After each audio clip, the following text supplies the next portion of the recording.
He gets 2 cups per feet. That's 3 times. Feeding that to Purina complete. Yeah, you know what? That's what my dad said. Fancy dog food. No. That's, we got the complete, and I buy it from Chewy. Big bags. That's 32-pound bags. It's less than, it's like 75 cents a pound.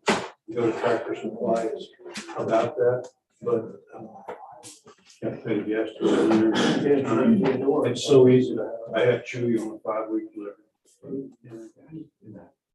But I think when she's a year old, I think it's to Yes, yeah, that's correct. young dog. That's correct.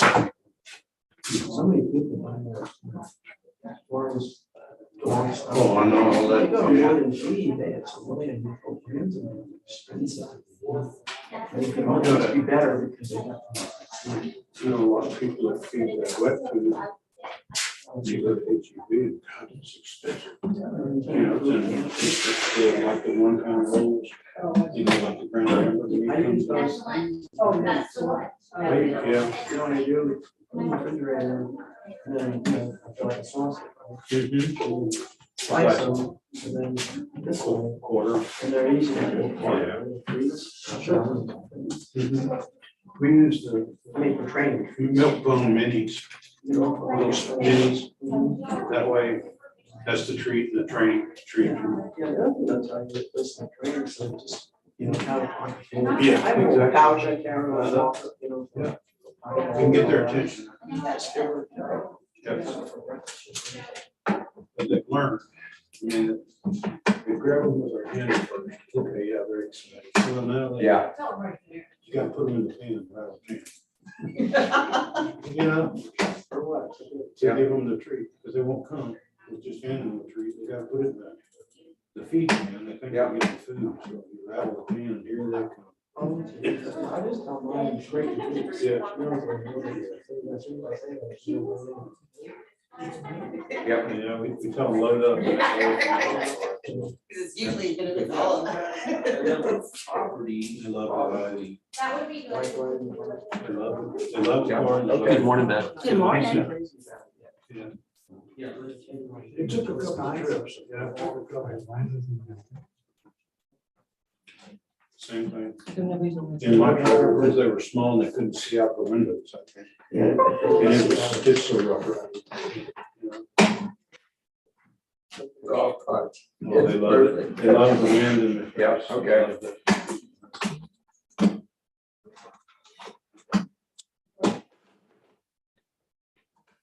They can be a handful. Okay. Yeah, definitely. Definitely. Harness I have my trainer again, and clipping it in the back of their neck. They also. Okay. So when they get like the left on you, you can, it turns their head. Yeah, right, exactly. Yes.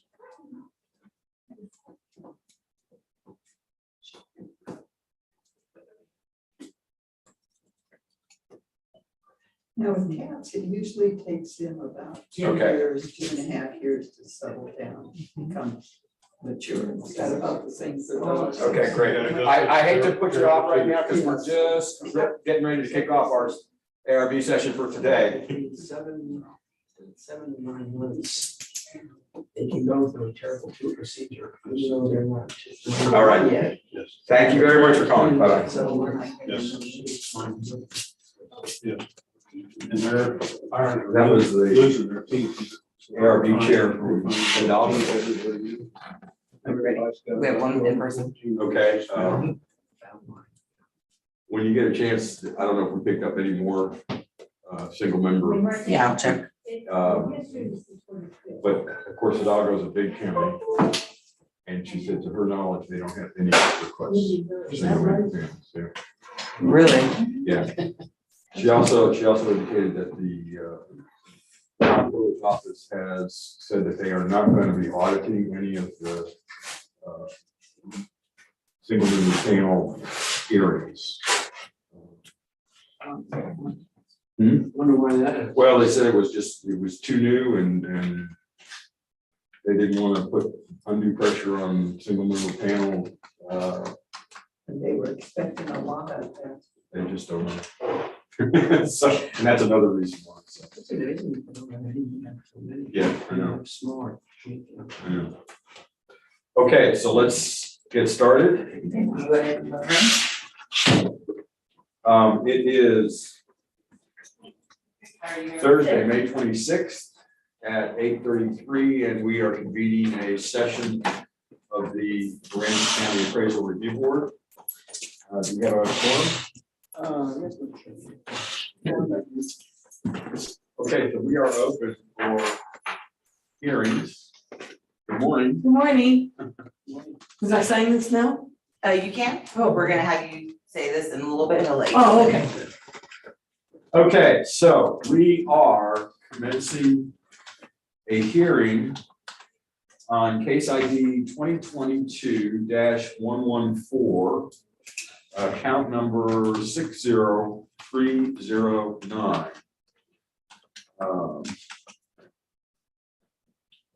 Find it real quick, here we go. This is Peninsula Oaks, Unit 6, Lot 6 and 7, part each of 2.4 acres. This hearing is being recorded, and let's verify what's under protest. It is, our market value. Okay. Also other is checked as well. All right, so we'll make sure we cover that too. We are the appraisal review board that will be hearing your protest today. We do not work for the appraisal district. We are appointed to perform an independent review of your protest. At the end of the hearing, you may complete a survey regarding your experience, and the survey may be completed using this survey form. You can complete it here and just drop it off, leave it, or if you want to take it home, you can email it to ptad.communications@cpa.texas.gov. Or if you're so inclined, you can take it online at the URL surveymonkey.com/r/survey ARB. That survey is totally voluntary, but it can be helpful. All that information I just went through in terms of URLs and email addresses and so on is included in the determination package that you'll receive in the mail after this hearing. Okay. You also have the right to appeal our decision. And appeal information will also be provided to you in that determination package. In accordance with tax code section 41.45H, all written material that has not been provided must be provided at this time. So this is important. I assume that we have all of your evidence that you're going to. I gave her my jump drive. Okay. It was just 2 PDF files. That's fine. That's fine. The key is that any evidence that you're going to reference in your hearing have to be available at this time. Yeah. Okay, good. The ARB members that are considering this protest have not communicated with anyone about this protest and are signing an affidavit to that effect. I, Scott Wagner, do solemnly swear that I have not communicated with another person in violation of tax code section 41.66F. I, Kathy Hoffman, do solemnly swear that I have not communicated with the person in violation of tax code 41.66. I, Joanne Ferguson, do solemnly swear that I have not communicated with another person in violation of tax code 41.66. Ron McCann, do solemnly swear that I have not communicated with another person in violation of tax code 41.66F. I, Peggy Bird, do solemnly swear that I have not communicated with another person in violation of tax code 41.66F. Okay, all testimony from all witnesses must be given under oath and you'll be asked to swear in at this time.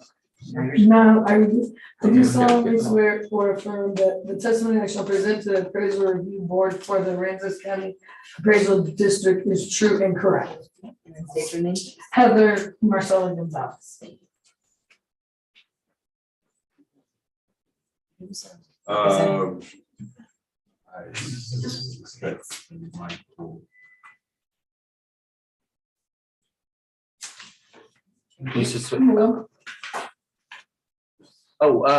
To go get. Are you the district representative? Yeah, Ray is the district representative. I'm Okay. sorry. He's coming.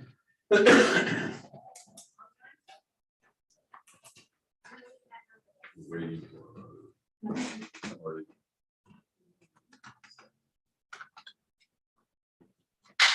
Morning. Morning. So we're at the point where you need to swear in, Ray? I requested do solemnly swear or affirm that the testimony I shall present to the appraisal review board for the Aransas County Appraisal District is true and correct. No worries. Okay, ma'am, do you hold a license or certificate from the Texas Appraisers Licensing and Insurance Certificate? No. Okay, that's fine. We just need to ask everybody. Not sure where our hearing time is chart went to. We don't have one here. This represents how we're going to be conducting the hearing today. And you can see there are two columns, one if you present first or if the district presents first. And you have the choice. In other words, you need to make the choice of whether you want to present first or whether you would like the district to present first. I'll go first. That's fine. That's perfectly fine. 5 minutes right now and then next one. Yeah, I don't know how to work this thing. He's gonna do it. Oh, you're gonna do it, okay. Well, what I'm presenting is that, I own this property since 2015. So I bought it for $325,000 with a spouse. Since then, I've been divorced. So when I got divorced, if you pull up that first file, I think where it says other than all this, that one, This one here? yeah. I got my house reappraised when I had to refinance it into my own name to get my spouse off the property, and I did that appraisal on January 13th, 2020. The appraised value came in at $380. At that time, I did get an increase in my property taxes, and we agreed on $375. I think I met someone informally down here, and we talked about it over the phone, and we agreed on that amount. And since I had a recent appraisal, I said, okay, that's fine. Well, if you pull the appraisal, and you look at the pictures on that second file that I have of the house, that is how the house stands today. It's on the other one. That's how the house stands today. There's been no improvements to my property. So that's what I was confused on. Because for 2022, the Aransas County Appraisal District has increased the market value of my house to $465,690. And everywhere that I looked on the statement that they gave me, that was an increase of $75,390 from 2020 to 2021 on market value of improvements to structures and buildings. I haven't done any improvements to my structures and buildings. You can walk through my house. It looks exactly like it did in 1988 when it was built. I haven't even replaced the floors, windows, nothing. So I don't show any work permits on file that I've done any improvements. You can look at that according I to don't this. think he wants you to. So, and then I also received evidence from the Aransas County Appraisal District providing that the last sale property price of my home was $369,10, which that is incorrect. I don't know where they came up with that. That would be on the other PDF file. It looks like this, that $369,10 that they bought. Because I'm the one who purchased that house in 2015 for $325, but I'm the owner of it since 2015. And that sales price was $325. The only other thing I have is the comps that were provided for me by the appraisal district. There were homes that had way more land than mine. For example, the property at 1309 Poinciana, there's 2.4 times the amount of land versus mine, but the adjustment for the excess of land was not made accordingly. The adjustments for the districts, the land factor was only 1.5, which in fact runs to the Aransas County Appraisal District, like they exaggerated the value of my land in the comps. The adjustments for the larger size property should be proportionate to the increase in land, like 2.4 instead of 1.5. Their home is slightly larger and was built 7 years. It's 7 years newer than mine would be. So I just think that when you're comparing houses, comps, you should have 2.4 acres not being compared to a 7-acre home. You know, the land is valuable here in Rockport. I understand that. I mean, my house was built in '88. I can't believe someone would come into Rockport and buy 2.4 acres for $462,000 with a house that was built in 1988 and has had no improvements to it. And it's a wood house, it's not a brick house, it's not fancy, you can tell from the pictures. That's pretty much all I got.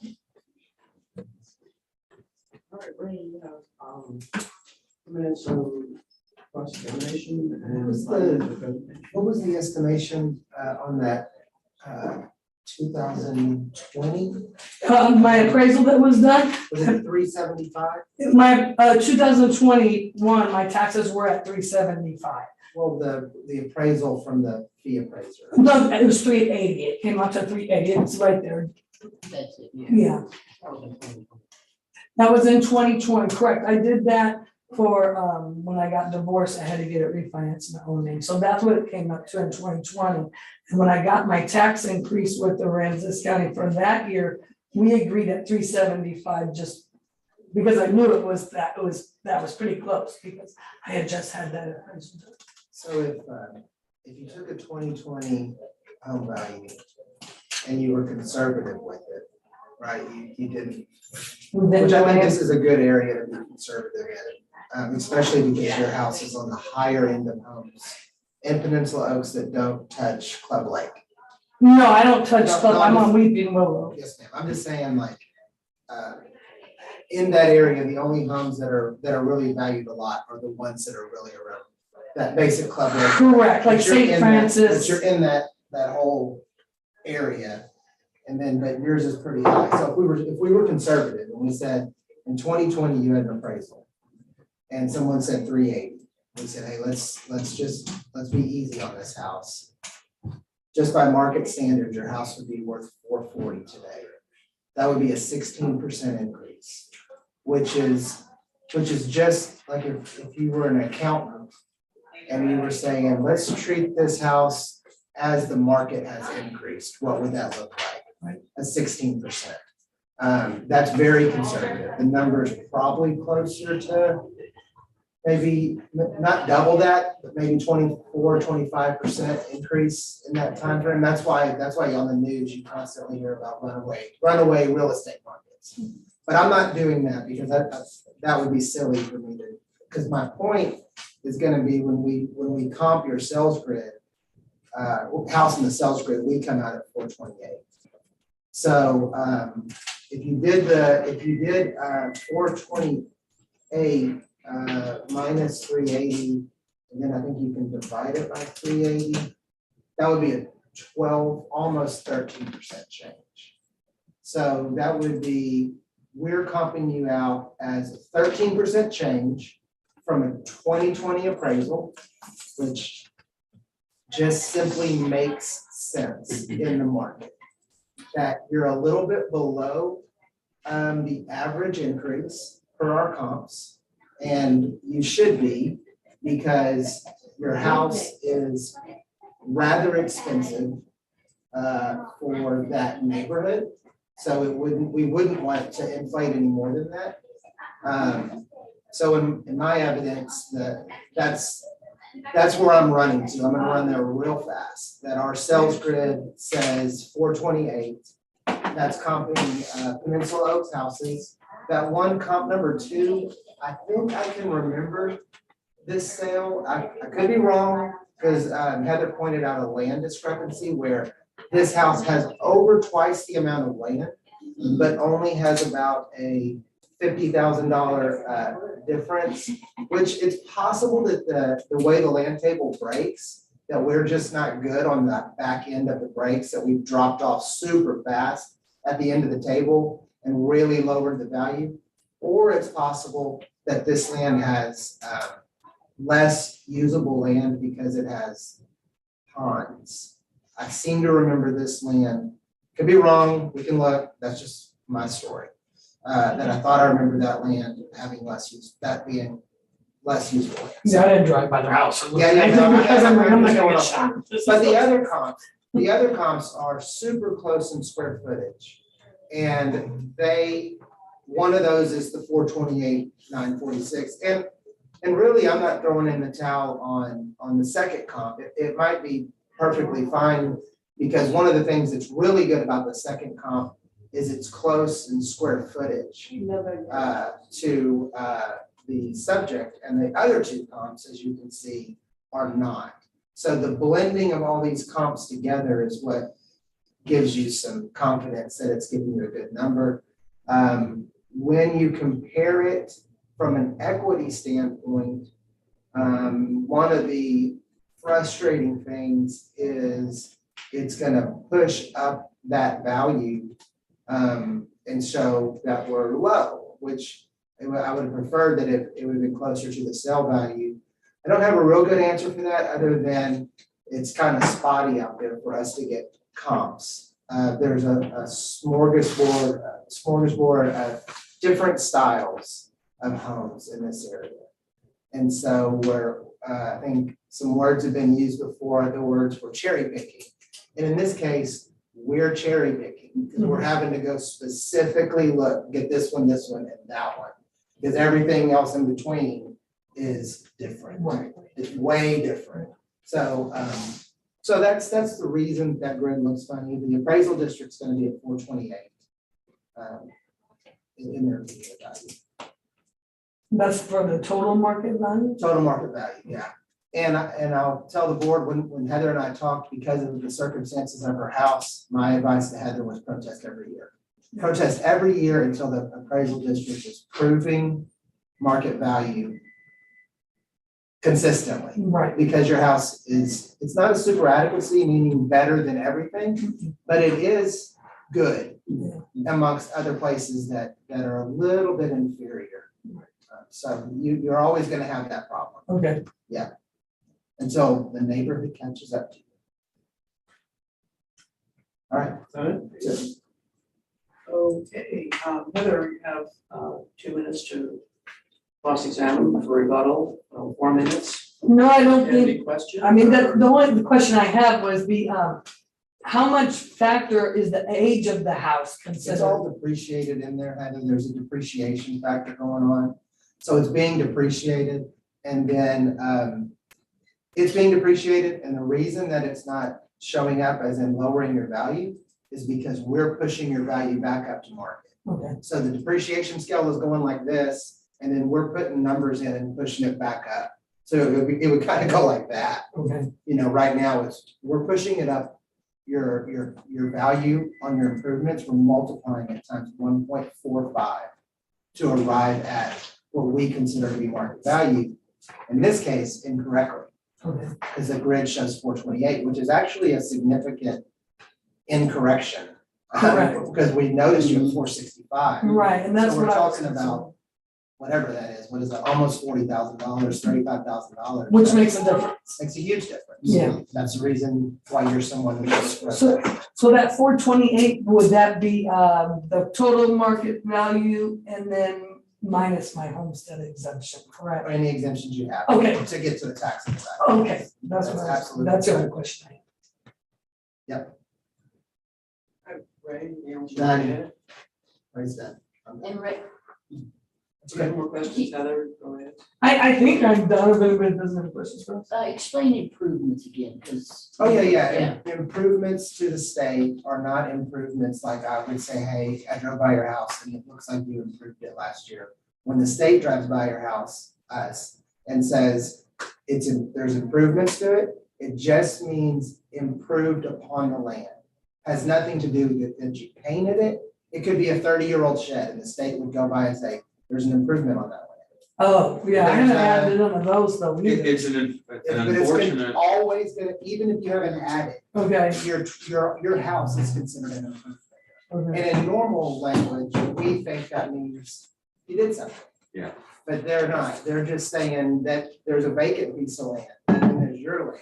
This land has no improvements. Your land is improved.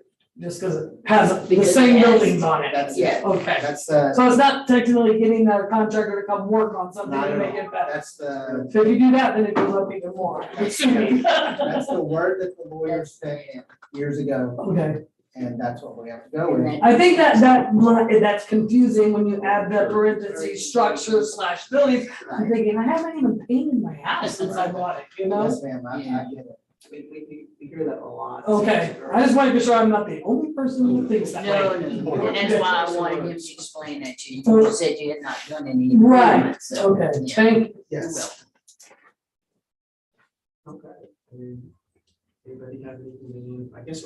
Well, I was gonna- If you're through, Heather, and. I'm you're through. we don't- Yeah.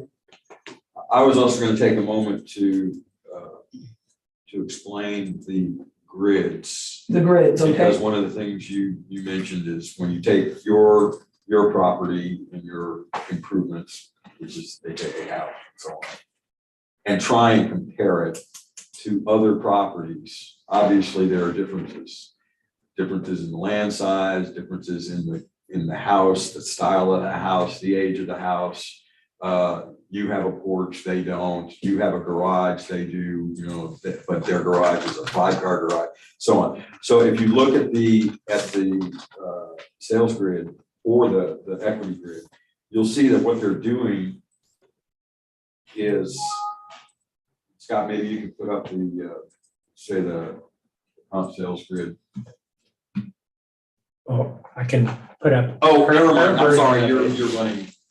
I'm done with my stuff, he doesn't. So what actually takes place is these are the features of your property and your house, and these are the features of the comps.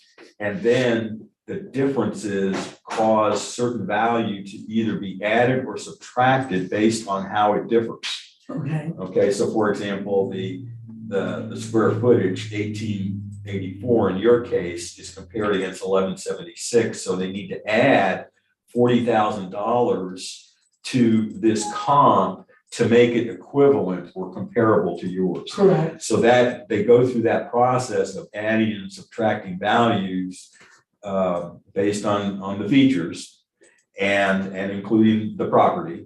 Okay, and you had made a comment about your land. So for example, the land square footage, 100,000 in your case was, And and theirs was like 255 or something. well, the comparable value here was, for example, that's the value, 255, right? Yeah, so. Okay, so to get from 102 to 255, they've got to subtract 43,000 from the 250,000 to make the land compare. Right, okay. So that process has gone through on each comp against your property Right. to try and come up with apples and apples in comparison. Oh, yeah, that's Okay. it, because that's kind of what you know, but Yeah, so that's how that goes from your knowledge in the future when you come in every year. Okay. As a protest. See you next year. And that's fine, that's perfectly fine, you're really showing up for that. Okay, I'm sorry, go ahead. Okay, unless anybody has a problem with the implementation of the district, which was 428,946, I believe. 428 even is fine. I'm sorry, what is it? 428 even is. 428. Yeah. Okay, and I'm gonna make a motion for this case, which is case ID 2022-114, count number 60309. Addressing the correct appraised market value and appraisal ratio exceeding median levy appraisal and other, which was a question concerning improvements on the property, which we straightened out today. Make a recommendation that we reduce the noted value of 465,690 to 428,000 even. All in favor? Aye. Anybody opposed? Okay, so that motion carries. All So right. you understand what we did? Yes, sir. Okay. Kind of. I mean, as much as I can. You got it. As much as I can. You did great. Yeah. Thank you. Thank you. All right, thank you. Thank you. Is that it? Yes. Do I get to jump right back? You don't. You cannot. Oh, no. Okay, you can have it. You don't get it back. We actually lock it in a safe. It's crazy. but- Okay, no, I was just wondering. Okay, thank you. Thank you. Thank you. Thank you, everybody. Thank Nice you, have a meeting good you. day. Thank you, ma'am. Why is that? Why do we keep them? Yeah. Evidence. No idea. It's just future, we have requirements that. No, but just in case somebody questions it, but I can tell you from having been in the file cabinet. Stuff in there. It's like my office. Need to be purged. We don't throw anything away. We have VHS tapes. Yeah. Oh, you Try and did straighten it out, VHS. Kind of like my safe. Can't you just take that and jump it down? Yeah. I into mean, this No. and save yourself some space. No, we keep it all separately so that there's no chance of virus jumping off of that into the other Oh, thing. That's the whole gotcha. reason that's the whole reason. This computer does not touch any of the other equipment. Yeah, So that's it's sort right. of.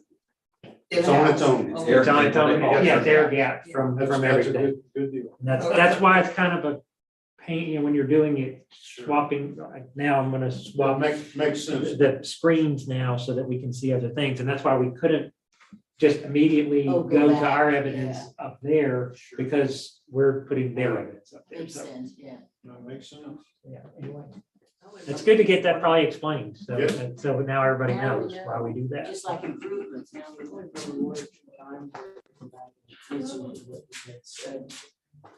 Previous year, I believe.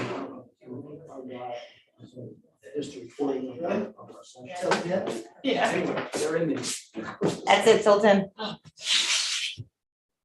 That's what we have now. Anybody want to guess? 105. Yeah, close, 102. Single. Single member panels.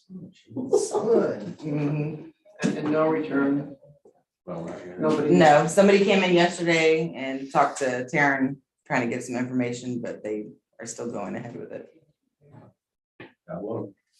Yeah.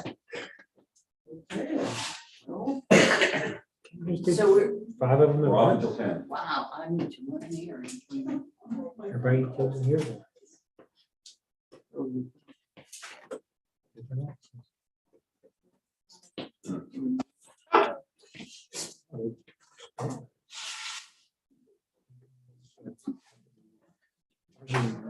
But I'm guessing, if I were a betting man, which sometimes I am. Once in a while. My bet is on no more than 50% of them showing up. Yeah, that would be. Probably actually. Yeah. Well, based on what's happening here, So, yeah, you Yeah. can say that, that's good. You're still running about 73%. We thought about Probably higher than that. So they done? that. Yeah, we're good until 10. So, okay. Because the report was. And then 10, we have a for sure, and then a bunch of possibilities. See y'all at 10. Okay, careful.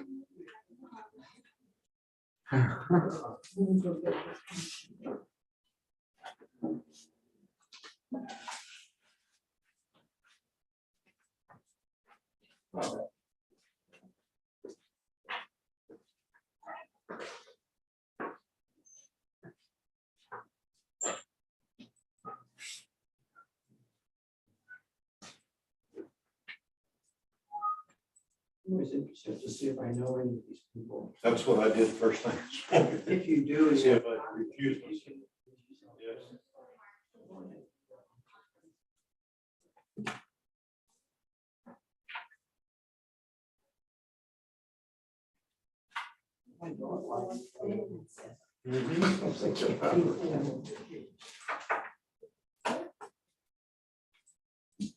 She's so funny,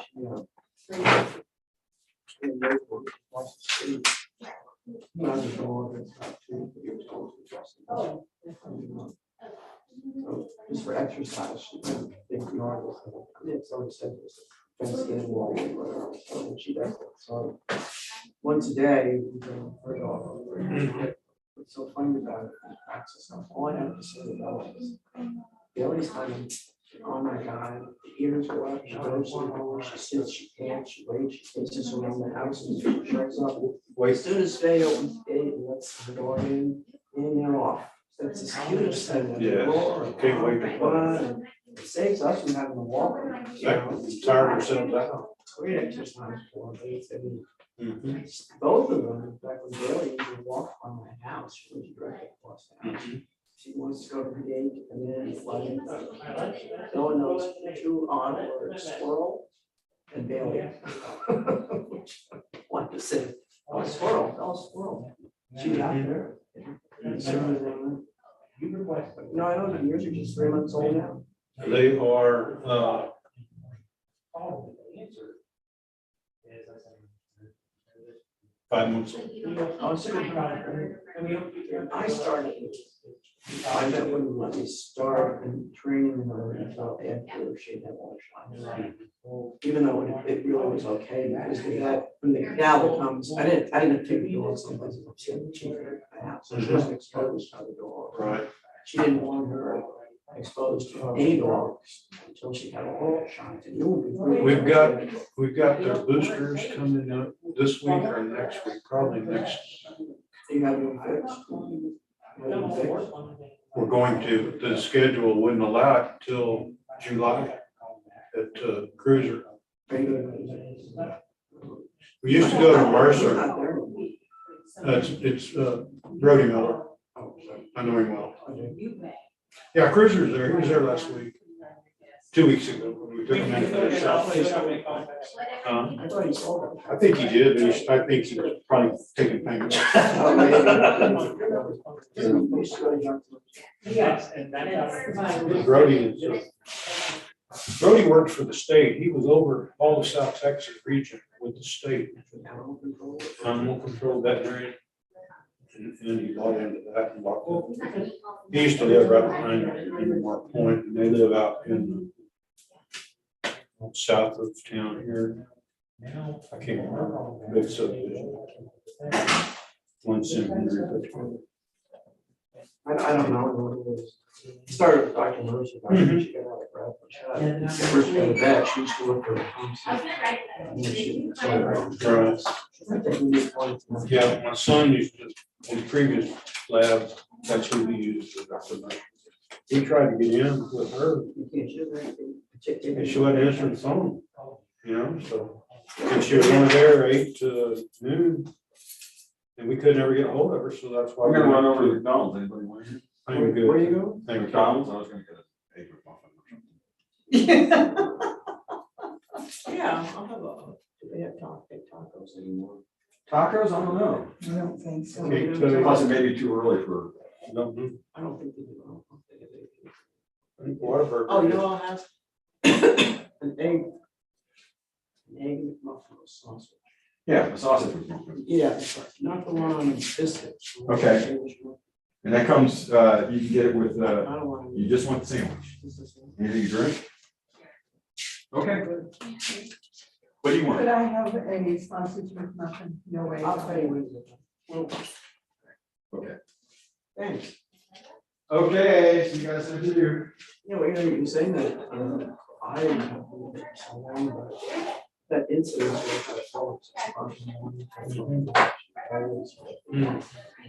Yeah, she's cut back on her hours. Yeah. So she's. I understand. She does stuff. Yeah, she was real good with my son's dog. I had to put him down on a Saturday. And she took us in, took care of it. She was really. So you'd be considered a patient. Uh, You're not gonna go there anyway. Well, it's in his name, so, you know, he would have been. But, I already had an account set up. Yeah, they did, I don't know. But I've had an account with Cruiser's office now.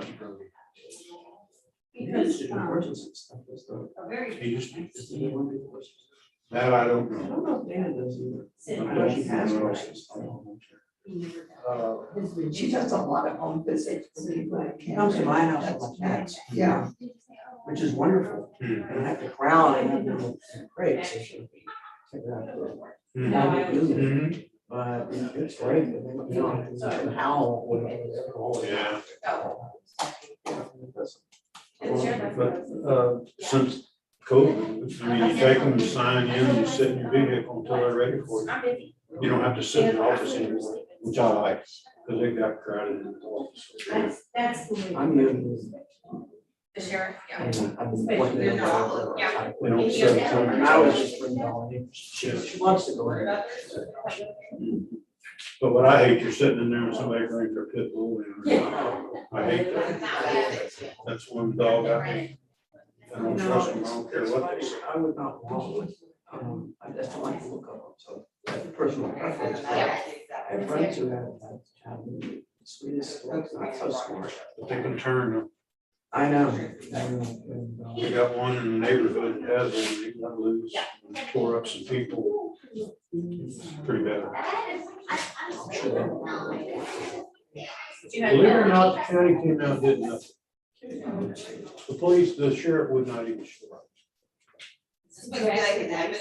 I know. So police, the sheriff was informed that if that dog gets out again, we will take care of it ourselves. They're really picking it nipped somebody. Didn't even hardly draw blood. No, he drew blood, 3 people and 1 He dog. showed everybody that he wanted certified to. It should be. Exactly. We sent all this information, all these different. I hate to say that. Is that back to who you know?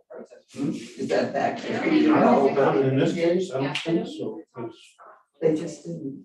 they didn't show up, the sheriff did not even show up, they just sent animal control out, and she just got out of her vehicle and wrote something. They break blood or. Yes. The dog was, throat was They cool. didn't have a cover sheet. One lady got bit here, and Did they sue them or get it paid? I think so, but I don't know the outcome of what happened. There He's were got like information. several people that got together, and that house is for sale now, because it's not, they can't insure it as a pit bull. Exactly, yeah. And I think it was not told to the insurance company that it was there. So I'm sure they lost their insurance. Honestly, If that's they what had- happened with, when I started with my niece and I know Jack Russell. The person who she nipped turned her in and she almost lost her insurance. Yes. So they had to keep that dog confined for, they didn't have to settle with Jack Russell's authority, so they came on her property. With a pit bull or a Rottweiler that will not insure the property. I didn't, I knew about it. Homeowners policy does not cover that. Because on mine, they ask, well, what kind of dogs we have? Because they classify them. Have you renewed? I've never had a dog before, so I'm gonna cast them down. When you renew your policy, they'll ask. Really?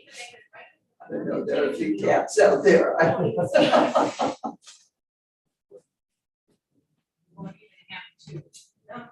Yeah, I mean, you're right. Same thing with the building. Oh, she's a. My sister's ex-husband. The bill was having the kids. She's at work there. Yeah, I was gonna see. But I had another friend that. No, but always She got a boyfriend there. So she has to be able to see their. Yes. Yeah. And in any case, so you like. Yeah, well, that's me. She got a right. No problem. Oh, yeah, she got work with her. Oh, yeah.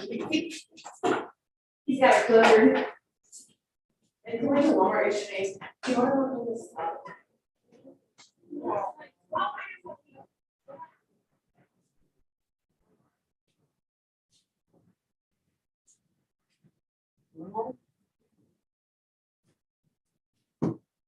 Actually, I would rather put people in trouble.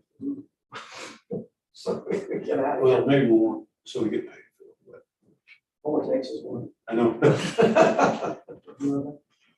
I asked yesterday and I didn't want to sound like I was money hungry or anything, but I couldn't figure out how the system was working. First, you're right. It's only for- paid up, it was a volunteer job. So we gotta check. Well, that was somewhere in something I read. Wow. Yeah, but We didn't get paid that much, but now it's $100 a day. Right. And then every meeting is the same thing. And it's awesome. Sure. You know, we're sitting there all down. But nowhere in any of this stuff does it say, it tells you Well, how in the much, end, and the it tells you paper that said you The get paid. paper said 100 a day. Yeah, and they broke it up by, But that was it. yeah, but it never said when you got paid either. Oh, And it's Yeah, it's like, just like, you know, you'll get it up to 1099. yeah, I texted my friend, I Yeah, said, no, don't I hold just your back, I breath. get enough of them. All my mowings all 10 minutes, so It's funny. I'll get it to Barber Davis and said, figure it out.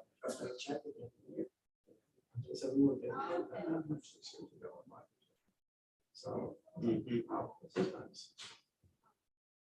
Yeah, she Then told me. the land, if they raised it, last year, or some cases.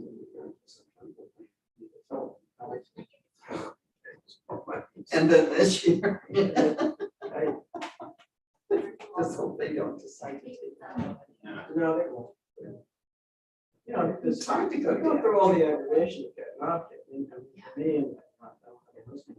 She's probably, you know, get up, get dressed, go on, potty, bed, water, get back in the hotel, you know. Oh, yeah, just get through the morning stuff, I'm sure. Yeah, it's really a disruption, quite frankly. I like to get, first thing I do in the morning, drinking the coffee pot, feed the dog, I don't feed the dog, I feed the cats. Get back to the bed, watch the news, check Instagram, check Facebook, feed the dog, take the dog out. So I'm in a routine, but for this period of time, it doesn't work. When I get, I seem to have to get up a half an hour earlier than I usually do too, which is shocking. Just on the other side. I remember the old days. Yeah, but then you think back when you're done, like, So far, so good. Oh, yeah, because I commuted from here to Victoria every day, because around, I had to be there, and my students started at 7, and I had to be there by 6. Oh, there, yes, that's what I'm talking about. Nursing. They're side by side. Yes. And then by the time you get off at 3 in the afternoon, get your paperwork done, you're coming until 7. Is that at the nursing school out there on the? Yeah. Victoria College. Okay. So you're a nurse and teach nursing or you just? Close, but you can't get. It was fun, but after a while, it's tough. You're welcome, you have.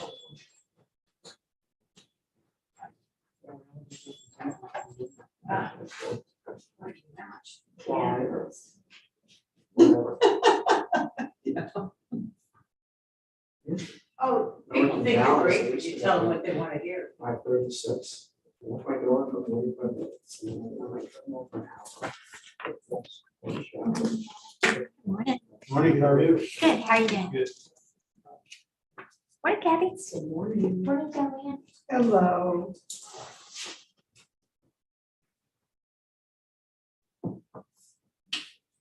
Let's see if he's answering. I used to work for a patient, 11 years. last Friday. Try before the guy. It's exciting. Yeah. I was just writing a note when you get a chance to look at the proposed schedule for next week. Okey doke. Need to Don't worry post about it. that. Maybe about $1.30 or something. I'll just add it to my new tires for my pickup truck.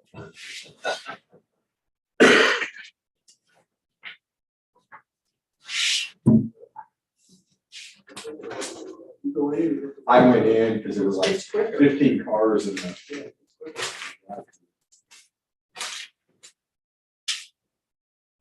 quicker. You got sausages and I got an egg McMuffin, so.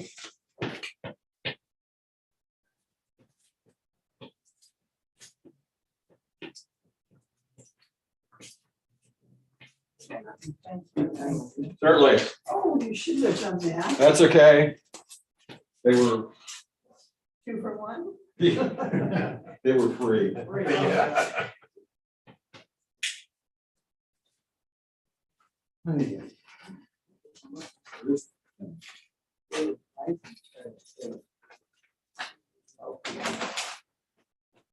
Yeah, so they're pretty quick going inside.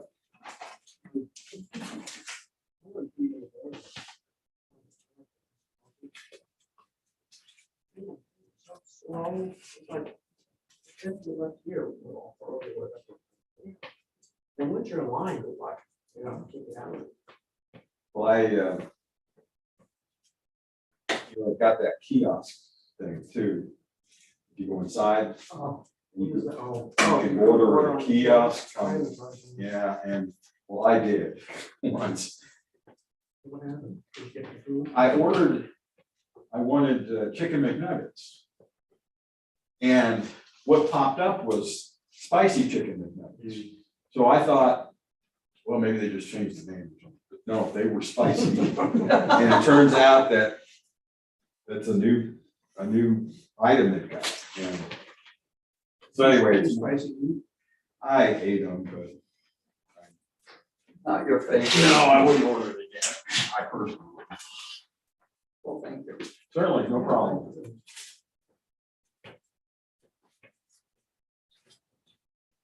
I'm supposed to go get blood work done. For the doctor's appointment next week, but rescheduled the appointment, so for the doctor's appointment, so I don't need to get blood work today. Probably have to fast before. Yeah, exactly. No, you can make an appointment request. You got a request? Actually, I go to the one over on Market Street, clinical pathology. And they're walk-in. I use Dr. Bruce. And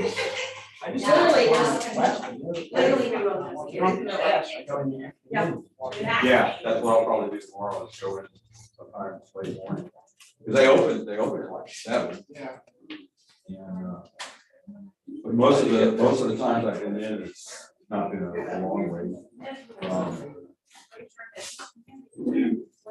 I have a problem. Oh, some number of years ago. They don't have a problem playing the veins or whatever, but it starts flowing, then it just stops. I mean, so the best. Do you have to give you another one? Or put it in your hand? I always just say, just cut to the chase and go do it in the top of my hand. And that's a little more This morning. painful, I just the initial stick, but the gal there at clinical pathology is good. I have what they call rolling veins, and so they have a hard time. Most of them see it right away when they push them around and see what they do. That rolling veins, don't already saw that. They have a hard time finding it. They have to stab it from the side. Well, you would know, yeah, so.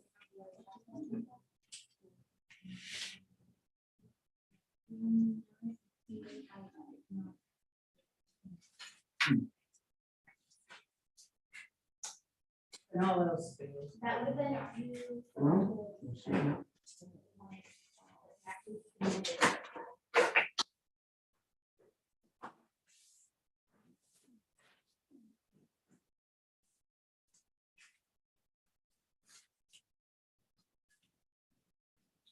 Charlie though?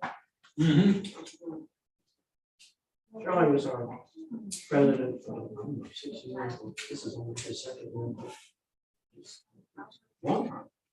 Yeah, This your second year as chairman?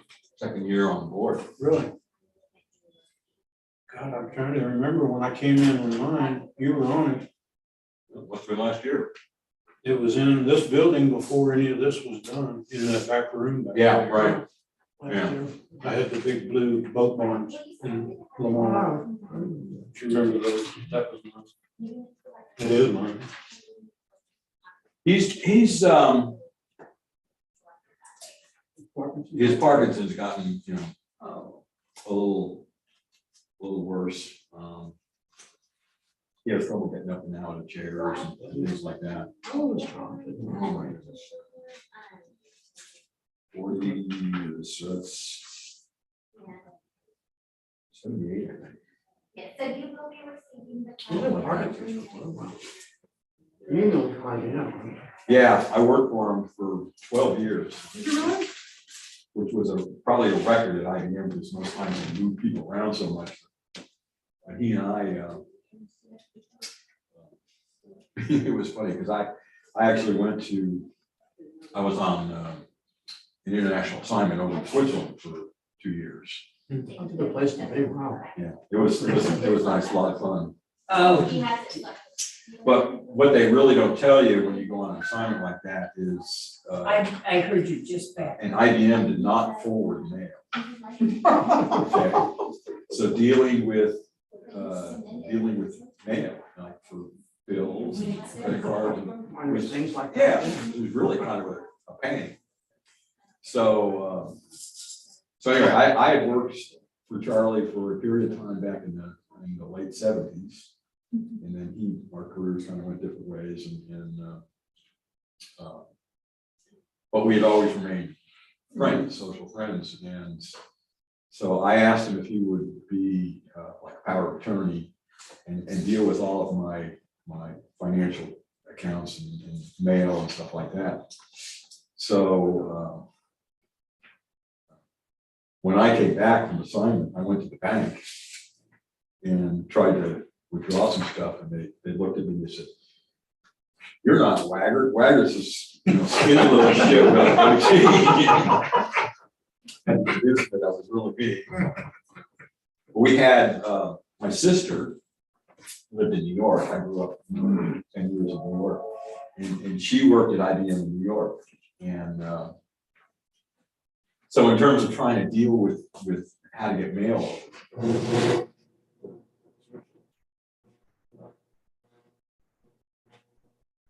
from Austin, from IBM in Austin, they only had mail service going, and it was all internal mail to once a week. But since I was working in research division, and she was in research division in New York, and where I was working was the research lab in Zurich. So it was 2 research labs, and they had nightly mail. Good deal. So what we ended up doing for mail was Charlie would take the mail, he would put it in internal mail to my sister, who would then put it in overnight mail to Switzerland. If they were a company like IBM, they would have a more sophisticated system. Yeah.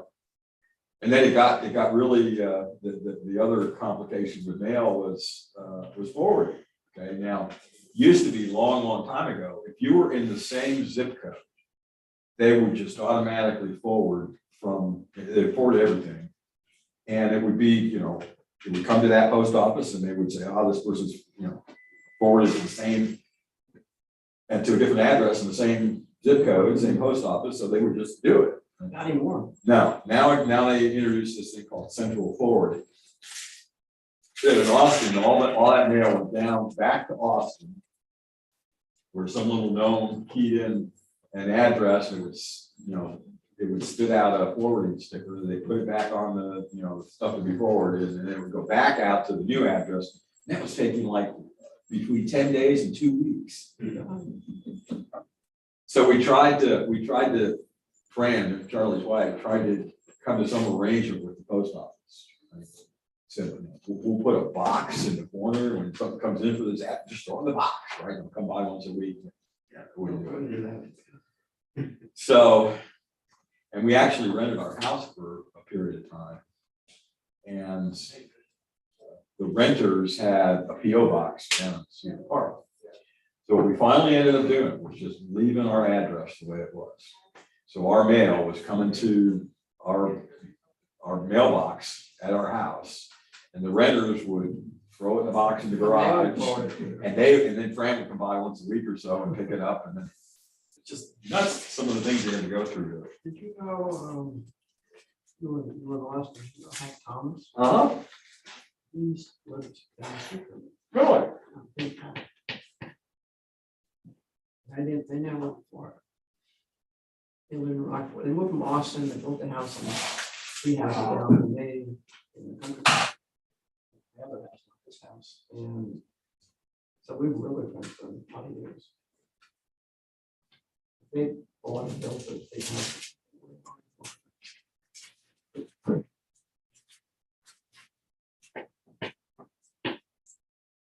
I don't know, he was in the San Diego.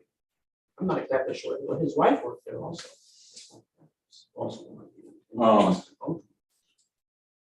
Yeah, I started working for him when I was in college in a co-op program, work study program. And back then it was just basically 2 buildings, was the. Even that was up in New York State, right? Isn't that where the headquarters was? Well, the corporate headquarters was in Armonk, New York, Yeah. which actually was the town I grew up in New York. You bet. Thank you. But we moved into Armonk before IBM moved in, so, it's just a small, sweet little town, right? Yeah. And When I was growing up in New Jersey, my best friend's dad was secretary of IBM. Huh. His name was Hank Trimble. I'm sure he was long gone before, you know. Oh, I don't know. Could have been doing it. had a lot of interesting experiences with that company. And even when I retired, I mean, I retired for 5 minutes. Because I was actually in a meeting in New York. And I left the meeting one day as an employee and I came back the next day as a Contractor. Yeah. And that was in 2007. And up until really this year, into last year, we keep you busy with stuff to do. Right. But it's just, it's unfortunate that the company has changed so much. You know, it's. Well, IBM always had a reputation. Straight and narrow. And You Yeah. had to wear suits and you had to look like this came off, you know, front page of the magazine. And it was very strict in terms of the dress code. Yeah, the development labs were quite a bit more relaxed. But, You know, it's funny how the companies do that. Or son in Alaska works for Aransas pipeline company. 25 years. So he works 2 weeks on, 2 weeks off as an engineer. And, anyway, they were closing pump stations up there along the line from Prudhoe Bay down to Valdez. And this pump station got closed, so they offered him the package. So a year and a half full salary and insurance for the rest until he was 65. But that needless to say, he took it. And guess what? 2 weeks later, he went back as a contractor, making more money than he was making before. How stupid is that? I mean, right, Still yeah, he got was all- getting yeah, he's double pay upset. because for a Yeah. year and a half, he was getting. Talk his about contractor double pay dipping. Plus his engineer pay from. So the only thing he's lost is some benefits, but they kept his insurance for life. For about 50 years. yeah, when we went to Europe, Change it over here. I use the back road. We were over there in the mid-80s. The dollar was really strong. Oh, in Switzerland. So everybody was complaining about how expensive it was to live in Switzerland. Other people in the lab. The lab was pretty international. We had folks from all over. And I thought it was pretty reasonable. So Right? beautiful, but I love Switzerland. It's gorgeous. So we went to Germany, you know, or some of the other countries and saw how much really cheaper it was in these other countries. When you station, that's a great place to be stationed because you have so many, you know, France, Germany, and Italy, you can get to those fairly easily. Yeah. All within driving distance. It's like, right, yeah. Okay, that's well, the driving yeah. around Yeah. Texas, so, yeah. I used to love to drive around because the signage was so good. They had international signs, right? And you could be, you know, in the middle of Zurich and you want to, how do I get to the Autobahn or something? And within 2 blocks, there'd be a sign, you know, directing you to this place or the other. So it was always just really good signage. And I would take trips, you know, we would go to Belgium or Holland or stuff like that. And I wouldn't even take a map with me. Yeah, right.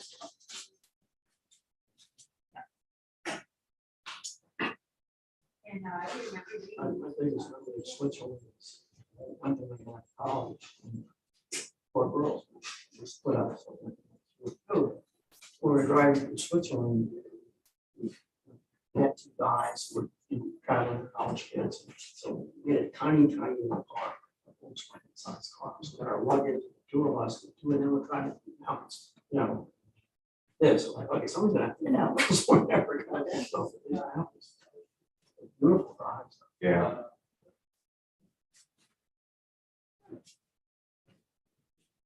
They have interesting traditions. The people put snow tires on their car. You know, Because the snow. because of the snow. Winter, yeah. But they do that on October 15th. Doesn't matter, it can be no snow, whatever. No, October 15th, snow tires go on. And March 1st, they take them off. You can have 5 feet of snow. Nope, March 1st, tires come off. They were always good about cleanliness. Here's the latest ARB scheduled hearings. It's just the same, all day dockets, Monday through Thursday. Yes, just as far as we've scheduled out of this.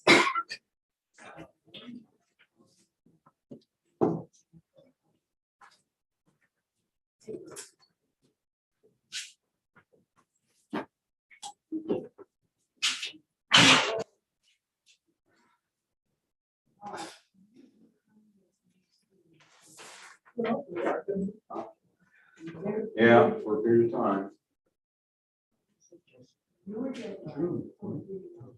It isn't all.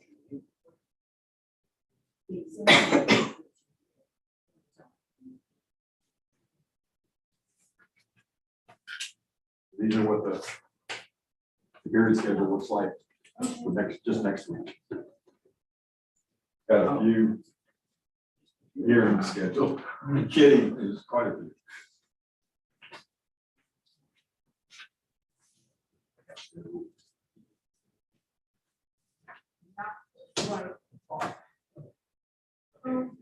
Well.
The only problem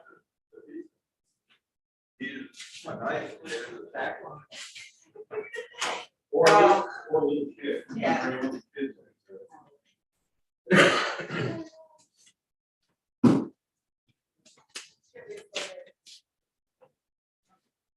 What happened to our? Look under there, maybe it's under, not there. No, I don't see it. No, we got other printouts, but Somebody took it with. oh, you know, that may be the case. Last one last night, maybe got it. Yeah, that may be. Does he have a stack? Yeah. Yeah, I think you're right. Oh, you're talking about the. Times. Here in procedure Yeah, times. there you go. Yeah, his stuff on top of it.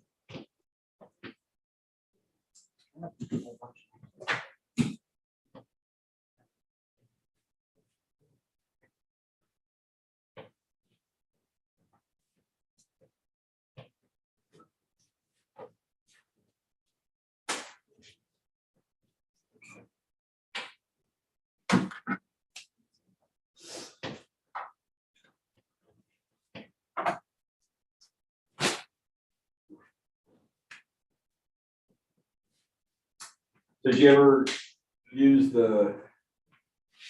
what's the big park or whatever that HEB has? So you can Oh, see- the one here? Yeah, The lodge? yeah. Is Yeah, that I what was it in is? charge, I was in charge of all that. Really? That was part of my responsibility. Was that just for employees? And then, how does that operate? You go on our partner net, the HEB website, and you pull up the calendar and you can pick the days that are available, if they're available. It's booked out 6 months ahead. Yeah. What, at the cabin? We have 11 cabins there. Yes. Just since Harvey, they are now air conditioned. Before they weren't. Really? Oh, boy. And they've totally been remodeled since Harvey. They put Harvey repairs, it's pushing $3.75 million they put into that property. They lost over 500 oak trees. Oh, gee. And we got a new pier finally that we've never had before, but the insurance company said, yeah, we need to replace what y'all had, so. You know, about a 700-foot pier. How many acres is that? 104. Oh, wow, it is big. Because it goes So it's from, fairly private. 35 all the way over to Contiki. And then we used to own the 6 acres across Fulton Beach Road, where they're putting in the new housing in there. But when Fulton Beach Road used to go right through the property, but then they moved it over and brought it into 35, so it was a 6-acre cutoff. So if the employees who want to stay, they have to pay to stay there or? It takes $25 deposit from the employee to guarantee the spot for them. If they leave it clean, they get the How 25. many days can they stay? 4 days is the maximum. I would think it'd be full. It is full. It is full. Almost street property. Yes. I've never been in And there. then there's like 7 RV spices right on the water. Oh, gee. That would be nice. Well, I remember they evidently protest their appraisals every year. I mean, it's just like clockwork, man. I think whoever handles that just does it. Whether it needs it or not, right? And we did. They gotta justify their job. But I also seen the pictometry. There's another one up in Kerrville, Yeah, right. the other lodge. And it's shut down now for 2 years. They're doing what they did here. They're remodeling the whole thing. And those are all rock structures. Yeah. You know, for the hill country. Mhm, mhm. But it's on the, Guadalupe? no, it is on the headwaters of the Frio River. Okay. That's even better. We are really straight, right? I mean, it's slow. Or rafting. And the HEB ranch is on the Frio River, but that's limited access, you know. And they have some, is there some areas that are just for executives or as far as employees? Yes. Yes.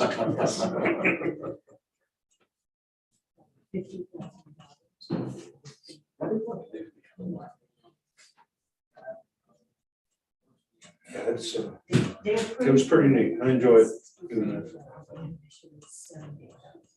They have a caretaker, a manager that manages the property, his wife handles all the ins and outs of the folks. And all I would do is help them with the real estate stuff. If they had to do major construction or something, we'd get it all lined up, run it through our side. But they're all fixed now there.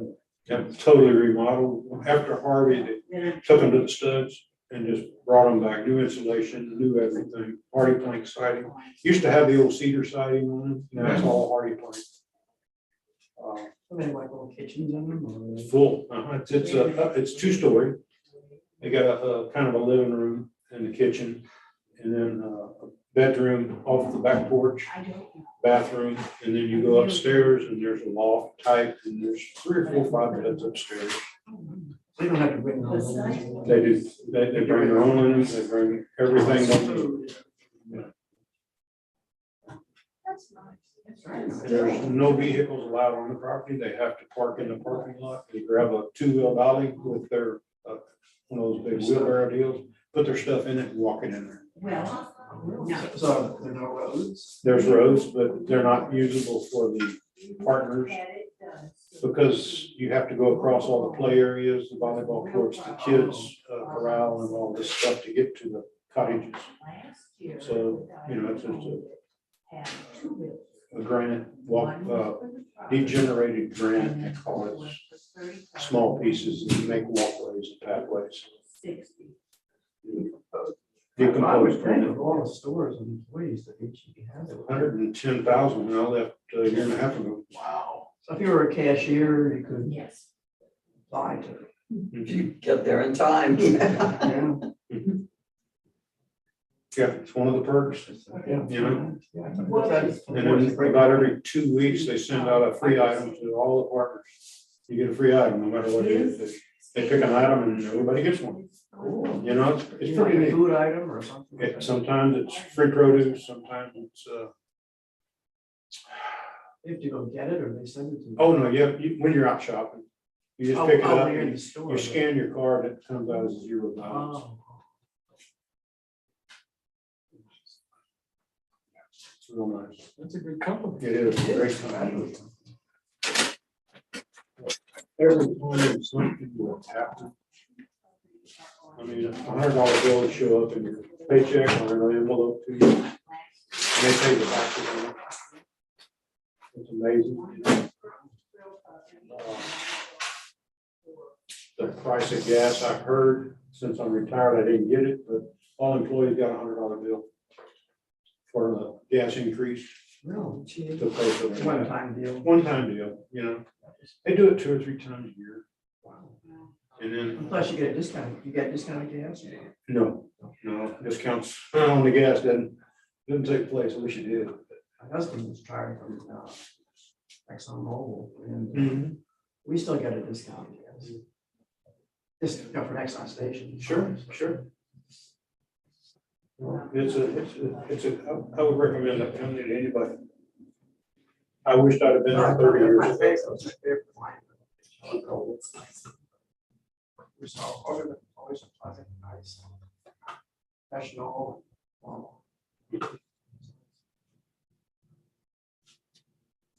It's still private, right? It's not, Private, yes. not publicly I don't traded. think they It's don't just have private. public. No, As long as the family. That's correct. Now, all the employees over a year tenure are owners. You're an owner of the company. Uh-huh. You get a stock percentage every year. When they started it, we all had years of service, so they gave you, I can't remember how many shares, 100 shares per year that you'd been there before. And then it started out, and every year in January, they decide what the profits were, and they give you more shares. Yeah. And How did you cash your shares in when you retired? I have to. Left the company? a year after my retirement date, they pay it out in February for what I had. I mean, they cash it out to you. Good deal. You We'll can see you then.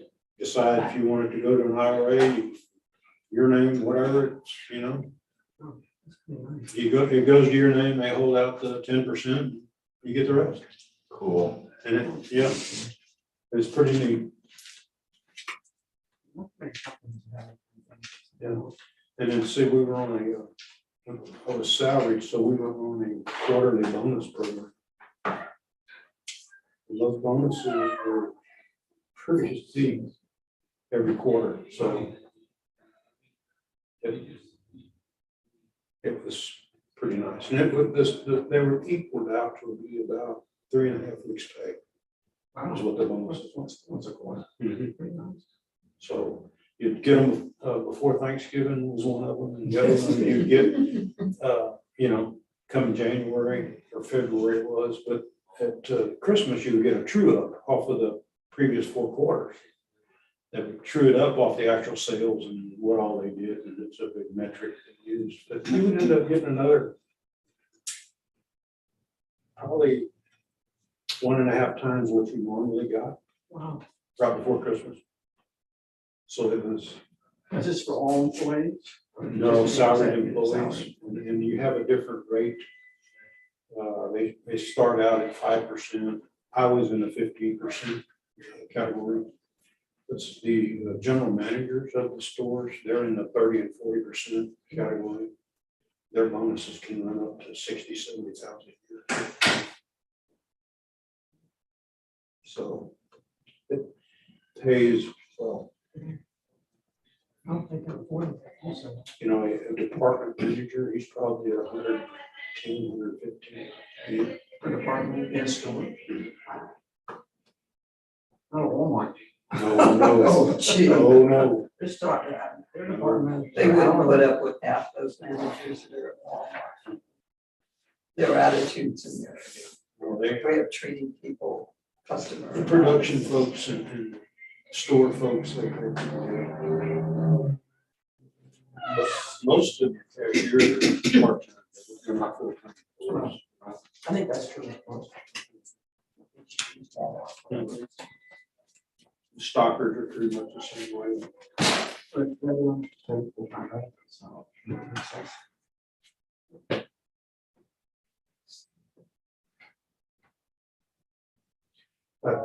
They do have the insurance, they are provided that, but it's none of the bonus benefits. or anything like I mean, it couldn't be.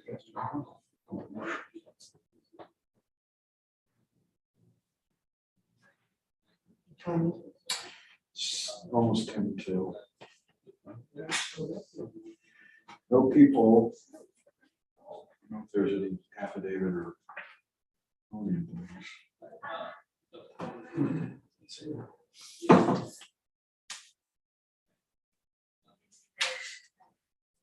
See, there's one, two.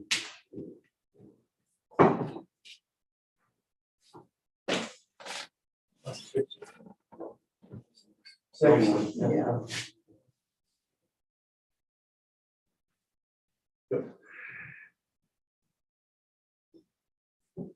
What is A stand for? A is a paper protest edition. The OLA is done online.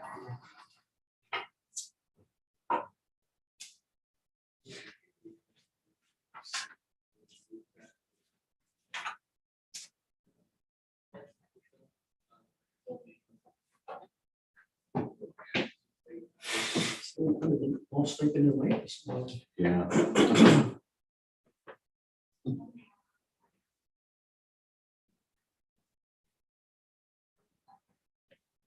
I did see that last night over and over, that bozo thing. Yeah.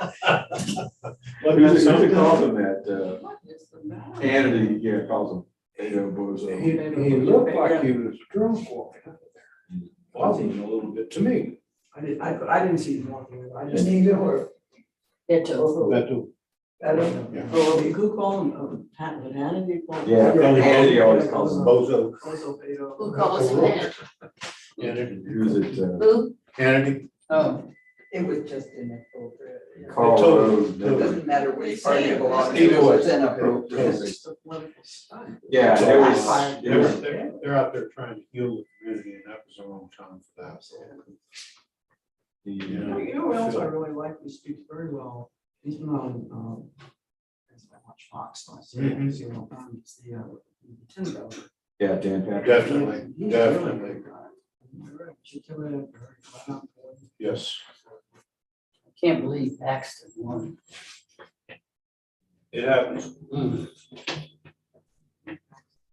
He was the land commissioner, but he ran against. No, he wasn't. Before. He was before. Yeah, that's what I said. He was the land He's commissioner attorney general. and he was running for two. No, but you took land commissioner with Bush. You're He lost. right. I He was lost. talking about. Axel was the yes, one that yes. Yes. Yes. No. Jed's son. Yeah. Jed's son. Yes. I figured once they looked, you know. He's up and coming, and I think he's got a good I think future. he does. I think he shouldn't have stepped where he went from Yeah. land commissioner to, he made too big a step, Yeah. but he's got potential, I think. Oh, he's not going away. I don't know if I'll vote for him, but he's got potential. I did. I I was voted saying for that him. somebody Paxton Paxton. and What did Paxton. what was he running for? Well, he's been the attorney He's general an attorney general. and He's under investigation. Who isn't? Well, he is. I don't know who yeah, isn't. he But did. he is. They, They all are. Is he a Democrat? no, he's Republican. Yeah, he's Republican. And in the original primary, they didn't get 50%, he didn't get 50% of the vote, so they had a run. So it's runoff Yeah. between him and Bush. Bush. Bush was the other person. George P. They still haven't determined, Georgia. Yeah, or No. Pennsylvania. Georgia? Pennsylvania. Pennsylvania, 1/10%.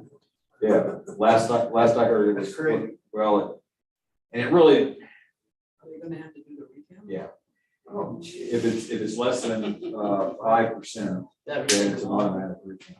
But then will they have to have a runoff or will that be it? That'll be it. Okay. Yeah. I didn't know that. I heard the Dow is in charge of that, something.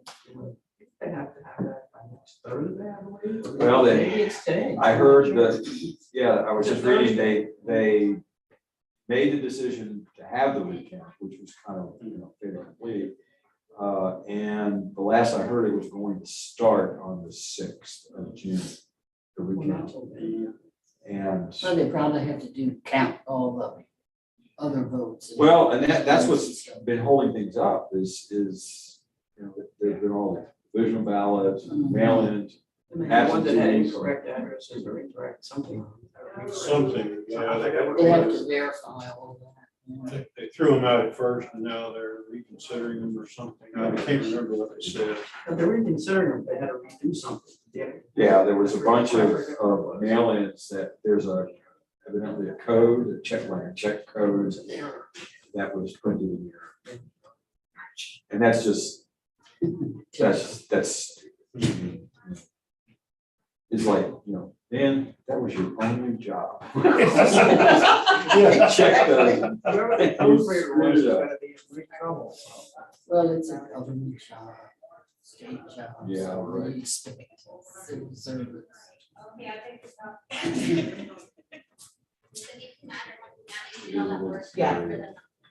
Yeah, exactly, that's like,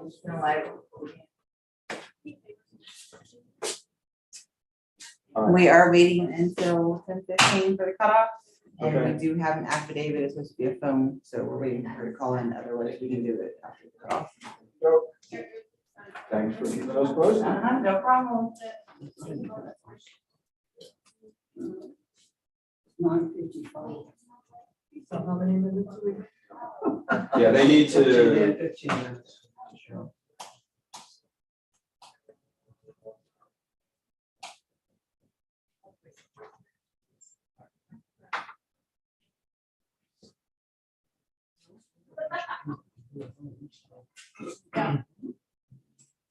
And you are telling me.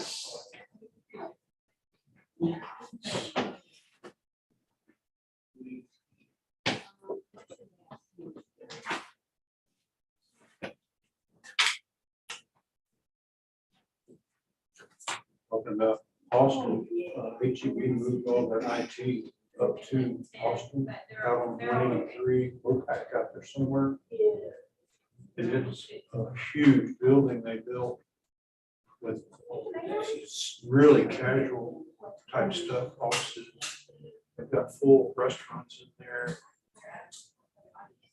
ice cream stuff.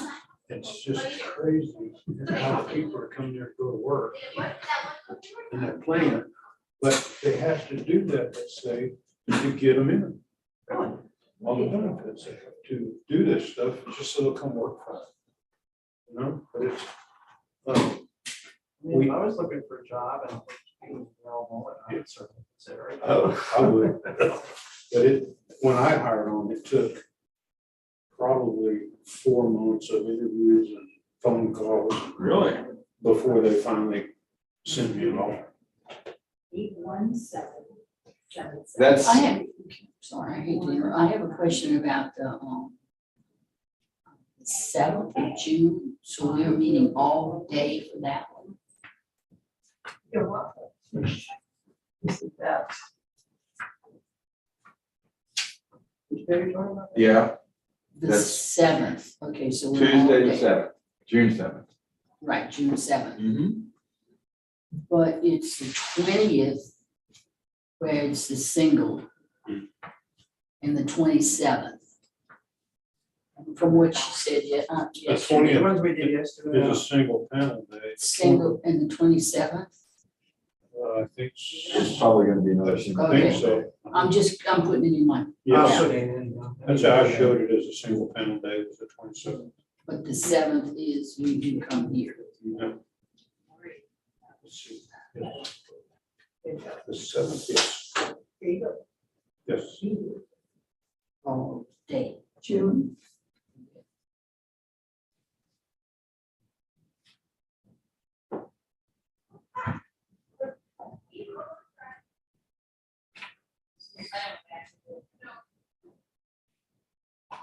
Yeah, the whole hiring process is so different than when that's one reason why I was really pleased. I thought it was a good deal. You know, And really I thought about it, encouraged it makes sense. more kids in college to go through this work study program. Because at least at the time, the hiring process I began was they come out to the college and then they decide to invite you to some place to interview. And you spend a day, but it would be a day, just a day. And go through a number of interviews with different people in different areas. And based on that, they decide whether to hire you. And the work study thing is great because, well, it was your opportunity to look at the company as well as to, thank you. As for the company,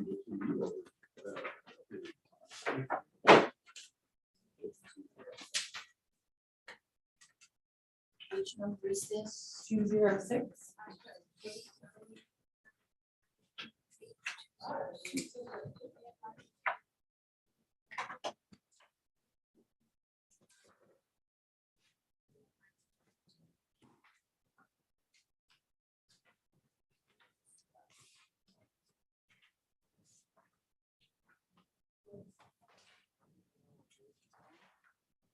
On page 2, the second one.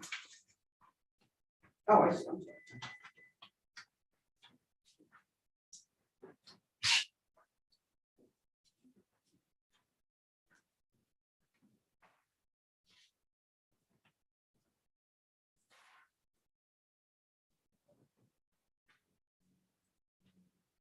protest.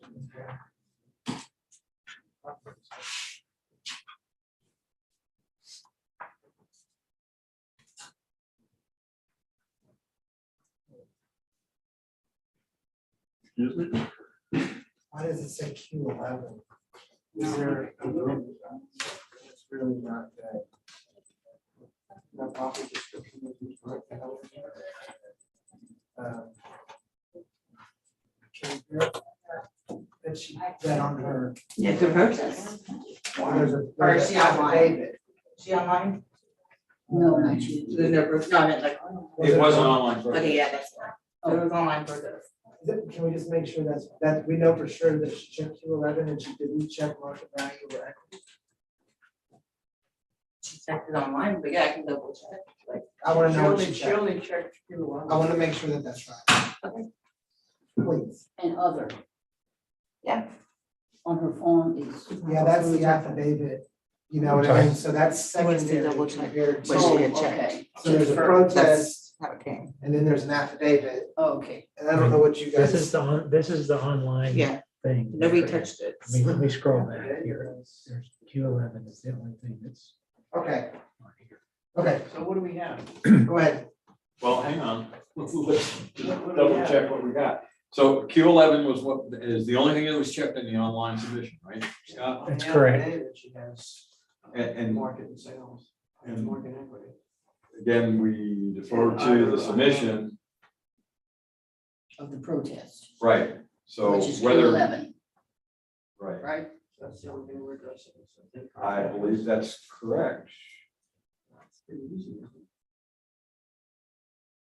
Instead of being.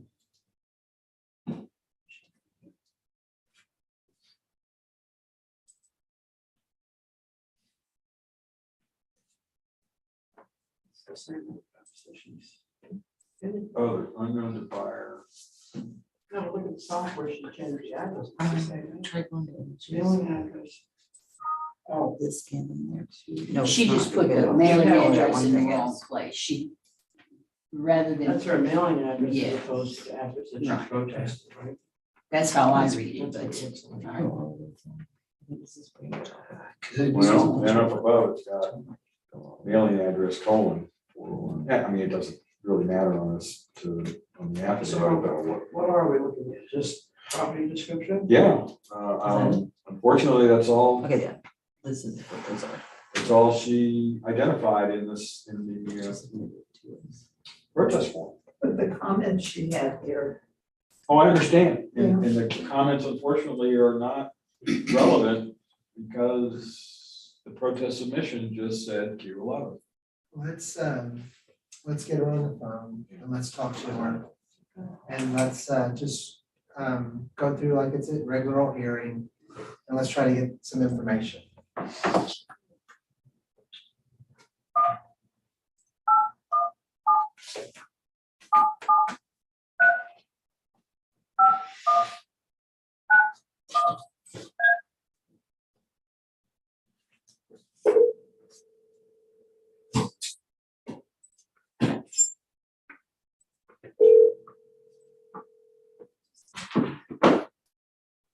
This is Sherry.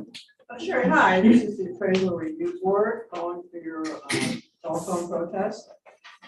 Okay, thank you for calling. You're very welcome. Okay, Sherry, I'm gonna go through some administrative stuff to start with. We are commencing a hearing on case ID 2022-206, account number 19497, which is Fulton Mansion Addition Lot 1415 and N25, north 25 feet of Lot 16. This hearing is being recorded. So if we are verifying this submission, your protest form identified Q11, incorrect property description, as the only item under protest. Well, on the affidavit that I sent back, I checked other, and I listed what prompted me to do the protest is there's a 15% increase in the value, and like I spoke with one of your colleagues or a colleague at the CAD, is there's extensive termite damage that was hidden, big beams that were foamed up, 75% eaten by termites. All that has to be corrected. I've corrected some of it. I can't afford to correct all of it. And there is mold that I did not know about. I didn't know about either one of these issues. So are you calling? When I bought the house. Excuse me just a second, Sherry, is that why you check Q11, which is, you're referring to that as property description is incorrect? Well, I'm sorry, I'm not an expert at That's this. okay, that's okay, we're just trying to straighten out what we want to talk about. Yeah, the whole reason that I protested this, and I know I did it on the affidavit that I just returned to y'all on Monday, it's the 50-283. And if I didn't do it correctly to begin with, when I filed the initial appeal, I'm sorry that I marked on that affidavit, unknown to the buyer, extensive termite damage, mold, Yes. the experience. Okay, so that's the reason that I'm in the hole to fix some major issues that were hidden from me. I paid for a home inspection and termite inspection, and all that worked out fine. And now I see I've got tens of thousands of dollars to just correct the home. Let us work our way through this, then are we just going to Okay. hear? Yeah, unfortunately, we need to go by the protest submission, which was, and not the affidavit, but the protest submission, which you did online and specified just Q11. You didn't check the box where you were protesting market value or equity. Which would be. I didn't know what box to check, and then I called in and I had talked to one of your colleagues, and I'm sorry, I didn't know the right box to check, so I'm just out of luck. So in reality, are you trying to check the sales and equity value of your property? Is that what you were trying to accomplish? What I was trying to accomplish was when I bought this house, I thought it was in good order. And I've come to find out over the last 6 or 7 months, it's not. And that the increase was 15% for a house that was not represented correctly to me. It's going to cost a significant amount of money just to be able to live in. It doesn't make sense that it could be increased by 32,000. That's what I was trying to do. So let's hold on for just a second, if you would. Okay, thank you. Can we swear, let's swear in. Yeah, we're going to proceed on with our administration here. We need to swear in on this hearing. So I have some things to go through first. We are the Appraisal Review Board, which will be hearing your protest today. We do not work for the appraisal district. We are appointed to perform an independent review of your protest. Comptroller's office provides an electronic survey for you to offer feedback about your experience today and may be accessed at the appraisal district office. You can get a form here or online at surveymonkey.com/r/survey/ARB. And the survey is voluntary. That information also will be made available in the determination package you receive in the mail after this hearing. You do have the right to appeal our decision, and appeal information will be provided to you with our determination. In addition, in accordance with tax code section 41.45H, all written material that has not been provided must be provided at this time. So this is important. We have, I'm just verifying that we have all of your evidence that you might be referring to today. We do have that. I supplied all that in the affidavit with the home inspection and termite inspection. And then I did, when I initially filed the appeal, I wrote, content about why I was protesting. Okay, the key is that has all been provided. Okay. Mhm. So the ARB members who are considering the protest have not communicated with anyone about the protest and are signing affidavits to that effect. I, Scott Wagner, do solemnly swear that I have not communicated with another person in violation of tax code section 41.66F. I, Kathy Hoffman, do solemnly swear that I have not communicated with another person in violation of tax code 41.66. I, Joanne Ferguson, do solemnly swear that I have not communicated with another person in violation of tax code 41.66F. I, Ronald McCann, do solemnly swear that I have not communicated with another person in violation of tax code 41.66. I, Peggy Bird, do solemnly swear that I have not communicated with another person in violation of tax code 41.66F. Okay, all testimony from all witnesses must be given under oath, and we're assuming, since we do have a signed and notarized affidavit, that you are in fact under oath during this hearing. I requested you solemnly swear in front of testimony I shall present to you. Thank you.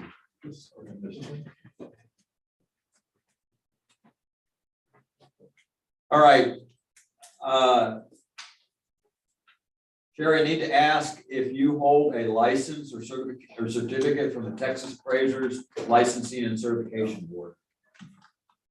No, Okay, and that's fine. We just need to ask the question.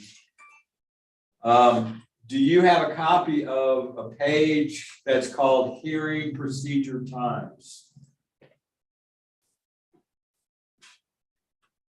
In the package. I have hearing procedures for Aransas County Appraisal Review Board. There is a one-page table on one of the pages that was in the package sent to you, which says hearing procedure times. if you don't have that handy, that's okay. We'll walk you through it. Effectively, there are two ways the hearing can proceed. One is if you go first in terms of offering evidence and testimony. The other is if the district goes first. And you have the choice, have to make the choice of who goes first, you or the district. I can go first. Okay, fine. Okay, Sharon, you have 5 minutes right now to make your presentation, and then you'll get some extra minutes as we go through the hearing. Okay. Okay, Let me just, I'm gonna just put a timer on. that's a little time, don't worry about it. Okay, great. So you just want me to tell you why I'm. Yes, just present your case, sure. Okay, thank you. So I, when I bought this house, I, got the home inspector, and that is someone that was very good, and I think that he was good. And then I also got a termite inspection and wanted to make sure that I knew everything about the house. And both of those inspections came back good. But what happened was, the air conditioner had been off for a couple of months. And so the mold that was growing in one of the bathrooms really took off. And when we went back in the house, we could really smell it, and had to rip that out because I have elderly parents, myself and my 2 children. And so we had to rip all that out. It was expensive, and I can't afford to replace that bathroom right now. So the house really has 2 bathrooms. And then also came to find out that they had disclosed when I bought the home that there had been some termite damage over the front door. But when we saw some sawdust or different things that looked like it might be termites, when we opened that up, that big beam that goes over the garage is this really large beam, 3/4 of it had been eaten by termites and had been foamed up and covered up. And when we tore out the bathroom, there was also a lot of termite damage in the bathroom on the other side of the house. So I hired Precision termites, and they treated the house. And so, going forward, I think it's going to be fine. But we also uncovered that under the half the house is cinder block and half is siding. And we discovered that the mold from the shower, it could have been even made worse because the exterior under the siding, they didn't use a moisture barrier under half the house, which is siding. It's just regular drywall. And so I know at some point that is going to have to be replaced. And it's not like I'm a wealthy person with multiple homes. I'm a single mom with 2 kids, and I work in San Antonio. I live in an apartment. And I bought this house primarily for my elderly parents who I need to get closer to me. And I can't afford to fix the items that need to be done right now. And the fact that I got increased that much, it's just, I'm already upside down in the house, unbeknownst to me. So that's really all I had to try to explain to you guys. Is that everything you want to say at the moment? The other thing, there is the foundation. My home inspector looked at the foundation and seen that it wasn't an issue. But over the last 8 months, the foundation, the cinder blocks, I've got cracks coming up the walls. I think I sent you some pictures of that too. So that's something else I'm going to have to at some point try to repair. But I think that is it. Okay, you'll have some more minutes shortly. Right now, I have the district and have 7 minutes to cross-examine for their presentation.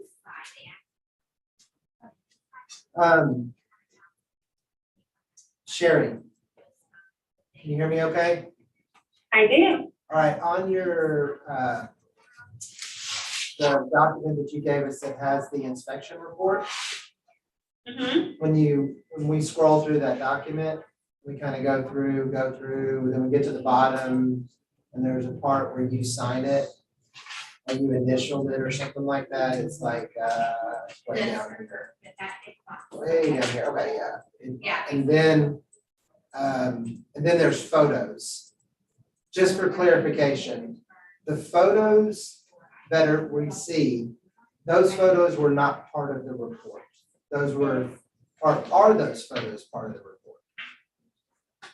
Sure, I think, Richard Burton was my inspector, and so I think he had a lot of photos. You're right, so after that page 404, the pictures behind there, those are pictures that I took. When do you think you took those photos? Oh, I just took those in the last couple of months as these problems were coming up. And I submitted more of them on my initial protest, so hopefully you see, I submitted, I think, like 11 or 12 pictures on my first, the first time I did it, and it shows the big beam that's been, demolished by the termites, and there's the cinder blocks with the cracks in it and stuff like that. All of those pictures I've taken, and all of those things have come to light in the last, I would say, 3 months. And I bought the house in September, and everything prior on that, in that inspection report, all those pictures, that are part of his report, are his. Can you please explain to me again the part where you talked about the foundation, the pier and beam foundation, and someone told you that it was okay? Who told you it was okay? Richard Birkin. That's the home inspector? Yes, sir. I got a loan. And the mortgage, the mortgage, Yeah, company wasn't gonna give me the loan if the foundation was, a problem. And what I come to find out since I bought the home is they painted and the cracks are going up the wall. okay. But Richard Birkin did in fact inspect your foundation? He did. Were you on site when he did it? I'm sorry, sir? Were you on site when he did it? I was not. Did he happen to tell you how he did it? No, but I know it's in the report because that was something I was really, interested in. Could someone climb underneath your house very easily? The fish. Could someone climb underneath your house very easily? No, they can't climb under the house at all because it's on a slab. There's no crawl space. How? And the house was built in 1938. And like 2/3 of the house is cinder block, and then 1/3 of it is an apartment that's siding, and it's all slab. Do you have any idea how the foundation was inspected? I don't, but I know on his inspection report on page 5 of 16, Okay. it says, at this time, the foundation appears to be supporting the structure, and any immediate significant repair needs should be considered and looked at by a licensed contractor. So when I talked to him verbally, he told me he thought it was fine, that it was an old house and you were gonna have some of that. Yeah, I see. Thank you for pointing me to page 5. The foundation appears to be adequate and supportive at time of inspection. Some settling in the original master bedroom of the home is caused. So it would appear that the inspection of go ahead. It isn't checking deficient. The word say one thing, the check mark says. Yeah, so the increase of value, do you know that we didn't increase your value specifically? We increased everybody's value and you were just in that increase? That makes sense to me. I didn't know that. So yeah, that's what we did. We increased everybody, a lot, by the way. So the increase, and obviously we didn't know about this stuff that you're dealing with here. Let me bear some news to you that will be difficult. When you protest, that original thing when you protest is the protest that legally matters. Your original protest has to do with property description. The review board who's here, who is selected, by a judge to help with all of these matters and to get us through what's called equalization. They're allowed to rule and make decisions on the original protest. So they have the ability to make a decision based on whether or not your property description is right. That's what they have an ability to do. And so nothing in your evidence has anything to do with that. The reason that we moved forward is I wanted all of this on record. I wanted your intention on record. I wanted the files on record. I wanted your description on record. And I'm going to ask you a few more questions. When you purchased the home, did you know of any of this damage? No, Did you trust the report to the best of your knowledge, basically? I did. On January 1st of 2022, what was repaired?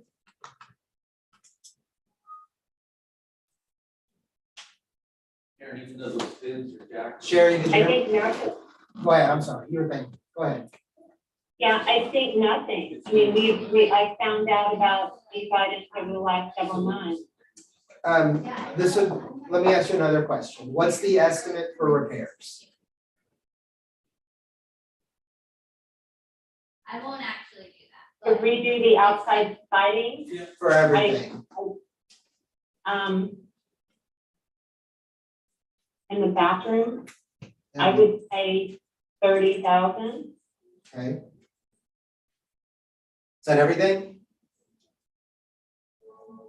Well, if I tried to deal with the foundation, I think that would be closer to 18,000, so 30 plus 18, That accounts for termites also?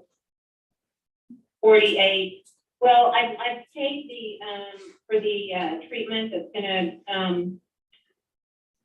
protect the house for 10 years. And it's not falling down, so I'm not gonna go into the walls and try to repair, the wood that's been eaten. I'm just, it's not gonna have more damage. So I think 48,000 is the number, I think. Can I ask you a question? Does that include that main beam you pointed out was structurally unsound and eaten by termites? Yes, I already repaired that, and that was, that cost, about 4,000. That's already been completed. Yes. Okay, thank you. Sherry, if it's all the same to you, I'm not gonna present a bunch of information that deals with what sold and what didn't sell, okay? Okay. I don't think it has anything to do with this case at all. One, it doesn't answer your property description, which is what you protested. Two, it has nothing to do with damage. And you've already said that you purchased this year and yada, yada, yada. So, we're gonna have to do this thing where the board's gonna have to, they have to rule, okay? On what was protested originally. Okay? I understand, I made a mistake, so Well, thank you. we're gonna talk a little bit about an appeal. It's not the end of the road. But it is gonna determine what you wanna do next, so, Okay. okay. All right, Sherry, is there anything else you want to add at this time? You do have some more moments or minutes, I should say.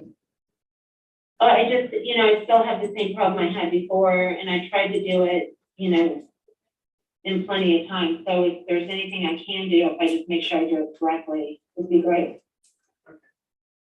Thank you. Ray, anything else? No. Y'all can explain about the letter and that they get, she'll get a letter from us and it'll have information about that kind of stuff. And of course, I'm not telling you what to do, I need to. Okay, Sherry, There's no remedy she can seek. hold on We're just a moment. It's possible, but the best thing to say right now is really just like legal rights. And then if there's something that the appraisal district wants to do to head it off at the pass, then we'll do that. But the legal rights are super important right now, I think. Sherry, we had the appraisal review board now has 5 minutes to discuss your protest, and you'll be listening to us, so, just hold on while we talk. Okay, great. Yeah, it is. Mike, I understand this legal issue, but what she's describing in Q11, which is property is not described properly, it really isn't. But it's not checked appropriately, so I don't know if we can make the determination that what she was trying to say was that it was, the house was overvalued because of the issues that she has with it. So I'm confused legally about that. Yeah, I think at this point, it is just a matter of the property description, which has no intersection of bearing on value, appraised value. I know, that's why I think So- that. And since there really wasn't anything introduced in evidence that dealt with or refuted property description, I don't think there's any action we can take. What's her name? We put in a Sherry. Yeah. Sherry. Hey, Sherry, Well, we'll give you a second, okay? absolutely, Yeah. you go ahead. Hang on, we're still pondering our options here, so. I think what Mike's gonna say is that what we were referring was that we can't do anything with this right now, but that she can appeal. Right. Because. However, Mike may offer some more guidance. I was just gonna give you informational, hi Sherry, my name is Mike Soto, I'm the chief appraiser for Aransas County. I was just briefed on the situation as it relates to your protest and your concerns. I'm not going to speak for the ARB, but I do know the general duties of the ARB are to rule on the specific things and items on the protest. You have the ability to appeal. What I am telling you is you also have the ability to reach out to Ray subsequent to this hearing, and we can do something that's called a joint motion to correct. If we agree in principle with the items, which is what Ray indicated to me, we agree in principle with the items of some of the things that you brought up. It's just one availability. If after that conversation, you don't feel like it was enough or whatever, you still have the ability to appeal the ARB decision through an arbitration or lawsuit. So, but I want to tell you that I'm just affirming to you that it appears that you checked the wrong boxes. Having said that, you kind of tied the hands of the ARB. I'm not going to speak for them. I'm just saying that that's the way I see it. But I am affirming to you that you can, shortly after this meeting's over, you can reach out to Ray. And we have the ability to do what's called a joint motion to correct, if we agree in principle. Okay? Yeah, I really approve. Well, I do, and I appreciate that, the description, I was thinking of like on realtor.com. sure, understand. Yeah, okay. I can, Sherry, as soon as Mike just said, as soon as we finish this hearing, And we'll review exactly what you can do. what you can and a suggestion of what to do, okay? Don't consider this a closed issue at all. Right. You have remedies to continue to further your protest. Okay, so you just listen to us for a few minutes and then we'll try and make sure you totally understand. Okay? Yes, Okay, thank you. Hold on. All right, I think what we have to do is what Mike just said. Right. Yeah, we basically. We just have to rule no on what, Just roll. yes, because that's legally, we have And you can't make part of that. to know. That she can do it separately, correct? Yeah, we'll just do that description. Okay, Cheryl, I'm gonna make a motion on your property, but don't get too upset about it. We're gonna give you some additional information after we make this ruling on the case as it was presented to us, all right? sounds good. Okay. Then I make a motion on case ID 2022-206, account number 19497. That the board finds that unfortunately item that was checked, property description is incorrect, is the only item we're able to rule on, not the assessed value or the noted value of the property. So therefore legally, we really can't do anything about that. So all I'm going to have to recommend is that the noted value of 249,090 stands at this point, and then we'll continue this conversation after this motion is made. Okay? Okay, Ron seconded. All in favor? Aye. Anybody opposed? Okay, Sherry, so that, you understand what we did, we had to leave it where it was, because we had no choice. Okay, Sherry, what I will explain here is that you will receive in the mail a determination package, which basically documents what we ruled on just now, which effectively is just the fact that we couldn't really take any action from a evaluation standpoint. It was just having to deal with the item you protested, which was the property. Now, given that in that determination package is specific information about appealing the decision. However, prior to taking any action on appeal, what the chief appraiser mentioned is if you would reach out to Ray Presley. Ray is the appraiser, and he's also the district representative that was in this hearing. So it's up, you need to be the one to contact Ray, okay, through the district office. And I'll give you their number just so you have it, which is 361-729-9733. Thank you. And if you will reach out to him, then there may be some additional help that they can offer through some possibility of making corrections to your appraised value. Okay? Thank you. Okay, thank you for getting in touch with us, and I think we'll be able to get this straightened out just fine. Have a good day. Thank you. Okay. very well. Thanks a lot. Bye. Bye. I'll give that to you. I don't know who gets those. Lunch. So no more 10. Oh, my. We are done with the morning. We do have a gentleman who dropped off his evidence for 2 accounts, so we do have that for sure this afternoon. But other than that, it's possibilities. I said for sure we have 2. Okay. Yeah, In person. yeah, in person. 1:30. What did you say? I'm sorry. The 1:30.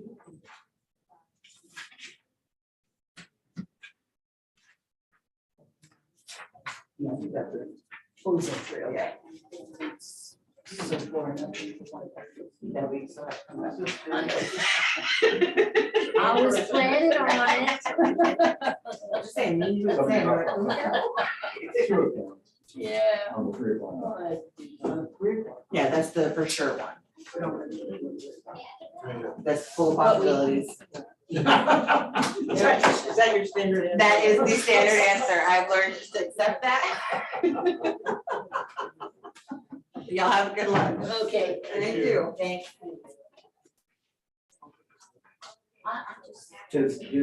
We're great from the standpoint that that's going to be used in the future because our hands are tied. You really feel bad.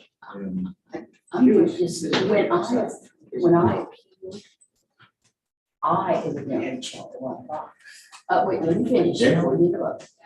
And I was not even afforded any of this. I was just told, sorry, you turned around, check the wrong box. Where we live. Here. And that was last year. Things have changed.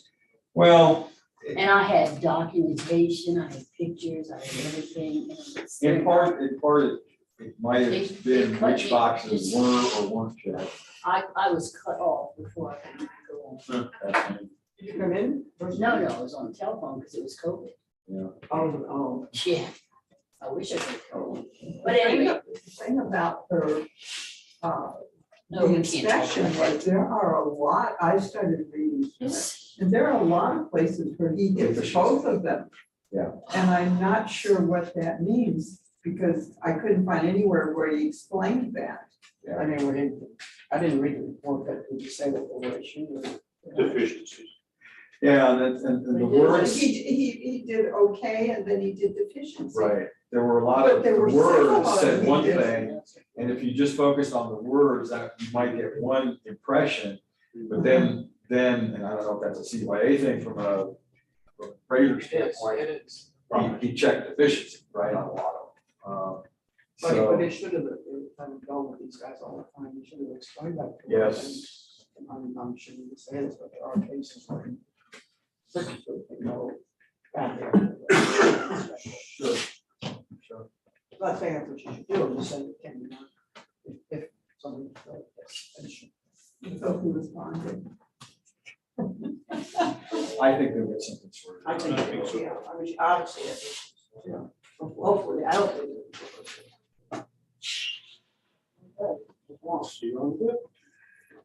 Playing solitaire? No, I'm just working on some. We wouldn't tell if they were. You bet. Thank you again for breakfast. You bet. No problem. We had y'all had breakfast. We had breakfast. Wow, I did too. It was catered. Yes. Catered, Delivered. McDonald's. Yeah. I went to the donut shop. See you later. My card checked. It's donut shop you go to. Well, it was just this one up here, because I went to that, I guess that O'Reilly's or whatever this is. To check, because I had a check engine light come on, and they've got this computer thing they can attach, and it was my gas cap that was not sealed. And so, while I was leaving, I saw that little donut shop, so I got a pea blanket. They have good donuts. It's my Yeah. favorite.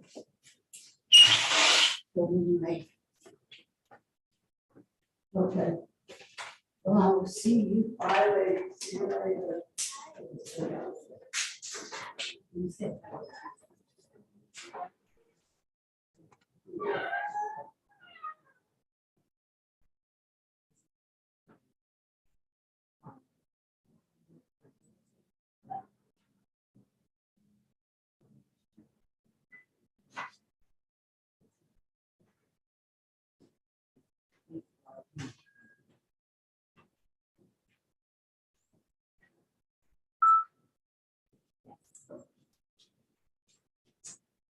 That's the part.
Yes, it will, or it won't, but that's your option.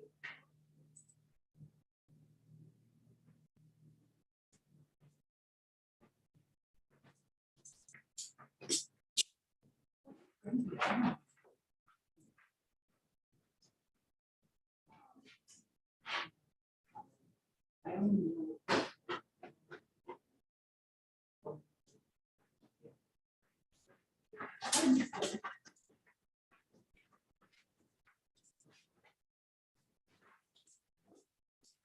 Yes.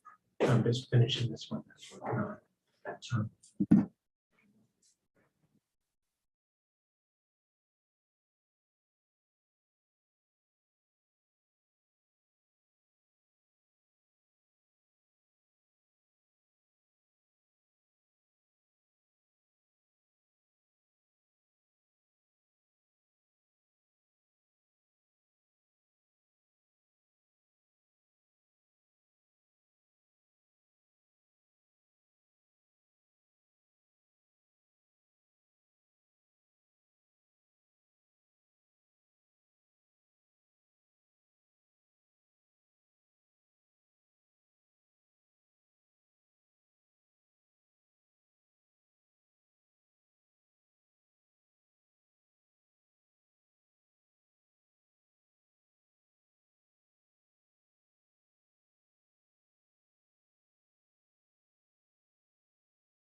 I thought about selling my house in Portland, but shoot, That's what I A told lot of you. that for I'm one holding person. on to this great Told you, we can restaurant. get a lot for our house, but where are we going? Where you going?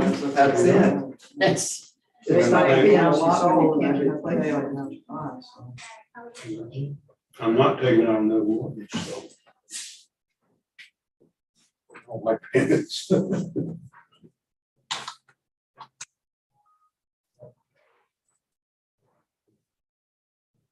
Like they're gonna continue to raise interest rates for a while. I think so. That's gonna probably show us for the slow. I noticed the gas dropped last night, yeah, it did. 405, I think I saw. Yeah, but it's for 11. 404 at HEB. Mhm. Last week, Maybe I you should had a just go half in the tank afternoon to gas, so I get thought, okay, when I filled up, it was like $45. I'm like, oh. So a half a tank, ought to be half of that, right? The price had gone up, so it was almost as much as a whole tank of gas. So I'm like, oh, you can't win for losing. So I'm on I have 3/4 of the tank. I think I'm gonna fill up at 404 because next week it's gonna be something else. That's the first time it's gone down. Yeah, it is.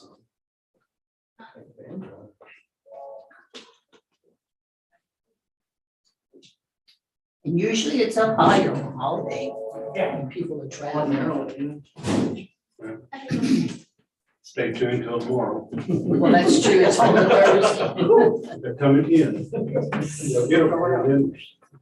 Yeah, they will be stuck with the high price. They're slow today. I At think least I get do. you enough to get through the weekend. Yeah. And the price of diesel, my goodness. Well, for truckers, it's gonna be. Yeah. Son fills up his truck, it's $168. My son's a nurse at Spawn, Carolina. And so he has a big diesel truck, and so he says he's only allowed to take it into work once a week. And then he uses his little, well, he's got a His little son works Mustang. at Lyondale. out in Boston. Does he? Christy works for Lawndale in Houston. So, She used to work there. She might know on her little, have you been there long? Been there for a long time. He said, I can't afford to drive my truck anymore.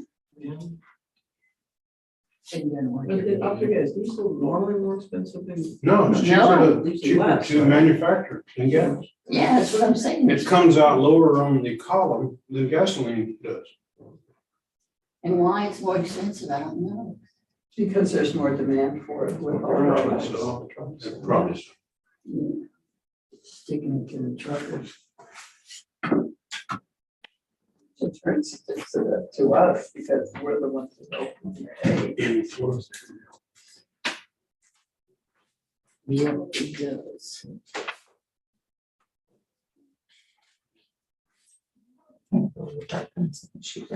Sorry? Well, darker on the sheet, right? You already told me. No, I will in a minute. Are y'all ready? Sure. I think so.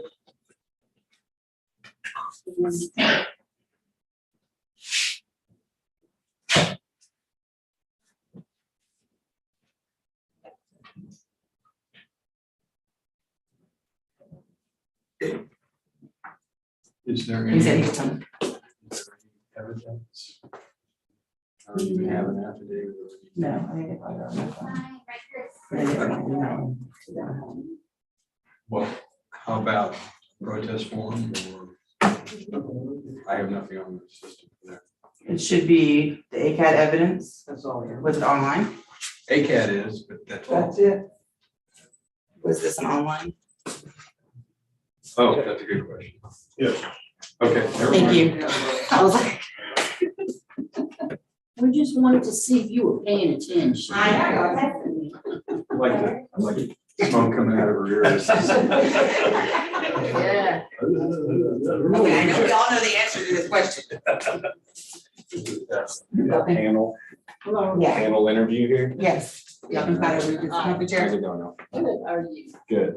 So apparently I did not read the directions well enough. I didn't print anything out. I did take photos today of the neighborhood. And really, I'm here to ask some questions. This is the first time my wife and I have had to really do any of this. I've heard from other people that as far as a homestead, Tell you what, Yes. we're gonna do this a little semi-formally. We have a script to go Oh, through okay. and you'll have an opportunity to talk okay, and offer, whatever information you want. and Okay. we'll go from there. We're gonna wait for a minute for the representative of the district.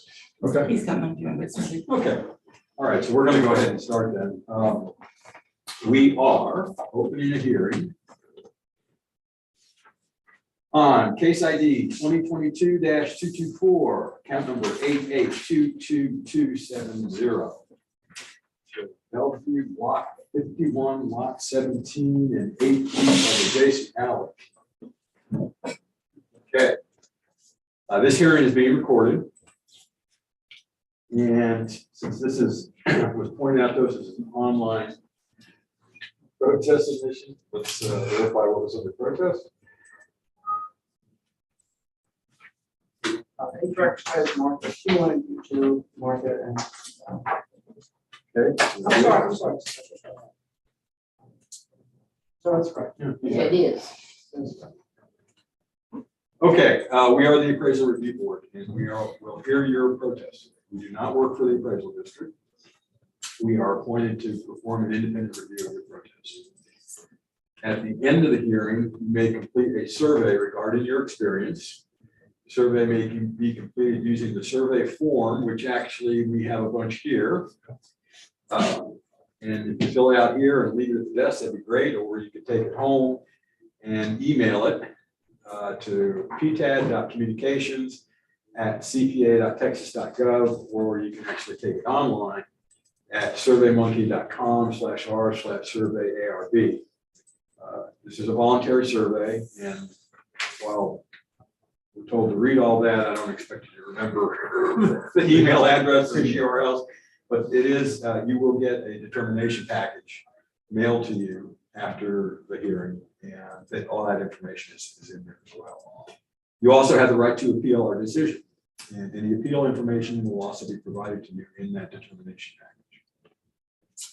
So in accordance with Tax Code Section 41.45H, all written material that has not been provided must be provided at this time. You've already indicated that you really have no evidence to speak of. You'll be there. Your version of evidence. Yeah. Yeah. Okay, the ARB members who are considering the protest have not communicated with anyone about the protest and are signing an affidavit to that effect. I, Scott Reiger, do solemnly swear that I have not communicated with another person in violation of Tax Code Section 41.66F. I, Kathy Hoffman, do solemnly swear that I have not communicated with a person in violation of tax code section 41.66. I, Joanne Ferguson, do solemnly swear that I have not communicated with another person in violation of tax code 41.66F. I, Ronald Can, do solemnly swear that I have not communicated with another person in violation of tax code 41.66. I, Peggy Bird, do solemnly swear that I have not communicated with another person in violation of tax code 41.66F. Okay, all testimony for all witnesses must be given under oath, so that he has to swear in. Why am I saying this? Are you going to offer any testimony? I Or do just- solemnly swear to affirm that the testimony I shall present to the appraisal review board for the Aransas County appraisal is true and correct. Please state your name, please. Stephanie Conley, and go ahead and sign it, right? I do solemnly swear or affirm the testimony I shall present to the appraisal review board for the Aransas County Appraisal District is true and correct. Here, humbly.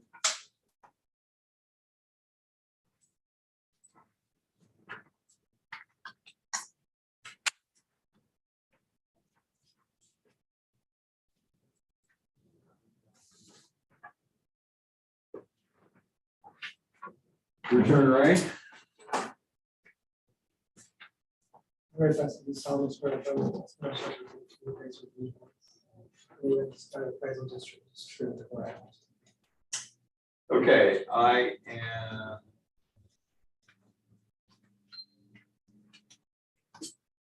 right.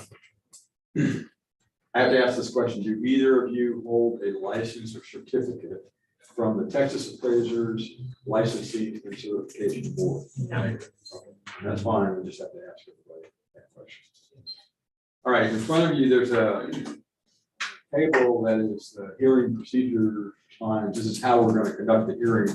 And we have the choice of either you presenting first or the district presenting first. You get to make the choice. But I'd like to hear y'all talk first, and you might answer a lot of my questions just by giving your case. That's fine. Okay, great.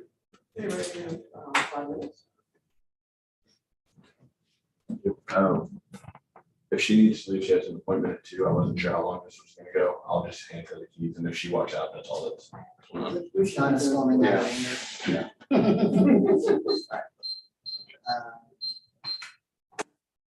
Okay, we're gonna look at a property on Road Street. 5 Row. Familiar with Row or not? Row is right by More Than Feed, next street over from More Than Feed. In between More Than Feed and that doggy daycare place. No. Salted something. Salted down. There you go. And it's in what's known as the Bellevue subdivision.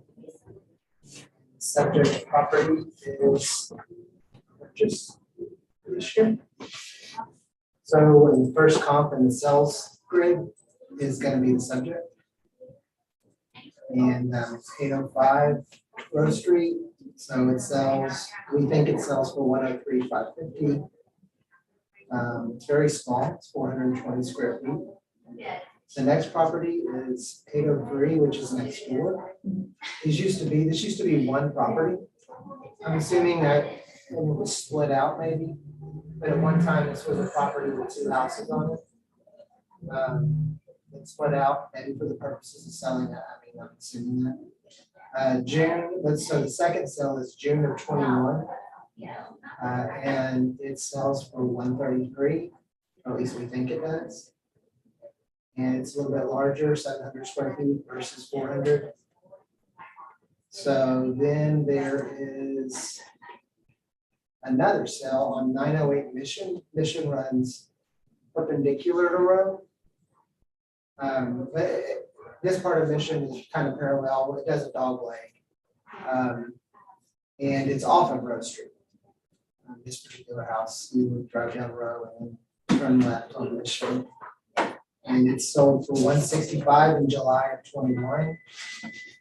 It's 964 square feet. All of that comes out to 113,586. We have a value of 94,000. The equity grid is Rose Street, place next door. Novice Street. And I think Novice is similar to Mission. I could be wrong about that one. But it's also in the same general area. If you look at the grid, you'll notice that the class is different, but the square footage is more. It's not the easiest thing to comp houses that are smaller than 800 square feet. There's so few of them. And then there's a sale on Stewart. I mean, not a sale, there's property on Stewart, there's property on Stanley. All of those things come out to a median value of 114 when compared to the subject. So what the appraisal district did this year in this area is we studied all the sales, we found out how far the percentage points we were short, and we increased the neighborhood adjustment to correct for market. That's what we did. So the easiest way to think about that is, say you have a neighborhood and there's 200 houses in the neighborhood and 10 of them sell. We're gonna go look at those 10. We're gonna try to remove the flips the best that we can with the data that we have, to try not to study flips as best as we can. Because flips are bought low, sold high, and normally the people who do the work do poor work because they're trying to make so much money. It's helpful for us to get that data and separate it. and then do the same thing, what's normal? What's someone lived in a house, did the normal stuff, so that kind of thing. We try to do that. So out of those 10 houses that sell, we will find out by simply dividing the market value by the sale price and finding out how short we are. And so we'll find out we're so many points short, and then we'll move that whole area at one time. So whether someone painted or did anything, built, they could have a mobile home sitting on a lot on Rose Street, their value went up. Everybody's value went up by a certain percentage. So we do that across the county. That's the way mass appraisal works. That's how 4 people appraise 25,000 properties. That's the way it's done. I'm gonna ask a question. I'm trying. You're about to, yeah, I'm gonna be done, and then she's gonna pass it the time. Okay. The talking stick. Yeah. Okay. All right, you have 2 minutes for cross-examination and 5 minutes of presentation. So 7 minutes, ask whatever you want to do. All right, first off, with those numbers, every single person in that area had their property increase 53%, because my tax valuation went from 60 to 90. I gave you a partial truth. We're Okay. also adjusting for your listing. So it's better said that if you're a purchase in a year, you're studied. Like when I mentioned those 10 properties, those 10 properties are studied. And if you could imagine a house that sells and it's like way depreciated, we don't know anything about it. And we divide the market value by the sale price, and we come up with, say, 40% gap. Well, that may not be, if we apply 40% adjustment to a whole area, that could be a problem. So we're gonna try to shore that up by saying that, by studying the sales and making adjustments for those sales, and then creating that percent. Okay. So all the sales get studied and adjusted first Okay. for effective age, class, that kind of stuff. Right. And then, yeah, because there were no, I mean, granted the evidence. you're okay. I took photos just showing that like nothing was improved upon, because it looked like the home value went up, say 30,000, and then the property value went up, it was split out. Did we raise the land too? Yes, which I kind of understand that, just because of general property value. Yeah. I didn't understand the home going up 30,000 when nothing's been done. Some of that is us pushing data for your sale, like us reading a listing and understanding a property better. Because obviously, we're not gonna understand the inside of a property. But then when something's listed and the photos are online, we need to get new information. So we're gonna adjust that property. We're gonna do that to all the sales in an area. And then we're gonna find out where we're low. And just for reference purposes, we raise the whole county. No, of course. The whole county. I figured as I much. hate flies. The fly keeps bothering me. I think it knows that. Yeah, it's Kathy brought it. But I'm just letting you know, like, we raised Bellevue, but we raised, I figured everything went up. That wasn't really a surprise. Right. I think the 54% is what really like hit me, and it's the reason I'm sitting here. It No, just I seemed like get a it. very large jump. And I understand that you might not have studied that property in the last 10 years, or like you said, there wasn't a sale because it was 2 homes on one, so they just divided the property. They were this trying past to year. sell them together for a long time. Okay, They did. They had it listed as a sort of like a rental property type of market thing. They were awful. yeah, Yeah. the sellers were a nightmare, but Yeah. that's neither here So- nor there. So absolutely. So then at some point they did something different. Mhm. They probably weren't patient enough, or they just Oh, they were patient. didn't do a good They went job. on vacation. They were very Our patient. closing day, they Yeah. just didn't tell anyone and went on vacation. Right? And they weren't gonna accept our offer because we were going to be living in it. Yeah, they wanted it to be a vacation. And actually, she brings up a good point with living in it. Homesteading, like the document you Yeah. fill out. First of the year. Okay. Driver's license, that's sad. Okay, We had that. so with all of that, and I'm guessing we either didn't fill it out. Isn't there a certain percentage, again, back to the math of it, that properties can be raised per year due to homesteading or But it'll count for you next year, right? next year? Right, Against market increase, can't go up more than 10% unless you Okay. add new value. and, Unless you build, add on, that's new value. right, So right, then you're canceling out okay, the 10% cap. right, When you add new, you just add new.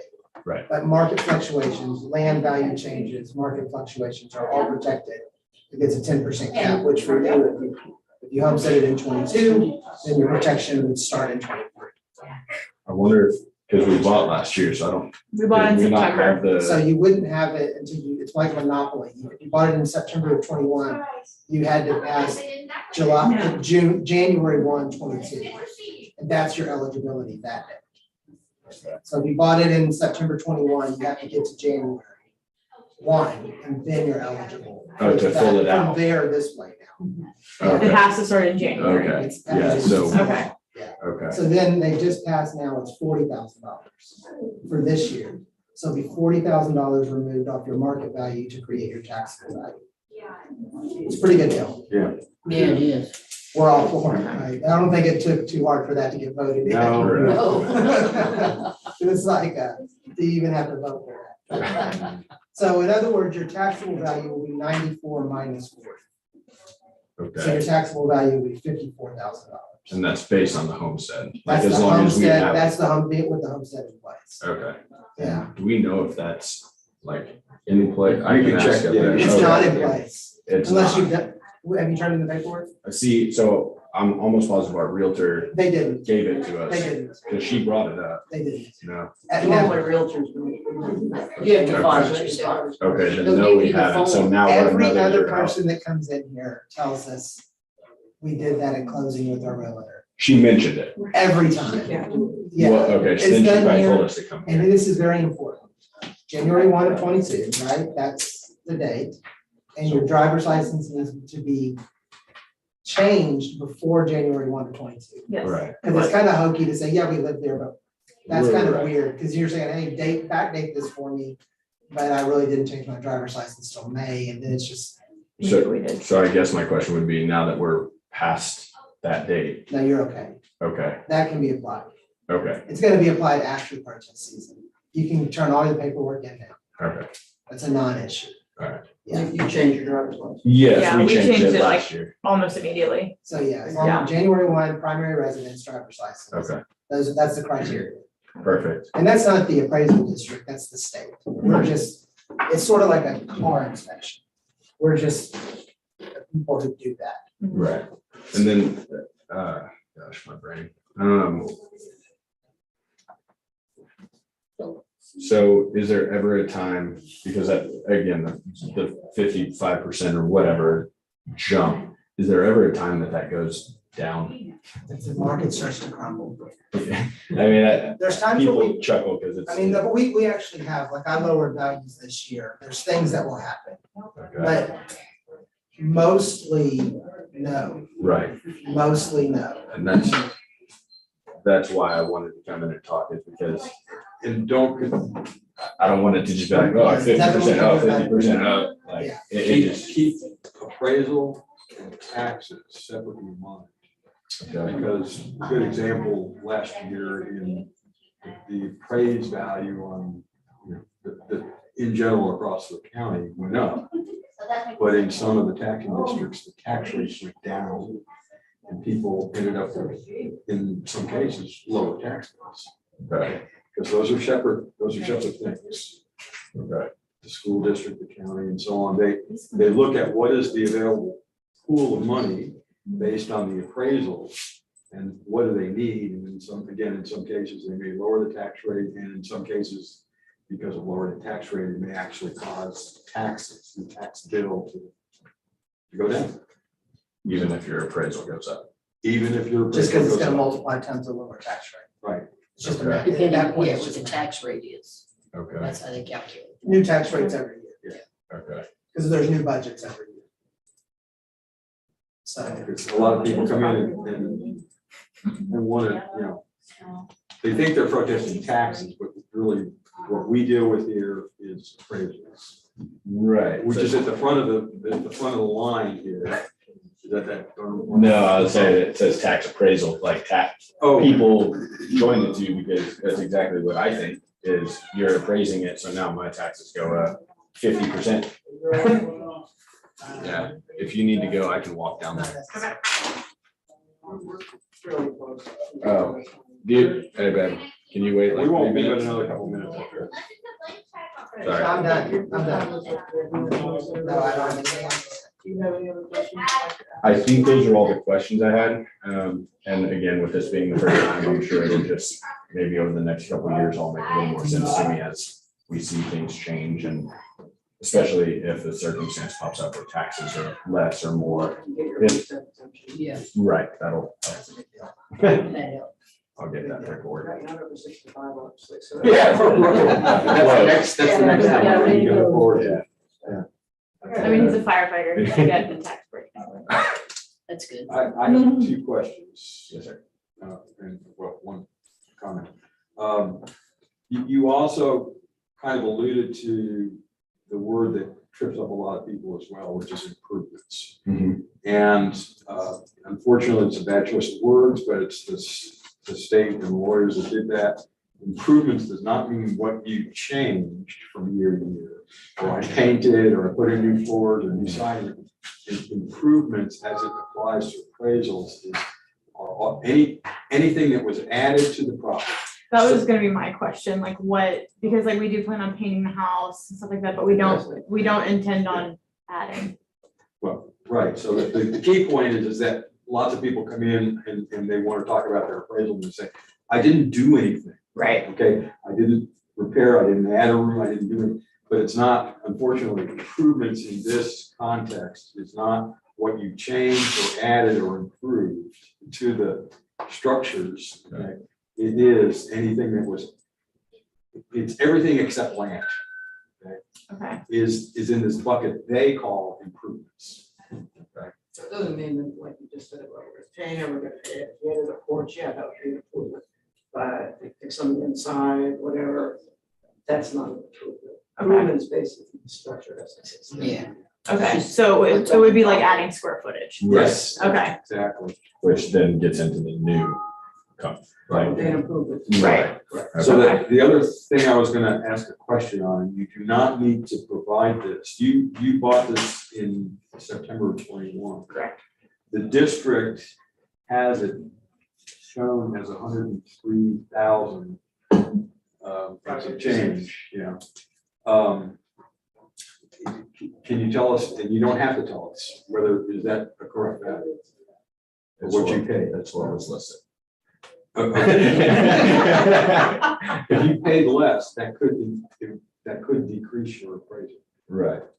Okay, but again, you don't have to tell us, and So we're assuming it's 130. for the purpose of the appraisals. Yeah. You're assuming it's 113? 103. Okay. Oh, I'm sorry. Yeah. Okay. 103. Their median value. Yeah. Yeah, I mean, none of y'all's evidence was necessarily incorrect. It's all the lingo. And everyone I've talked to in other counties, they're like, hey, take photos, show them this stuff.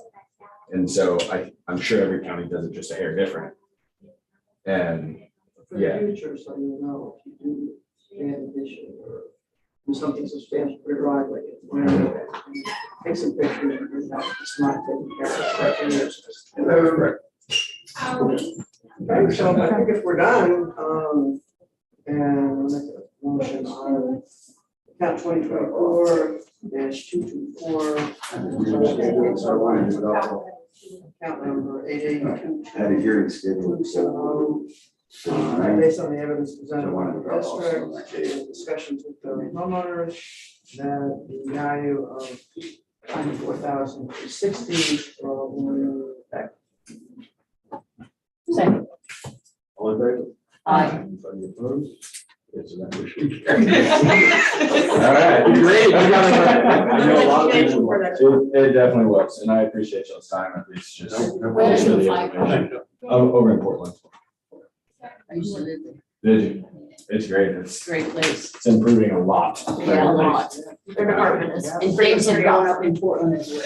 Oh. Because that's not shocking at all. Portland's probably 3 Yeah. times as expensive, their taxes are outrageous. Yeah, I have a home there, so. Target's coming in. Yeah. Is it? In the old Kmart? It's gonna be across from Walmart. So that field, next to Bill Miller's. Oh, wow. Oh, on the other side of the highway. Mhm. be another Walmart? Target, Even so better. basically. but it's like closer. No, Target's better. Target. Thank you guys. Hey, I appreciate your time. Thank you. And if you haven't heard, Bell, Portland is now open lots. The big lots. I wish they made the Bells do something. We got one more in person. Got it ready? But yes, we're ready. Yeah, a big one, go with it in August. It's gone. Behind Bill Yeah, that's a bigger piece. Or next door to. Miller. Yeah. How are you? Well, how are you? Great. How about you guys?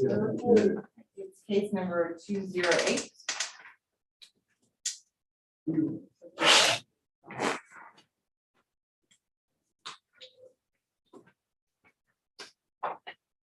All right. I'll let you know when it's your turn. I have some administrative to go through to start off with. We're commencing a hearing on case ID 2022-208, account number 28765. Neptune Harbor, lot 46. Otherwise known as 46 Magnolia Street. This hearing is being recorded. Verify exactly what is under protest. 2122, Market. Thank you.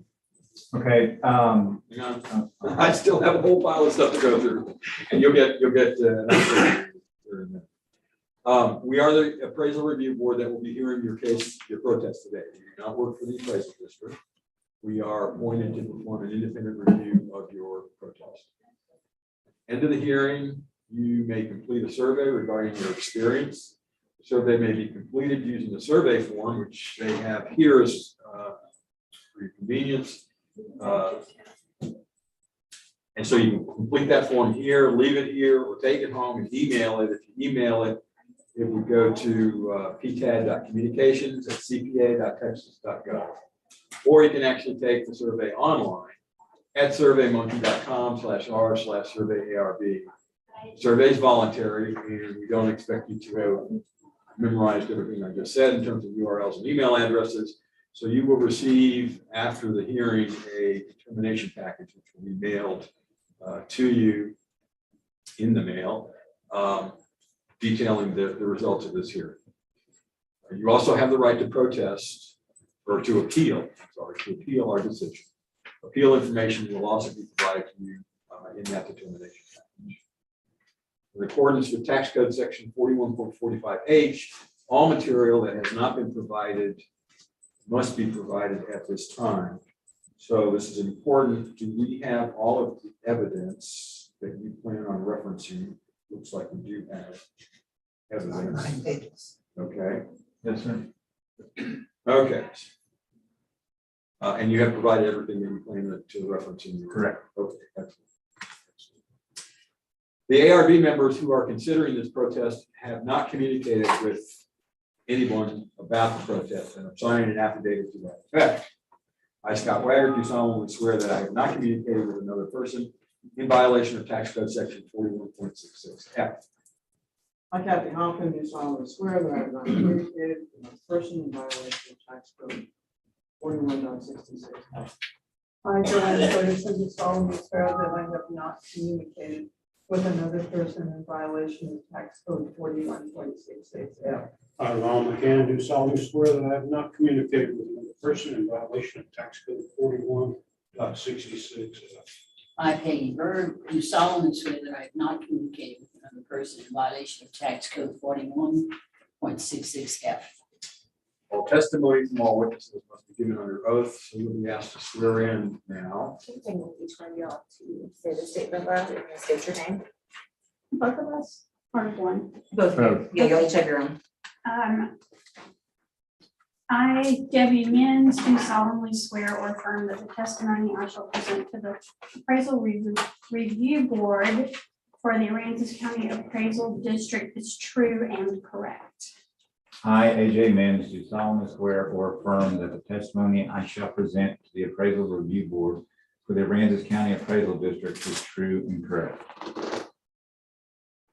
I'm sorry. I, Ray Presley, do solemnly swear or affirm that the testimony I shall present to the appraisal review board for the Aransas County Appraisal District.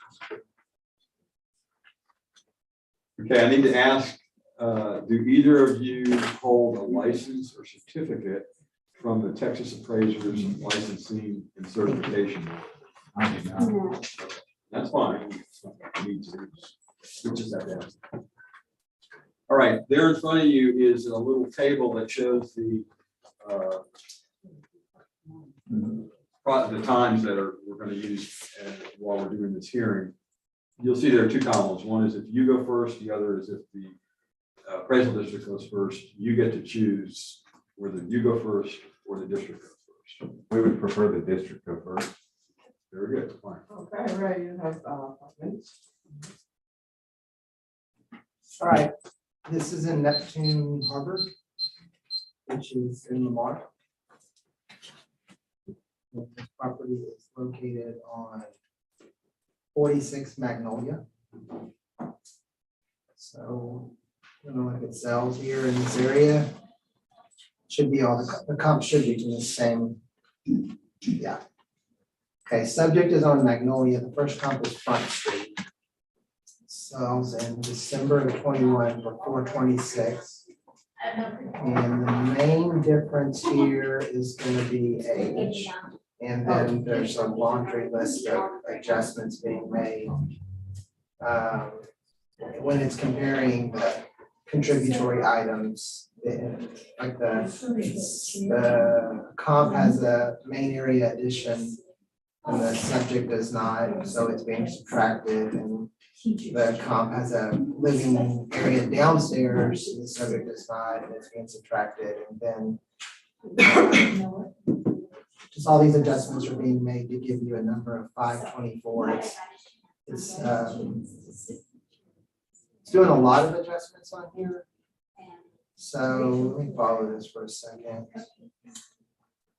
I'm assuming that I have to look at this. I'm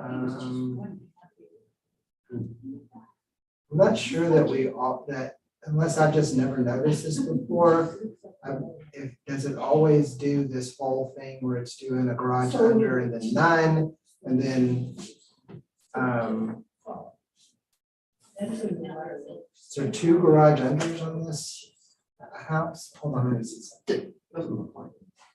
Well, I guess there is. We have a garage under on both sides. Oh, I see it. Okay, Yeah. all right, I was just kind of confused. I should have looked. Comp number 2 is 59 Magnolia. Sells in July of 2021 for 526, essentially the same size, maybe a little bit larger, but not much. And a little bit older, comps out at 581.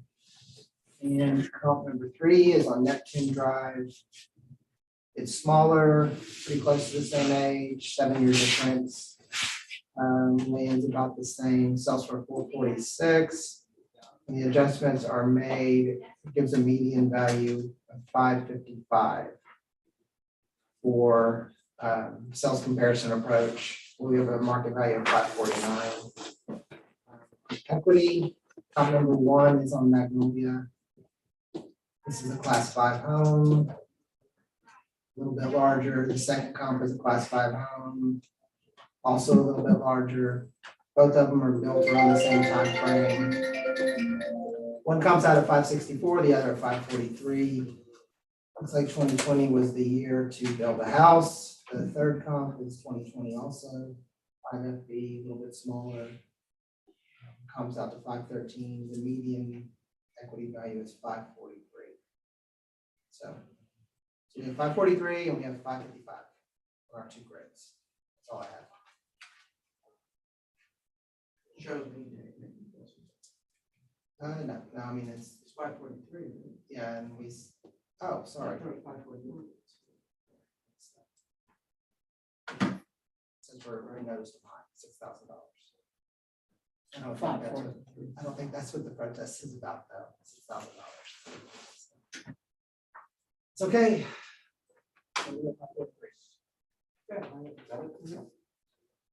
Okay, we have 2 minutes for cross-examination and 5 minutes for your own presentation, so 7 minutes.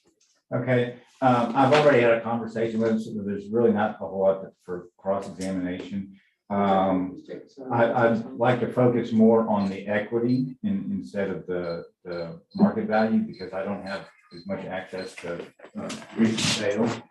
And I'd like to start off by, I'm sure you guys have the same thing that I submitted. Yeah. On the front page, if you'll notice under the larger garage, they're calling that a covered porch area, which is 176 square feet, which on the comp equates to about $7,200 in valuation. And as you can see, it's in front of a garage door. It's basically part of the driveway. That's not a porch area and really can't be used as a porch area. I just want to point that out. What I did, using the equity grid provided by the district, I could figure out what they were allowing price-wise for the other garage, utility, and all the improvements outside of the living area. And you'll see those priced on page 2. And what I did to try and have a similar to where I could compare the homes equally was backed out of all the extras to where we got down to a number and then divided that by the living square foot to come up with a per square foot number. Now on the comps that the county used, all 3 of those comps were built in 2020. And all of them actually, in my opinion, are overappraised. And what I did was compared to some homes that were built in 19, and then a couple older homes that are in the same style and structure is ours. And our home is the first one, and once you back out the numbers, we're at $178 per square foot at the 1,505 square feet of living. And then the first comp is the home right next door to us, which actually, they have a larger lot. They have probably twice the square footage because of the way the lot's shaped, but living area is close to the same. They have a swimming pool. They have a little bit more in garage space. The garage is attached. It's not under the home. Their boat slip is covered. They actually have a deck on top of theirs and it's enclosed where ours is open. But when you price that backwards and subtract the improvements minus living, theirs comes to $70 a square foot, which is a substantial difference from ours. And that was built in 19. The next one, 38 Front Street, was also built in 19. And the same thing, you know, going down quickly, the same math, the same formula, that's $133 per square feet. The next one, number 2, was built in 18, number 2 Neptune. And it doesn't have all the improvements that we have, but when you back that out, they're at $136 per square feet. And those are the 3 that were built most recently. The next 2 are a little older, but in the area we live in, as you guys well know, after Hurricane Harvey, everything's been updated, improved, and new roofs. And so when you look at those, they the first one comes in at $100 per square foot. And it's very similar in appearance from the outside. And you can see in the photos that it's a well-kept home and comparable wise to ours. The second one's 57 Magnolia. It's a little bit larger, but the same thing. And it's a little bit older, 98. But once again, if you look at it appearance wise, it shows just as well as ours does. And that come in at $99 a square foot. So if you take the newer home, values at 133, 136, and 70. And average that out, that's about $113 a square foot. If you figured it at 115 for ours, on the next page, what I was looking at is the numbers, the 115 per square foot for the 1505 and the breakdown of the improvements, the land, and then deducting for the porch they have in front of the garage, that would put us at 445, 855.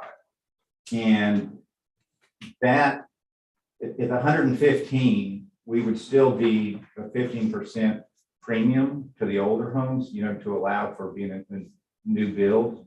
If they were at $100 a square foot, we'd be at 115, which I think is a reasonable amount for a new home versus the older. But if you were uncomfortable with that, I ran the numbers at 133, which is what the 2019 homes came in at, and that still puts us down to 472, 945. And all of the homes are in class 5.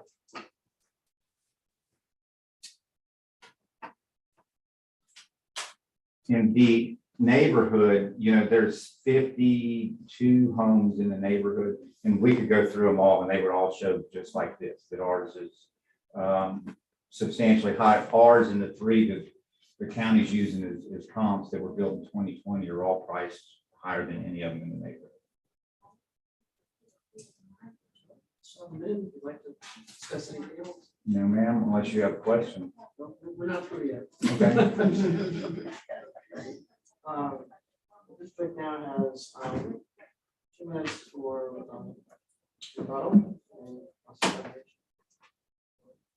Did you guys follow the evidence? Sort of. What AJ did was, I'm gonna be like, what do you call it? This is, at some point in here, I'm gonna go from complimenting to backhanded. Compliment. But the compliment is, he did the exact thing when you guys hear me say over and over again, that you're dividing the square foot into the total value, and you're arriving at a per square foot number, but you're not taking into account contributory items. He did, completely did. He also took into account class. He was very careful. Class was done right. The age was even done right. I can't pick any of that apart. It's all done right. He can have a job here. Now's where it's gonna, in my opinion, it all falls apart on one thing. And again, this is 44 Magnolia is the $70 per square foot thing that was in here in the data that I would say I don't have an answer for that because it's such an outlier compared to all the other stuff. So I want to just say I don't know. That's an I don't know. Everything else, here's the square footage of 38 Front Street, 2756. 2 Neptune, 2440. 52 Magnolia, 2622. 57 Magnolia, 3049. Subject 1505. So only one of these comps is subject within 1,000 square feet. So is completely right. The class is right in the comps, the age is right, the whole assessment is right. The only difference in the per square foot valuation is scale. It's just scale. That's all that's here. If he would have known the scale, I would have got that too, because everything else was taken care of. Meaning the more square feet, the bigger your house, the less per square foot it is. The more acreage you have, the less per acreage. Oh, sorry. Yeah, I mean, that's it. That's all that it is that 1,505 square feet is more per square foot than 2756. That's it. You're gonna be able to. That's the end of, I don't have anything else to say. I mean, it's like I said, I'm gonna go from complimenting to, but that's really the only beef I have with any of this. If I can ignore 44 Magnolia, which is the $7 square foot. I just don't know. That's very weird. Okay. You have 4 more minutes if you'd like to ask questions, discuss anything. Okay, to touch on what Ray's talking about, the scale. And I understand to a degree that there is a difference in scale. But when you call a builder or a framer, they charge per square foot. And we paid X number of dollars a square foot to have our house framed. And it wouldn't have mattered if it was 2,500 square feet, you'd be paying per square foot because we paid for the square footage on all those portions that we're getting charged for. So that's an argument, but it's not, because I don't think the scale is that grand. It should warrant the difference in 179 and 70 or 133, whatever, $100. We're all over the scale. And I'll agree the $70, maybe we don't take that. I don't know where that, but you have to, that's, if you're looking for a comp, that's right next door. More, they actually have more than we have, land, square footage, garage, and they're $160,000 less. But if you say that's an outlier or an anomaly, we still have the other ones that are at $100, in 133, 136. You still have a couple minutes if you'd like to discuss anything else. I don't think so. I think it just is what it is, unless you guys have questions that I can answer for you. We'll get to that. Okay. Ray, you want anything else? Yeah, so the builder versus market thing, I would say there is no way that you can have a builder build you a house and sell it and make any money. Possibly, there's no way you can have a builder build you a house and sell it and even break even. And that's why AJ's right. If you go find a builder, they're gonna charge you $250, $300 a square foot. Right now, sometimes a little more. Whether, no matter what you do, hey, I want 1,000 square feet. I want 3,000 square feet. They're gonna say, that's great. That's my price. But on the marketplace, it's different. On the marketplace, there's scale. On the marketplace, that's why you go hire this builder and say, build me a house, and you turn around and put it on the market. You probably lose money. You probably do. There's probably not a chance in the world you could get that out in the marketplace, right? And you'd have to live in it for a little while. There's just no way. That's why there's profit there for them. It's because they can do that. They get the profit out of it. Nobody else gets their profit. They find one. They've made it where it's that way. If they're able to build you a house, turn it over to you, give you the key, you turn around and sell it, that means they're doing it wrong. They're leaving money on the table. They need to go get that money. Because you shouldn't be able to do that. There shouldn't be a nickel left. Most of them, there's not, I don't think. All right. So I got to fly. No problem. I wish I could get it. Such a small. There's always one. There's always Such a one. big annoyance. Drives you Yeah. crazy. Okay, you still have a moment or I think it's left for closing statements you'd like to make? I really think I touched on everything. There's not much else to say.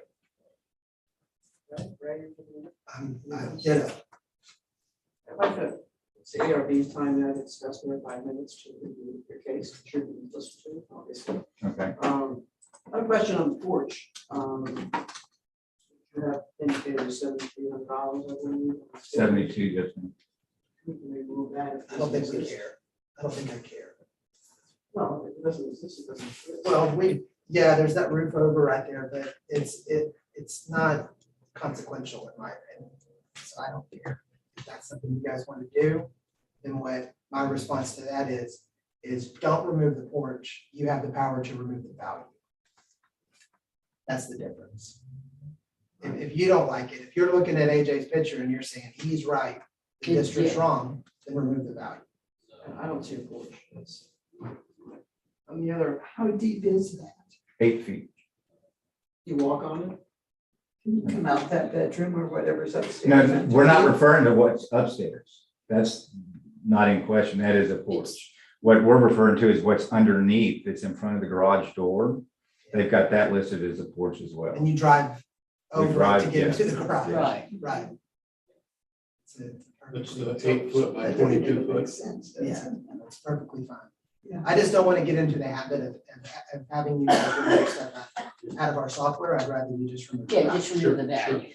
Yeah, So the that's other issue what- is that by our own equity, as Ray's just gone over with you, the price needs to be reduced at least to 543, which is what our equity grid shows, should be the value.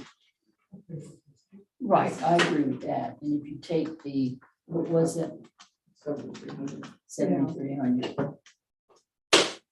536 to 1.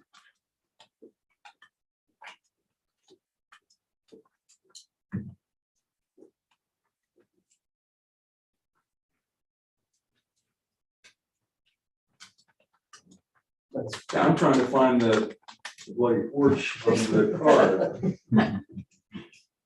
I didn't look for it, he just indicated that it Well, was there, so I didn't. And I guess one of the questions. 176 square foot, but I don't see it listed. Well, I see Well, I do see 276. a covered porch, yes. I see 276s. Yeah, one of them's the upstairs, which we're not arguing, and It's one the of them's the downstairs. downstairs. Okay. Okay, now, and while I heard what Ray said about taking value out, I would rather, I think it would make better sense to take it off. Because for a couple of reasons. One is I don't want to have to, yeah, I don't want to have some value coming back. Plus, it seems to make it purer by reflecting the actual. Scott, I agree, because like I said, it's going to come back on the same chart next year, and you have the same protest, it doesn't exist. Yeah. Or it's not.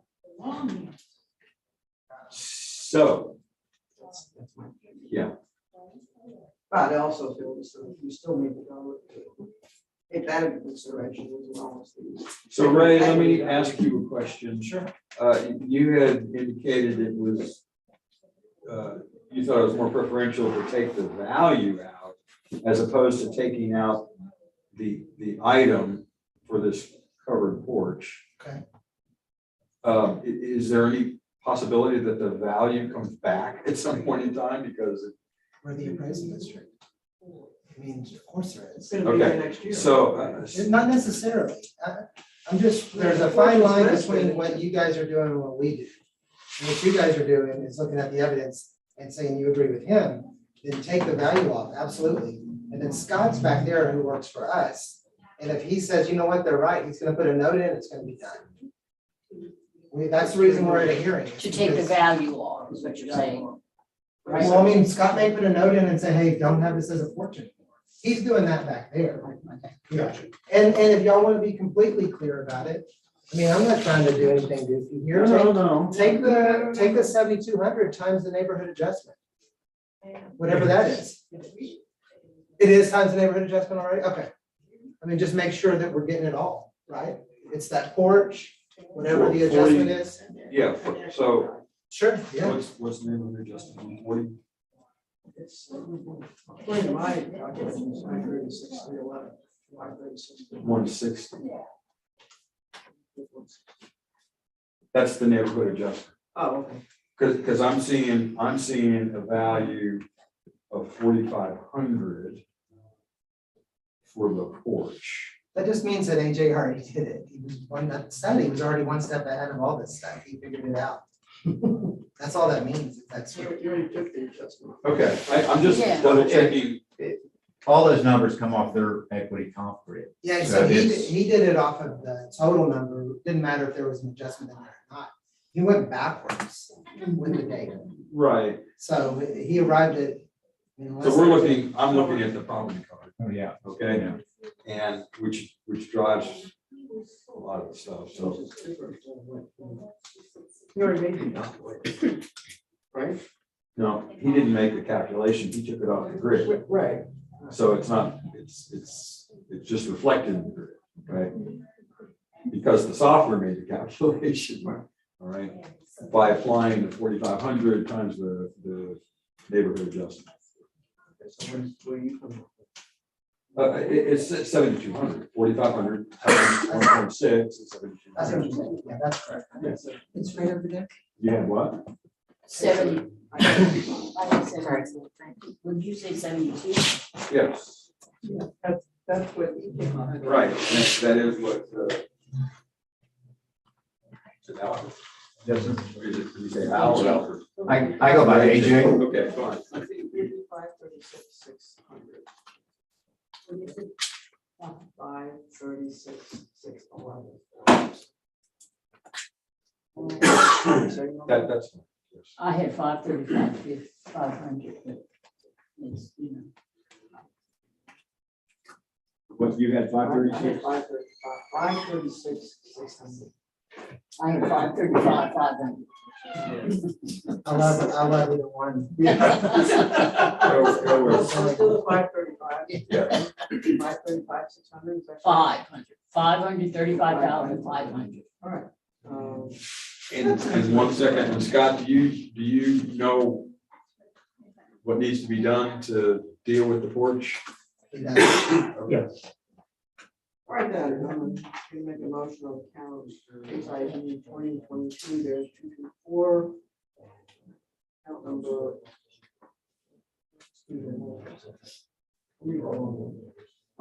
Case ID 2022-208, account number 28765. In relation to manufactured appraised market value and appraisal ratio to the minimum appraisal. Recognition to go to district and the protester.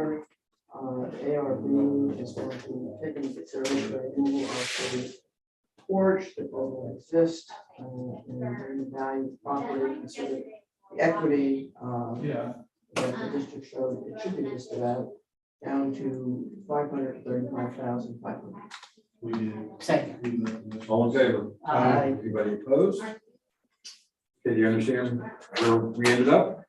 I did. Okay, not, right, so you understand where we ended up, okay, Yeah. okay, fine, Mhm. good. Okay. Thanks, guys. Thank you. And you will receive the termination letter in the mail. Okay. Did you guys sell the duplex? We did. All right, guys. Thank you. Thanks for your time. Good till 3. For 3, yeah. And at 3, we have the one guy with the 2 cars. No, he is gonna be in person, but he already dropped off a thumb drive. Okay. So we have another thumb drive coming. 3. Special on thumb drive. Yeah. Yeah. 194 and 182. Okay. It's the only one that's got 2. Very last 2. Yeah, page 6.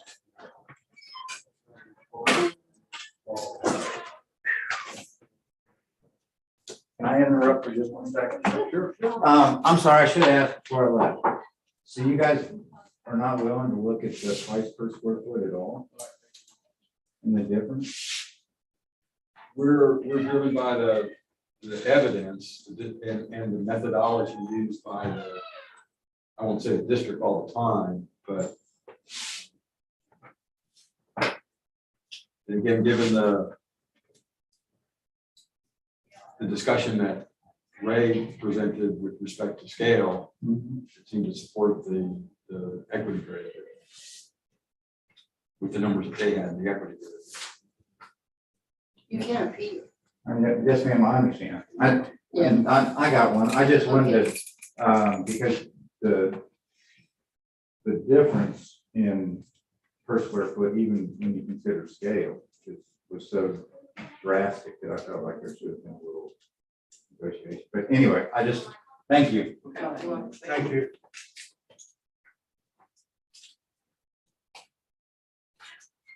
Okay.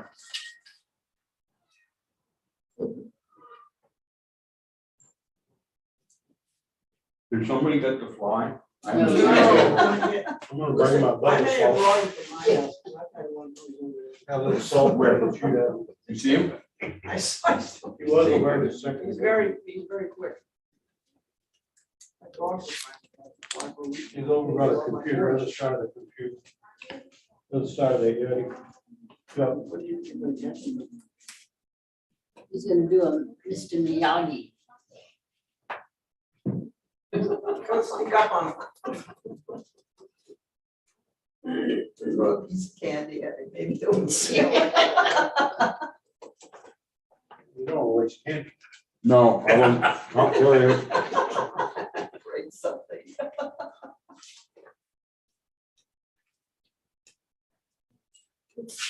I don't know if you've ever read books by a guy named Carl Hiassen. He's, HIASON, something like that. Yeah. he actually he lives in Florida. And works for the newspaper there. But he's written a whole series of, it's all fiction. And the main character in most of the books is this guy named Skink, who was the governor of Florida at some point, and then just walked away. In the middle of his term, he just disappeared. Right?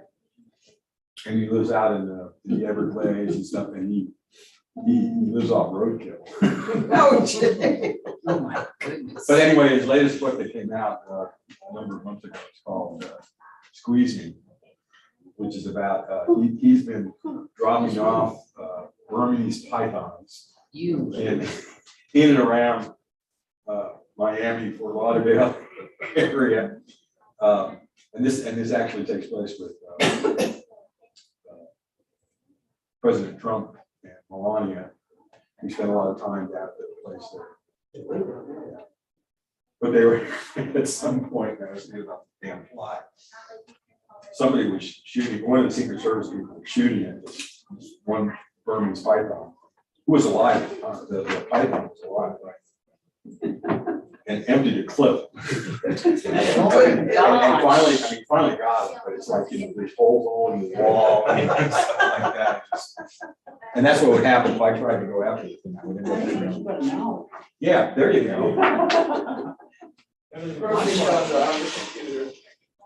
Yeah, I don't know what happened. maybe you heard the word dead. Or roadkill. They're good books. There's a whole number of authors. He's been around for a long time. Yeah, yes. I've read some, I can't remember what, but I know I read. Yeah, this is like the 10th one, I think, that in this series. Oh, excuse me. Oh, I'm getting sleepy now. I read a lot on Kindle.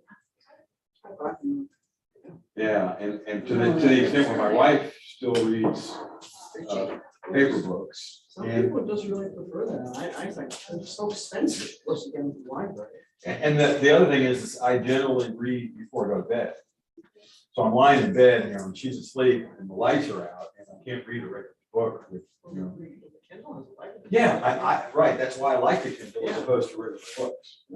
Because I can read them at night before I go to bed in the dark. But I have to, the whole series of authors just aren't keeping up with my reading habits. Yeah, I'm waiting for the next one to come out. Have you read CJ Box? I have not. Who? CJ Box, he's not known down here because he's from the Montana area. But when I was working up there one summer in Yellowstone, I got hooked on him. And he's a wildlife, what would you say, he's the one who gives out all the tickets for killing deer without a license and. Oh, yeah, okay, like game warden type thing. Yeah, but he's always walking into these murders and things that are just so neat. And you never figure it out to the end. And then the last chapter, there's always a bomb that he drops. Yeah. And what you had thought before just went. Box, BOX? BOX, yes. And he's very, very popular. And he's got like a series? Yes, Okay. yes. Because I like reading books from series. The Reacher, Jack Reacher. No, I haven't. And he's on the list of things that Oh, he's a good, that's good, he's a good character. Yeah. Yeah, I like the movies, you know, I've seen the 2 movies. I like John Grisham. Yeah. I read all. Well, and it's been a long time since I've read one, but my wife just did 2 of them.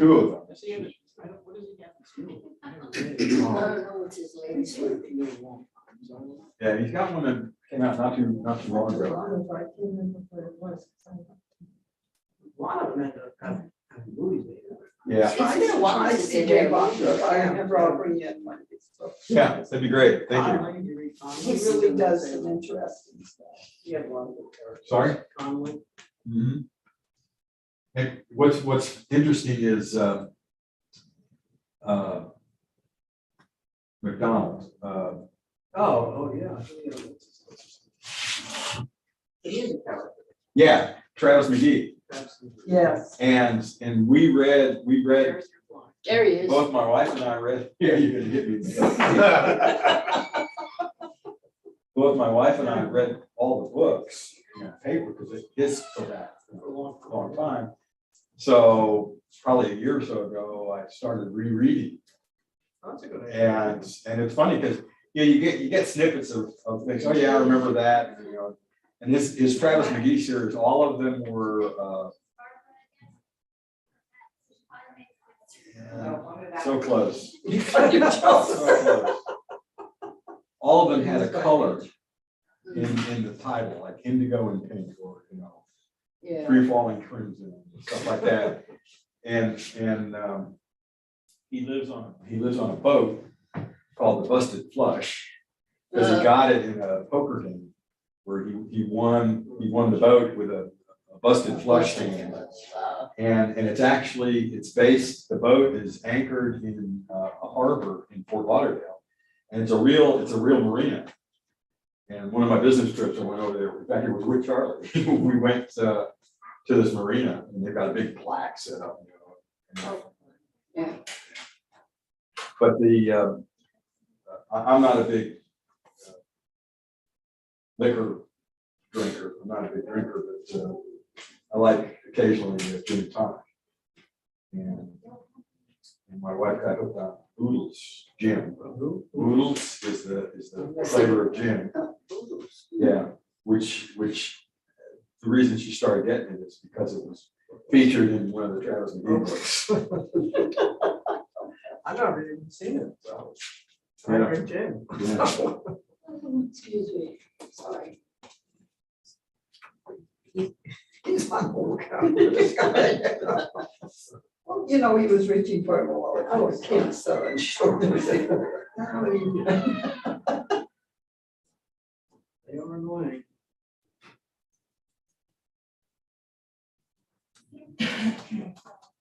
I was hiding from you. I think they're more irritating than mosquitoes. Oh, I don't know. Mosquitoes you can use. Yeah. Mosquitoes love me. No, they do me too, doesn't it? Like, these are just so irritating. Spring particularly. A lot of wasps. Oh, yeah. They don't nest underneath, they have a, spray them all, but somehow they were getting in underneath the, what do you call them? The roof goes like that.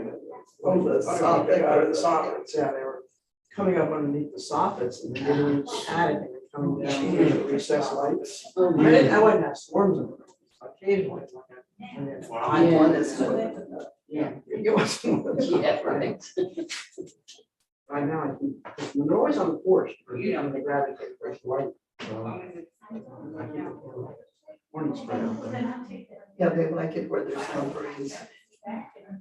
Yeah. Well, they were very prolific last year. I think I killed them out enough years that they just, if I try somebody else's house. I did point out some new houses, 26.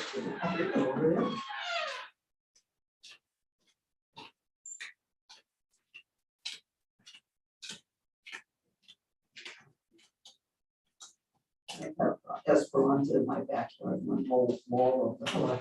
And they, the bumblebees love them, and I think it's big. They don't bring by. No, they just want their honey and leave them alone. We don't have mosquitoes this year. Not yet. They're coming.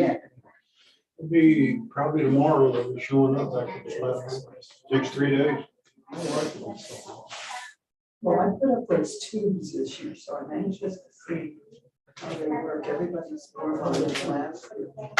They're not cheap. There's 2 tubes for $25, but you hang them, they last 3 months. You hang in a tree at a corner of your property that doesn't get much action, like people that go in that area.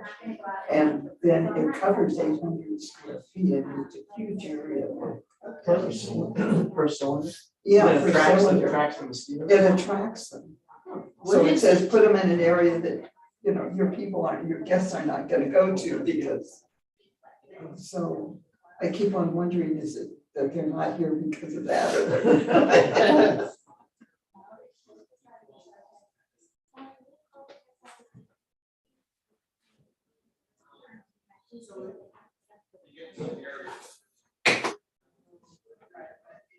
That's all we got for the 3 o'clock is these 2 cases.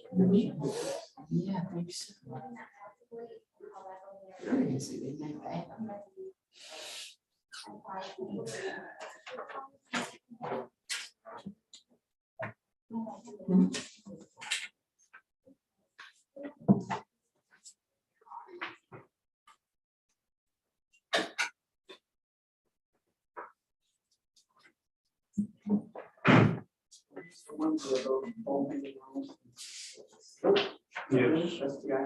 Yes, the last page. Yes, correct.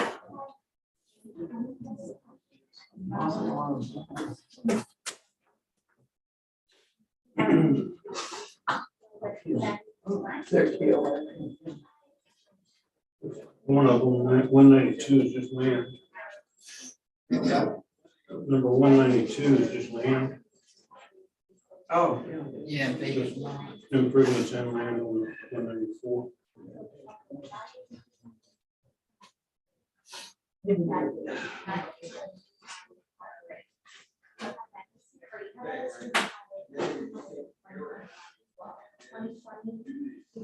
I have a house in Portland that has 1,930 square feet.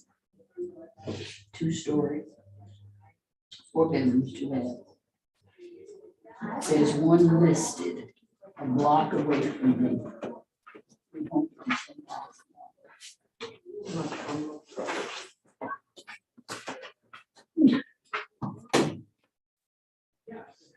Where I live in Lamar Point there, Mhm. new house on the back street, 9 months old. They just sold, it's contingent at $498,500.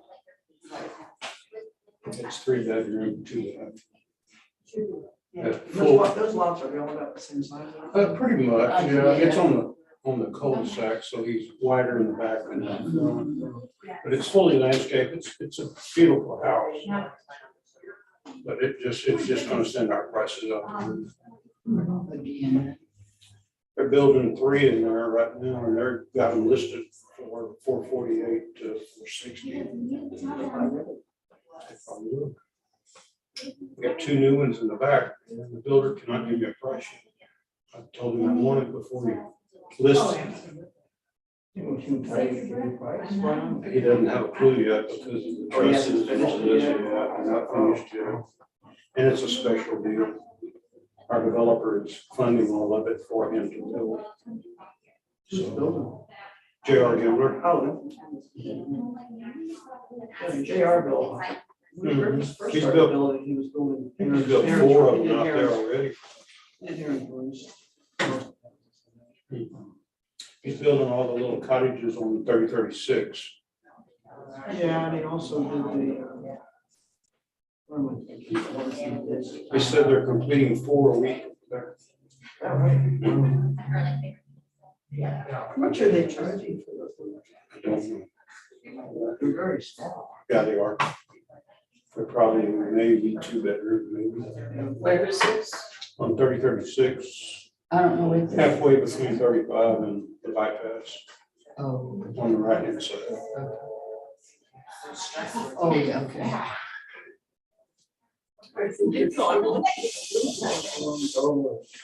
Across from HED, and on one street, it backs up to Sonic. Oh, that area, yes. Yeah, I think you would. Probably so. Those are nicely built. Yeah, the only problem is if you're on this side of the street, here's the street, there's how they're here and they're here. And here, you back up to Sonic. And you know, they want the same price for those as a single house. Because I wanted one, but I wasn't gonna pay 24. Well, actually, they were 250. I was looking. And I could get a house for that. But people were buying them. Yeah, they're selling. Well, I'm keeping my house because I'm getting a real good amount of rent for it, so. Yeah. If you get a good rent. I do. And she said I was undervalued, but I'm not really into, making a bunch of money, you know? Because I want to be fair. Better tenant and not. That's right. They've been in there for, she told me 8 years. I didn't realize it's been that long. And I've never gone up on the next way. I raised the rent to $50 For 8 years. after 8 years. So if they complain about that, they need to know. Yeah. But you know, the reality is you can never buy again. Once you sell, Yeah. you just I want can't to, go my back. kids will have to deal with that after I'm done. Well, let them figure it out. Let them figure it out. But it's. I check the Portland market all the time on realtor.com and I'm just amazed. Okay, I'm right here. They haven't even finished that. And then also next. Next one, they maybe at the end of testing or already produced. I Real think close. so. It's the biggest one. It came in prefab. It was built in China. They I'm not brought surprised. They brought it in on big barges and rolled them over there and shut the highway down early in the morning, midnight to 6 a.m. and rolled them across there. Big, huge units. All they had to do is set them, blow them up, and wire them. It's the biggest facility. Yeah, no, I think it was a good idea the way they did it. It's here dynamics plant sitting. No, everybody else does too. That area's been. It's Well, and it's causing this area to boom because a lot of those people don't want to live there. They want to live there because it's Pearl not Point that is hard. gonna fill up because of that. Yeah. I'm trying to figure out what they're doing on Allison Point Road. You been down that I way? remember you dropped it off earlier. You go, Yeah, they're gonna build some apartments. really? Yeah. That's all we need on that road too. Right before you make, right after you make the turn. Yeah. Either apartments. That whole area is, They're doing they're construction. doing. dirt, oil, dirt. I am always. Yeah. Our 3 o'clock is here, just let you know. I should get my. You wanna wait or you wanna, Let me go check. Yeah. Take a break. you want me to gather the guys? Yes, that'd be great. Okay.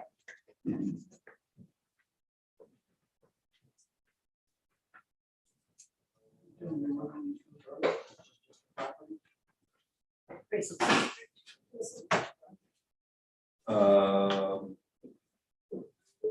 it's 192, 194. Correct. Yeah.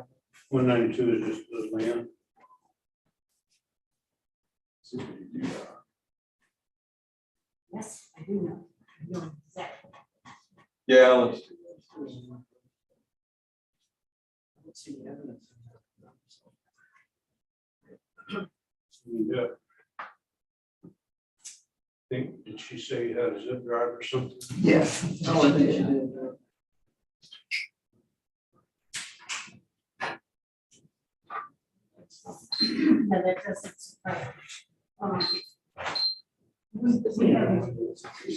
Yeah, really? Oh, yeah. Probably, feel like- Oh, there, remember when they were having trouble selling those lots? Oh, not anymore. Holiday Beach used to buy a lot for $500. Mm-hmm. I remember we looked there when I moved. Where our house is, we ended up. My wife grew up in the house where her parents, the 3 lots north of the house. One day, the lady that owned it stuck a note on her father's, on the front door of the house, said, yeah, when her parents were living there. And she wanted to sell it, she wanted to sell the lots, she wanted to charge $5,000 per lot. And of course, we were just kids, I mean, we were in our 20s and stuff, her parents didn't want it, they already got 2 lots. Boy, if I bought those. Yeah. And then when we actually got the house, after her parents passed away, I bought the 3rd lot south of us, and I paid $25,000 for it, thought I was really getting ripped off. But it turns out that was. Okey-dokey. One protester, 2. Yeah, and we're gonna do 192 first.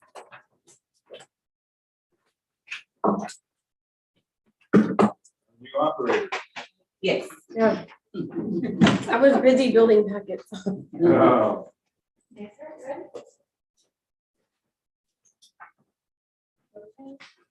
Oh, this has a thing. Where did I put this in? Oh, you went to that one on the right. Public.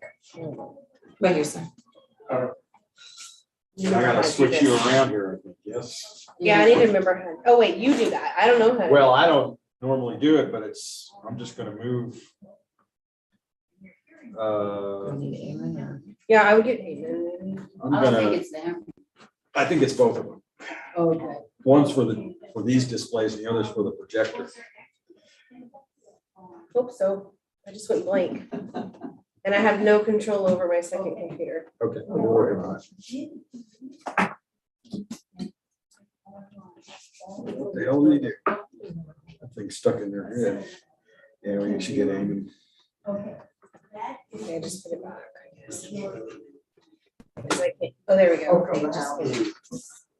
Let me see if I can. Oh, there's a little indent thing.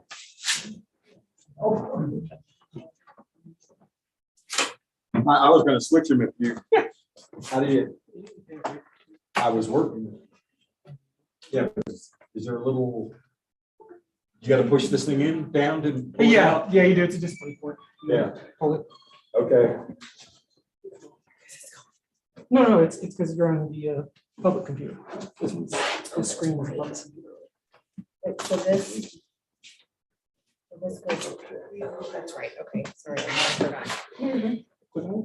But then it's only this one is your mother's, right? And for the, anything that they're gonna look at, they can get that on your tablets for hours, so.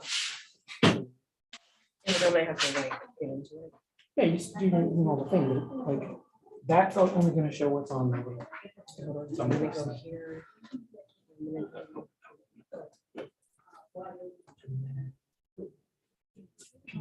For a second to get her It's.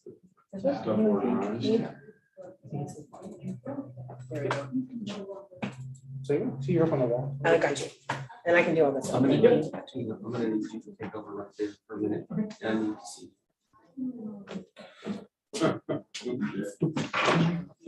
Yeah. We're recording. You don't have to stand on ceremony. Go ahead. Well, I just want to see. Okay. We are commencing a hearing on case ID 2022-192. Account number 25241. Which is Key Allegro Unit 5, Block 21, Lot 14. 26 Blue Heron. This hearing is being recorded. Verify what is under protest. I'm sorry, Okay,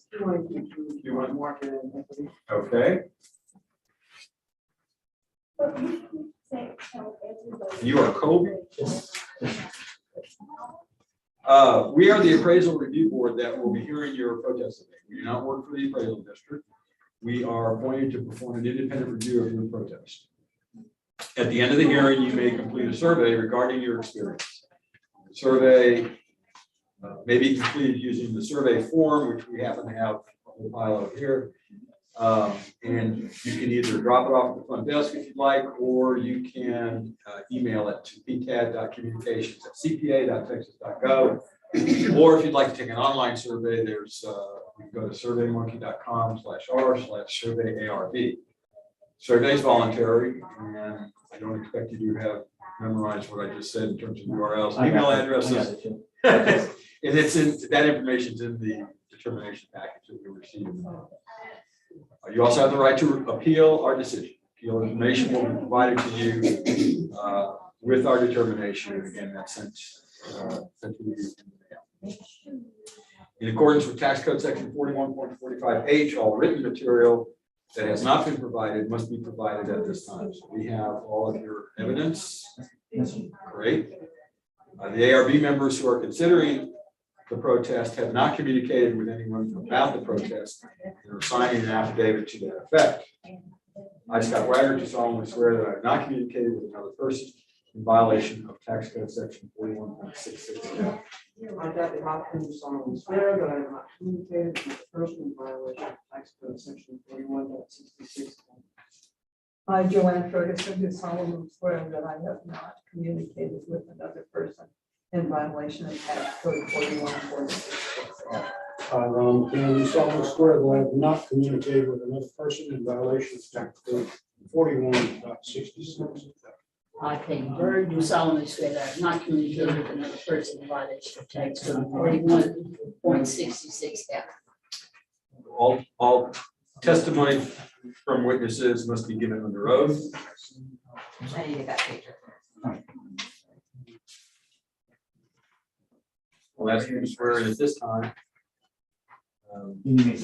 Yes, you're gonna state this out loud and then state your name and then sign it. I, Kobe Stoll, do solemnly swear to affirm that the testimony I shall present to the appraisal review board for the Aransas County Appraisal District is true and correct. Oh. And sign it? Yes, please. I request that you solemnly swear from the testimony I shall present to the appraisal board from the Aransas County Appraisal District is true. Correct.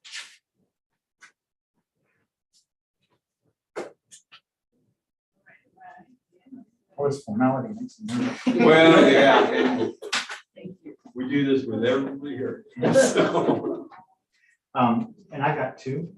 yeah, and the only thing we're going to do on the second one is just we'll swear in again. We won't go through the whole litany of spirit here. Kobe, I need to ask if you hold a license or certificate from the Texas Appraisers Licensing and Certification Board.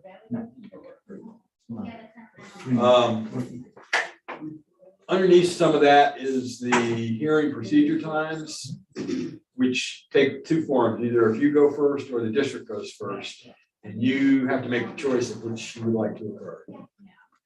I'll go first. Okay, great. I've never been through this before, so I don't know what to expect. Yeah, well, okay. It feels like we're on We trial. don't bite.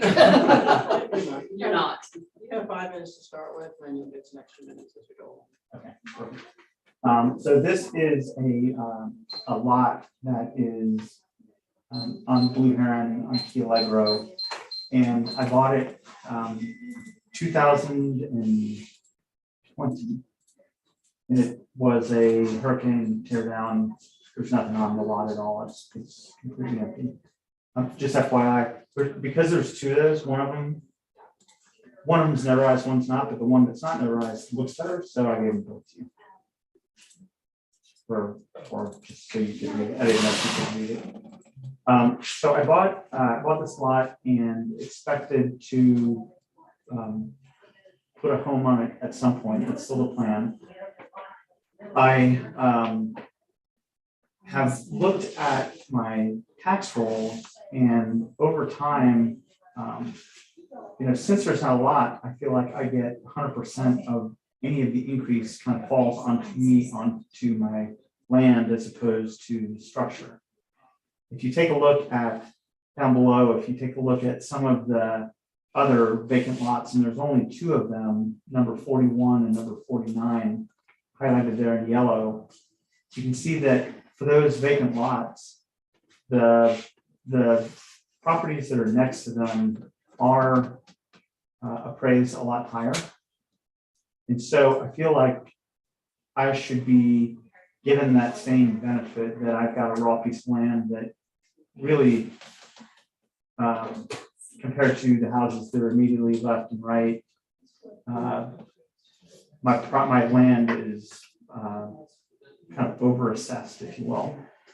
The other houses down below, you can see some of them on Albatross, some of them on Curlew, and then in particular, my home, my 3-bedroom home down in Mazatlan have had relatively stable land values throughout time. The lot that I bought has had relatively stable land values until I bought it. And the other kind of supporting evidence that I wanted to point out was that my land is probably one of the kind of worst lots on Blue Heron because it is so close. So the canal is so narrow there relative to the other properties that are down. I don't feel that there's enough value given to the lot of the other people where they have very wide open canals and very wide open views. I bought it, I knew what I was buying when I bought it, so I can completely understand kind of what I was getting into. Wasn't surprised. The one surprise that I did have was when we went and we took a look at the bulkhead to try and start the process of building, we ended up getting an engineering report that's submitted in the evidence, and it showed a bunch of problems. So in all likelihood, and I've spoken with 4 different people, starting as far back as last summer, but most recently, I'm on a speed dial with the 4 people that do bulkheads in and around the area. And that number has gone from, call it 60 to 70, which is where these 2 are, to now we're over, and I'm getting quotes for over 100. One of the 4 guys that I've been in contact with says that they just can't get materials, so you won't even bid. All that's temporal, but it doesn't necessarily negate the fact that at some point I'm going to have to bite the bullet and end up spending some chunk of change. I'm hoping those numbers come down, but it doesn't seem like they're going. It seems like we're going in only one direction. That, I think, is all that I have to say. Can we just get a takedown of where the best lot is located? I'm sorry? Is it picture of where the water is located? Sure. We can wait till. Yeah, we had one. I'm sorry. Yeah. Hold on, never mind. We got anything else on the area? I think that was it. Well, do you want to? Nope, I'll take a look at one thing. Yeah, Eamon, go ahead and show them. Okay. That way they can just see where it's at, and then we'll start talking. Yeah. You can let the clock run. I've got a question. The lot 41 and 42 on Blue Heron, are they the same set of feet as you, or they're? No, they're Blue Heron moves around. Yeah. So they're on the shady side, facing west. Yeah. West, is that right? Yeah. Something like that. They're on that. So most of the time, the odds are the sunny side, Yeah. shady side, but here because of the bend in Because of the way it Blue bends. Heron is actually, Fair enough. that would be the preferable. Just so that you know, we don't change land values whether or not there's a house on it. We don't do that. That's not a practice.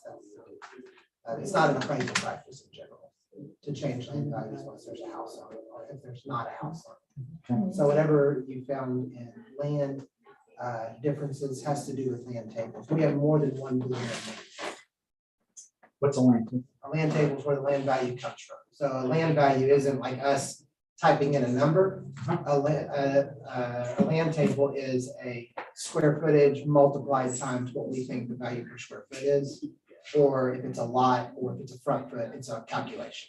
Got it. So. And that's for land, not for the structure. That's for the land. Yeah. Structure is similar though. And out of curiosity, so you can see mine's in the blue right there. The values are relatively constant-ish here. Like I cited, some of the other stuff, they're literally static and flat and haven't changed some years. Or some of the other lots and some of the other streets, so it just, There's not a lot I of hate to land use the word sales. arbitrary, but it's not, it Well, there's doesn't seem not a like lot it's of a. land sales in sometimes, like Mazatlan, for example. You know, there was one land sale and it was right next to Ventura. The guy bought it super low and then built like $1 million house on it or something like that. But he bought it really low. That's the one land sale. And then Nassau had land sales, but they were all related to the storm. They were kind of goofy. The numbers were all over the place. But every year there's going to be land sales in the other units. As you get to maybe 3 and 4, 2, 3, and 4, there's just more lots on some of those streets because historically it's cost so much. I'm in one, and was it one? Unit 1, that's correct, yeah. This is kind of comical if you're not you. But your land sale in 20, we raised the values that year. It wasn't just you, there was another one. But everybody who came in here pointed at your lot and said, that's the guy that bought, that's a premium lot. So I'm gonna quote you here. Worst lot on Blue Heron. So just know from a comedy standpoint. I said, You said it was the worst lot on Blue Heron. I wrote it down. like, Because there's a comedy, there's some of this is a little funny if you don't have to write the check. I mean, in a way, because I'm telling you, people would stand up, point at the screen and say, that is a premium lot. My lot can't be worth. so if I could have my pick of the litter, right? Okay. I would pick 25, 237, anything that's got a wide open basin. Yours is because you have that big turn basin right there. Yeah. My lot is kind of directly at 25, 278. That's okay. It's everybody has, everybody's got, people have said your lot is premium because, and I quote, you can see the bay. Compared to the Blue Heron lots, or because? Meaning that bay. You can see all the way down the canal. That was what people would say. I'm just saying that's, if you've done this job long enough, there's a sense where you just gotta kind of just like let it. Well, my guess is, and I guess I kind of come a little hat in hand. Everyone's gonna make the arguments for themselves, That's right? exactly right. I get that. And that's okay. It's supposed to But be. from an objective, from the county's vantage point, there should be some viewpoint, unless they're all just flat, just. No, they're not flat, Yeah, but there is I at know. least 2 tables, possibly 3 tables on Blue Heron. And it has to do with that weirdness of Blue Heron, where we're struggling a little bit to nail it down. And there's in our grid, there is some sales, right? Some sales, people bought land. And so Yeah, I didn't print. that's okay. He can put it up on the board. That's right. Um, I did look at it, but it is a lot. Yeah, comp number 1 is a cell on Spoonville for 675, and that's for 6,800 square feet. Comp number 2 is on Blue Heron, it's 49 Blue Heron for 495 for 5,400 square feet. The subject is 6,400 square feet. Sandpiper, there's a sale for 700. Goodness gracious. That must have been with views of Little Bay, but it's in the grid. 8,000 square feet, $700,000. And then there's a sale on Bimini for 562. This is. That's 5,500 square feet. It renders a weighted value of $606,000. Yeah, it is cut off the 2. So I don't want the review board to think that we think that that's a $600,000 lot. This is the product of people buying lots And this is a software program. And it doesn't have to work with reality. It just says, if you multiply all this up, that's a $600,000 lot. It's not. I don't think it is. We're not saying that. Equity is, hopefully we're gonna be mostly on blue heron, 57 blue heron, 24 blue heron. These are 6,400 or so square foot lots. One valued at 521 on the land. The other one's at 533, and then we're removing the house. We're abstracting the land value, sort of. Basically, we're just removing the house. Yeah. Uh, That's what I see as the Yeah. land value. And then the land value is, on column number 3, it's 5,400 square foot for 450,000. I believe, well, the land value per square foot is a lot. It's gonna be $83 a square foot to own land on Blue here. If I did that right. Yes, $83 a square foot. Yeah, great. Thank you. Yeah, there you go. So there was some stuff fluctuating in there. Let me just add this to give you guys the perspective of why that sales grid says 600,000. The comps were bought at $98 a square foot, $91 a square foot, $86 a square foot, and $101 a square foot. And we're valuing at $83 a square foot. So that's why the indicated sales approach says that you should sell that for $600,000. We don't think that's true. But we also didn't think that was a $700,000 lot on Sandpiper. So We're that still- lot on Sandpiper is a wedge? Yeah, facing Little Bay, right? Yeah. It's in the grid. I It's a understand. beautiful, like that's got a lot. of It's water actually frontage. helping you in this grid. Oh, really? It's the lowest per square foot. Thanks. Because it's the biggest lot, so they paid less per square foot. It's the most beneficial thing to you in the grid, because the grid's just taking a number and dividing a number, you know what I mean? Yeah. No, It doesn't you know, guys oh, know that how to lot's read this. great. I actually would have thought that was. I would have agree, argued to throw that out because it's such a nice lot, but I. but if we did, it would have kicked that number up. Yep. So, I don't know what to tell you. You own a lot, from the appraisal district standpoint, you own an expensive lot on Blue County. That's our position. That's my bulkhead comment. Just talk to these guys about that. I have all kinds of opinions about it. You don't want to hear any of them. No, No, you You don't have have, my. you have time right now, you have 4 minutes if you want to go ahead and talk about anything else. everything you said makes sense. No, I understand the position. Yeah. It's pretty cut and dry, but. How, out of curiosity, Yes, sir. so that, actually, I do have one question. The other lots that were situated, lot, house to the side, how does that aberration occur? We have to look. Those, we have to look. I don't want to guess. I'll guess. It's on a different land table. I know we have more than one blue heron.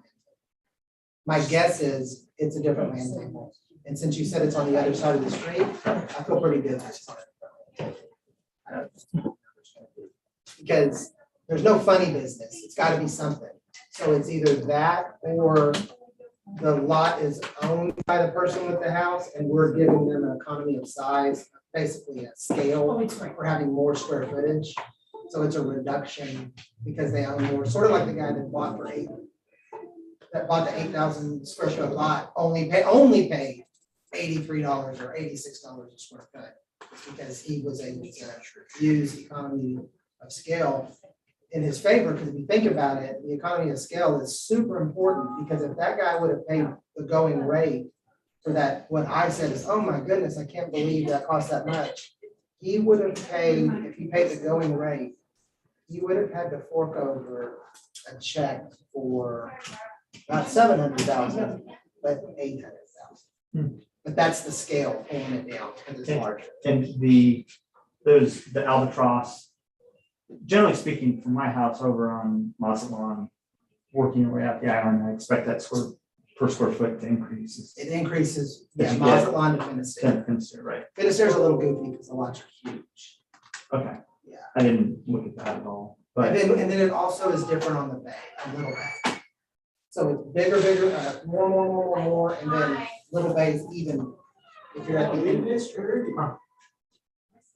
looking directly into the sun. Yeah, but you're looking at Little Bay. Yeah. Personally, I wouldn't trade it, but I understand. teaches You them. don't have the west side. Yeah. And then, so carrying out what my questions would be, so the land tables, as you were defining them, they're different at every, like you said, it's 3 on the heron. That's why albatross and curlew that I saw, static. Curlew has 2. Albatross has how many? 1. That's a sailing certificate. That's good. It's just pretty short string. Yeah, but going from kind of best to worst, I would have thought that they would be at that. I'm not sure what they're at. I'm not sure what they're at. And they had, these are lots, it's kind of a vacant land, vacant type situation. This, I don't even, I know what you're dealing with here. This is beyond, we have notes to change this. Super frustrating. We're The undervaluing. other guy on the bus. No, we already know. We're undervaluing this guy by $500,000, but it's a mistake.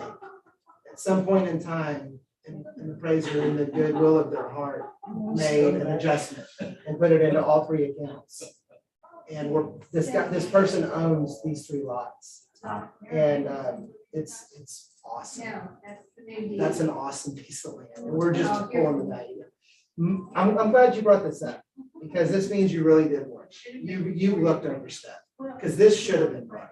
But it's not, Everybody around you should bring this up. there's not that many. Yeah, this is Take a very lot out frustrating. that way. These 2 lots right here and right here. Yeah, those 2 lots they're outstanding. They're just outstanding lots. So that's frustrating, but we have notes. Okay. Sorry. Yeah, it Doesn't help. feel bad for him Doesn't now. help. No. Feel bad for him later. Not now. He got away with it 1 more year. Oh, you did, okay. That was my question. He'll be in here next year. Oh, thanks. But yeah, that's annoying right there.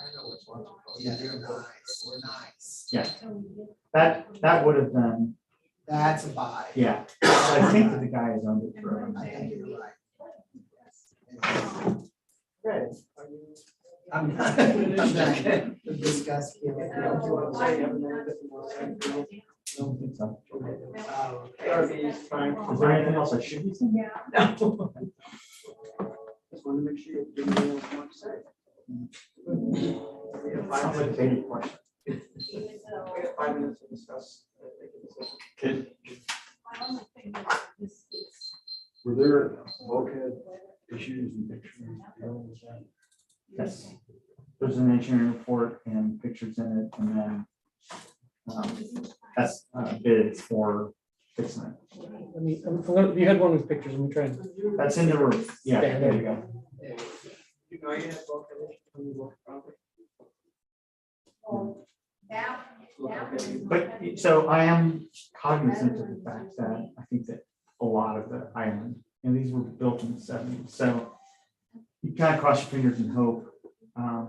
But no, we feel like this, if and when we end up building something here, because of the cost of construction that goes in, we don't want a chance end up having a problem. So we will absolutely rebuild the bulkhead up to whatever the modern standard code is. There's very few bulkhead people, and they're all backed up like crazy. Yeah. I'm sure you know. Right. And they've been backed up for, I started this last year, Since Harvey. over a year ago. And the prices just keep going. Anyway. Anybody have any comments?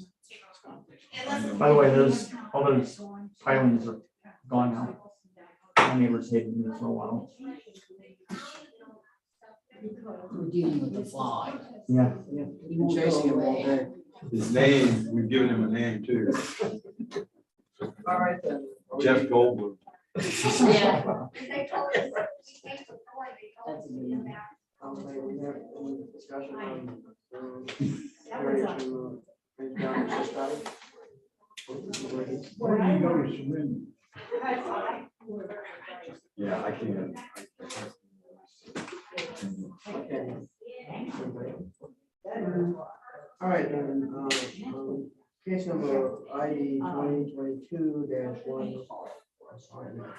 192-5-241, addressing incorrect appraised market value and appraisal ratio exceeding the appraisal. The district has given us a good indication that both market and equity are in line, and therefore the property is 532.1. All in favor? Oh, I need a second. I'll second. Sorry. All in favor? Aye. Anybody opposed? I'm sorry, who seconded that? Ron, Dan?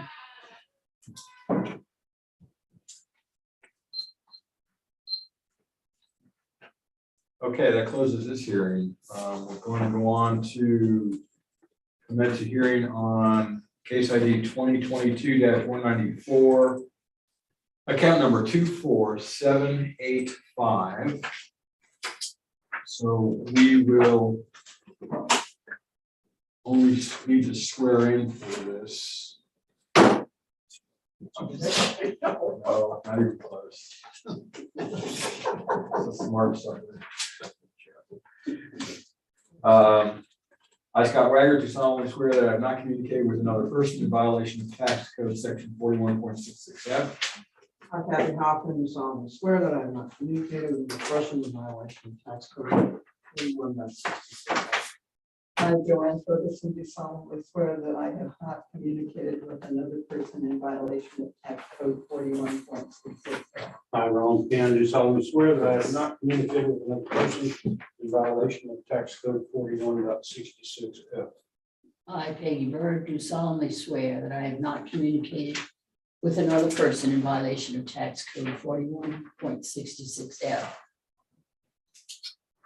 Okay, at this time you need to swear in yourself. I, Kobe Still, do solemnly swear or affirm that the testimony I shall present to the appraisal review board for the Aransas County Appraisal District is true and correct.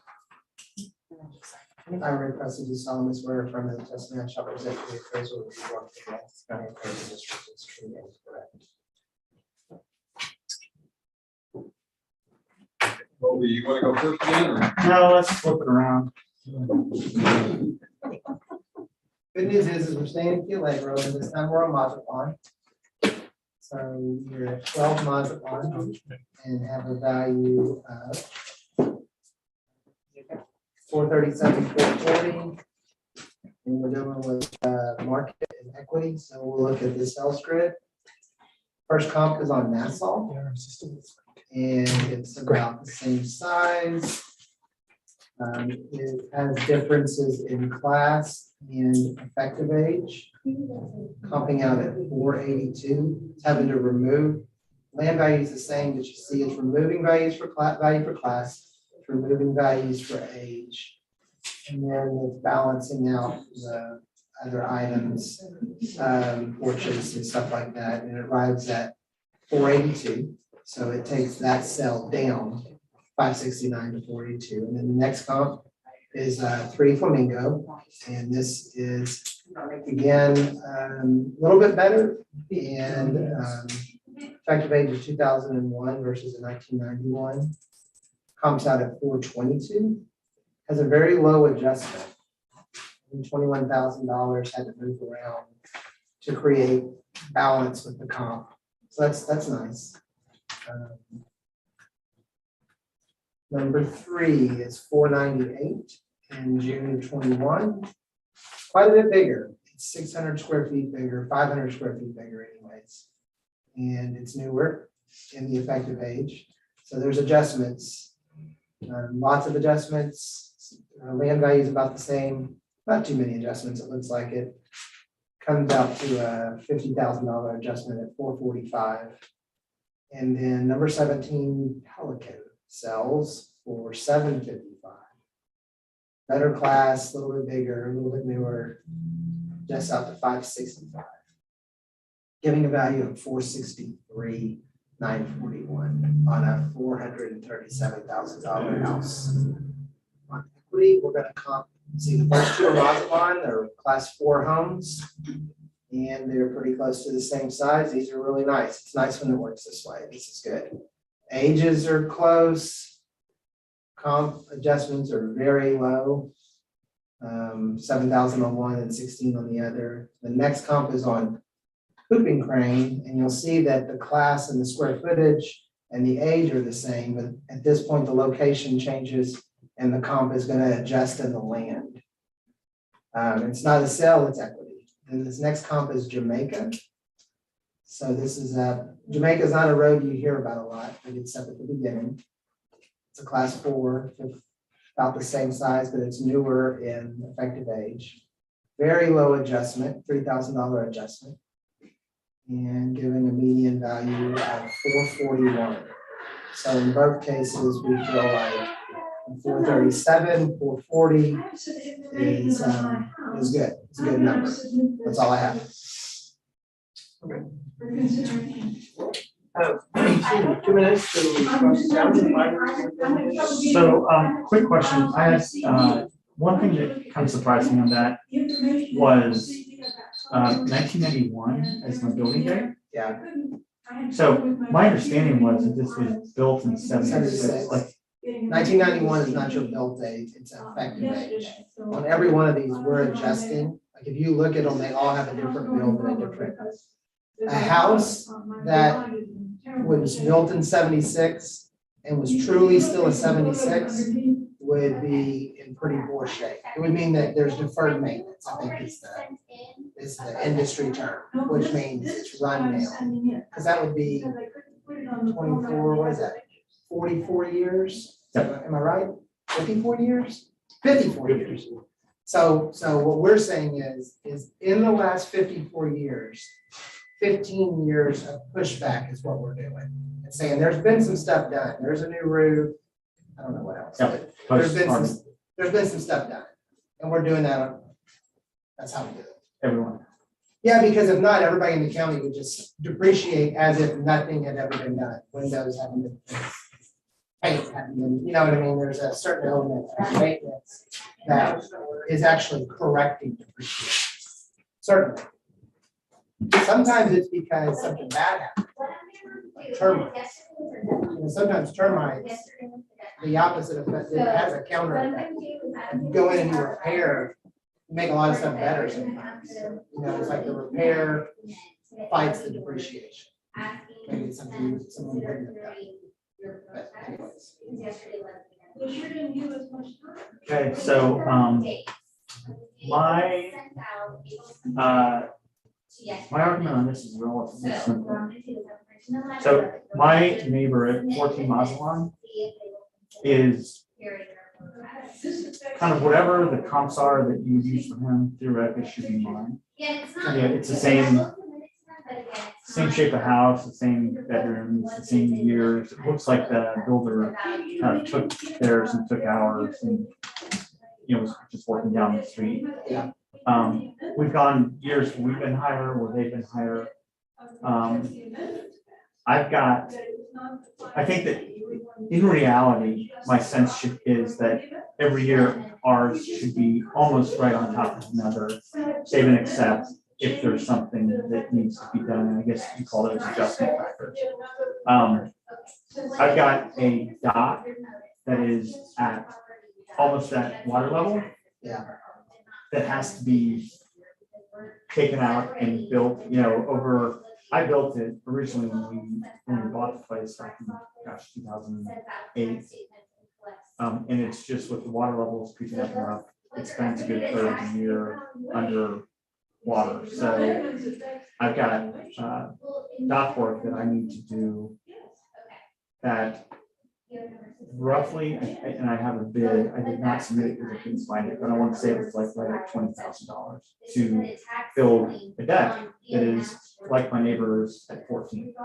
And at that point, I literally would expect our houses to, whatever they do, kind of go up and down in the exact same level.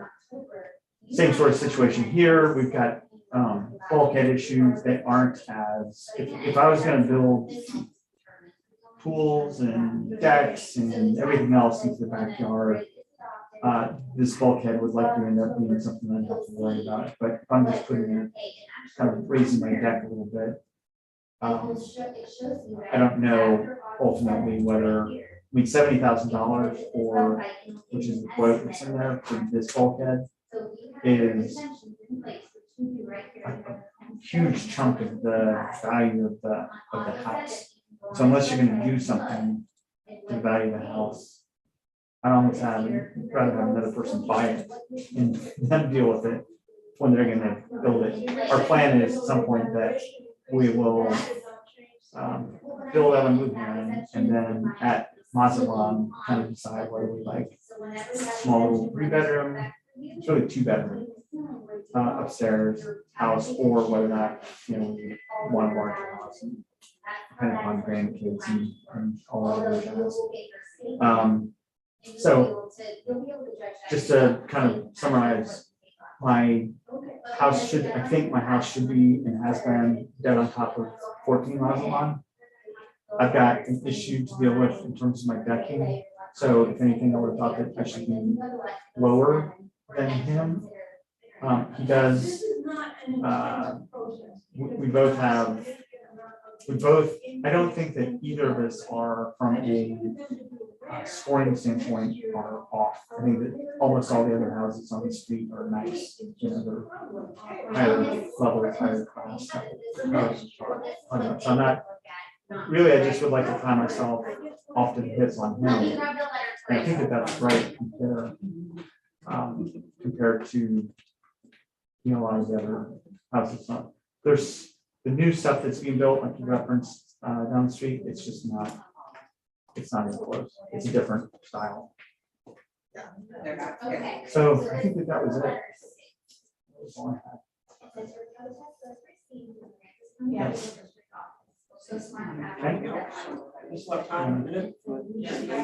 This was much more simplistic.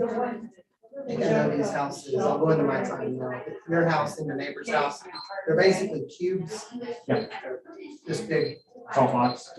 Yeah, first floor, second floor kind of thing, and there's really barely even a front porch. I don't have one, he does. He does, yeah. So he can enter, I have to go around the back of my house to go upstairs and back to get up.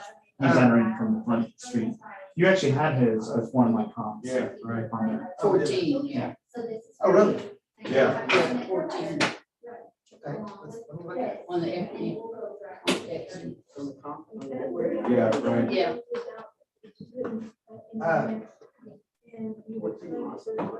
He got went toe to toe with this guy. Do you remember his name?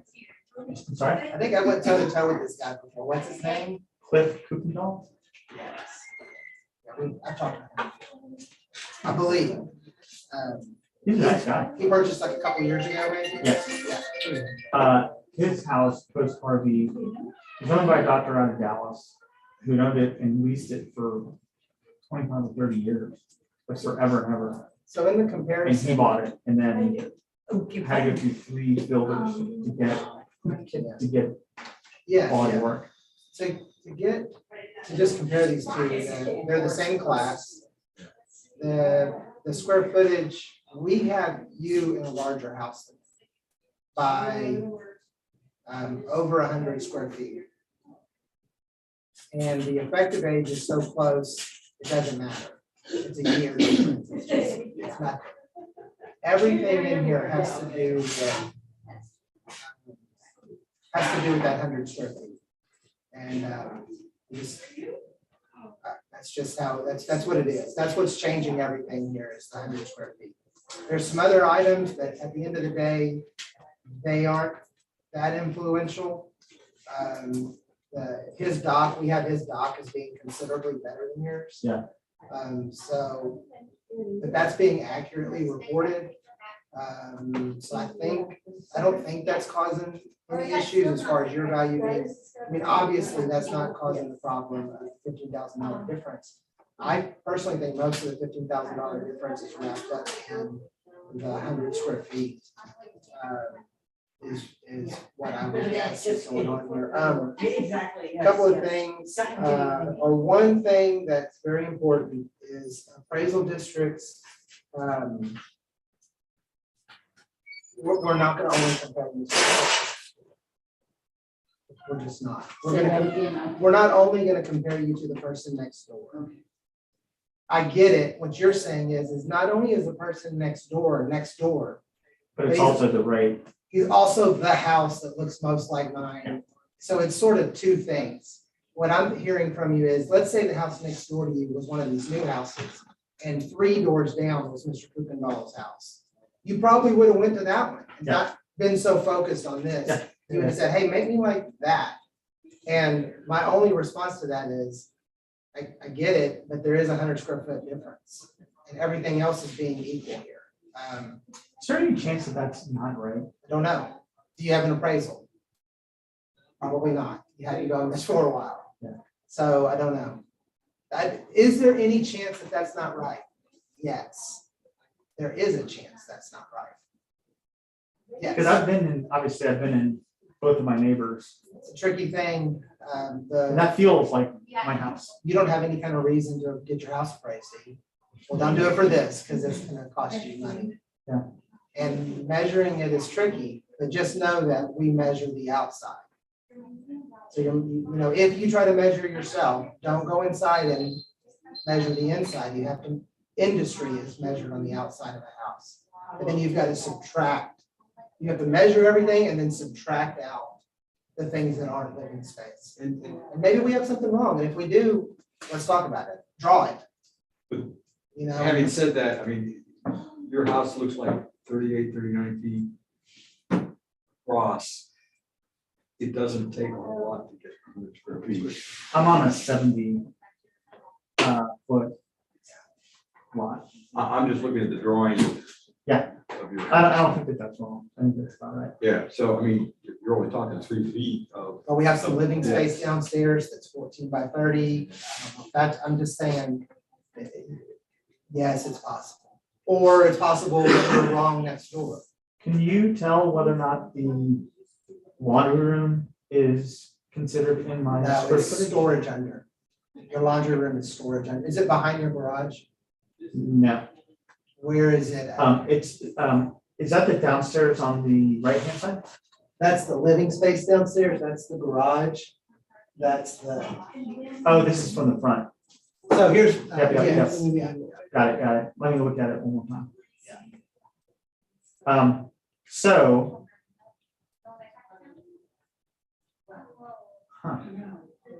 So that 10 by 10 by 14.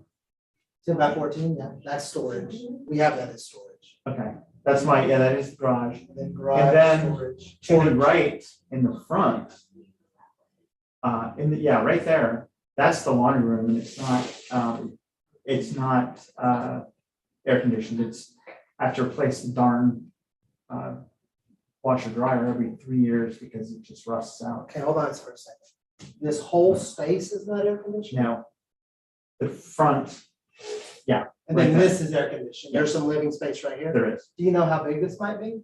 I know that it's probably 14 feet this way. How big do you think? 6 feet, 8 feet, 6 feet. It's not huge. Well, 8 feet. Let's say 10 to 14. I mean, there's a water heater in there, there's washer and dryer, a sink, and cabinetry. That's in rooms there. Sorry? Yeah, there are 2 rooms there. Well, it's probably about 100 square feet. It's probably what it is. That's probably it. Seriously. It's probably not 8 feet. 8 feet Be big. would be what I would think is a little bit 6 feet? big for what you're describing. Yeah, 6 feet, 6 times 14 is 84. So let's not deal with 84. What that would do is one thing that we could do actually to handle this is we don't have to do all this right now. We do this. Yes, we could do something real simple and then we'll fix it later. Okay. This isn't the place for us to get in. Do you want pictures? No, but I'm gonna give you my card and an email address, and all I ask is that you don't go give my card to everybody. And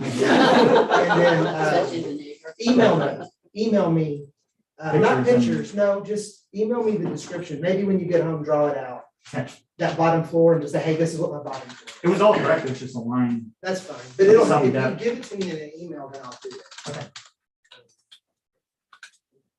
I'm done. He's walking away. Do I get extra points if I get that fine? You get it, yeah. Goes on your head, so go ahead. Hey. In Austin, we had a group of painters. Almost. Pretty close. And I spent one day, Tuesday, getting the 5 flies that were bothering me, so I'm experienced. Go to Ace Hardware, get you a bug of salt. You fill it with salt and chew. I have one. It's fun. It's A fun. laser on Have it. you got a laser on it? Oh, dog. Oh, yeah. Where It's they a game say? changer. Oh, yeah, game It's changer. a game changer. Really? Ace Hardware. Ace? Okay. And you I just, had one of those. it's like a game then. Yeah, yeah. Yeah. That's what happened. We'll just. we'll do Start that. barbecue We'll pit, get- they come to we the fix smoke, I stuff start like shooting. that. Wow. It's too hard How much to are do all that. 44, This one? $45. they? How much are they? 44, 45, something like that. I Yeah, think. 40, 45. Well worth it. They make nice Christmas gifts. Yeah. Okay, let's, you and Daniel's, Okay. we think we've come to the conclusion here. My understanding is that selling this 100 square feet would bring you along with the property, perhaps next door, which is assessed at 429, 497, or let's say 490. Adjusted. 429. What, 400? That's our recommendation. That would be my recommendation. Yeah. That's what they're saying to solve the 100 square foot problem. I think we found it, and you're gonna take care of that with him separately. Is that correct? Yeah, I'll send diagram and email.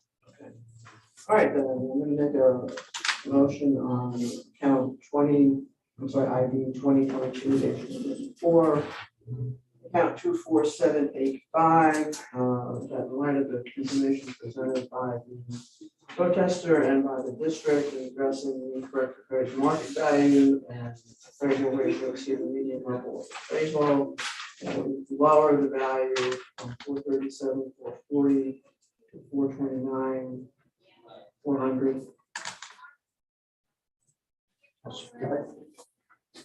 All in favor? Aye. Anybody opposed? Okay, you understand what we did? Yes, I think so. Okay, excellent. 1 for 2. Information record. 1 for 2, is that right? Yeah. Not bad, no? Is that, better or worse than the average? What percentage of people actually win the case? We know, And Yeah. I'm not sure. winning is difficult to quantify. Because, taking 5,000 off is different than taking 500,000 off, so Okay. These guys have But anything anyway. else? appreciate your time. Letter, check Yeah, it, thank you, to sir. ask. I'll shoot you a email Yes, later. thank today. you. Thank you, guys. Appreciate it. Bye-bye. Have a good day. I believe that is it. Energy, it's tired. Oh, I'm almost out 20%. Yeah. Yeah, I was gonna say. Yeah. I must have written mine, so I was thinking about earlier.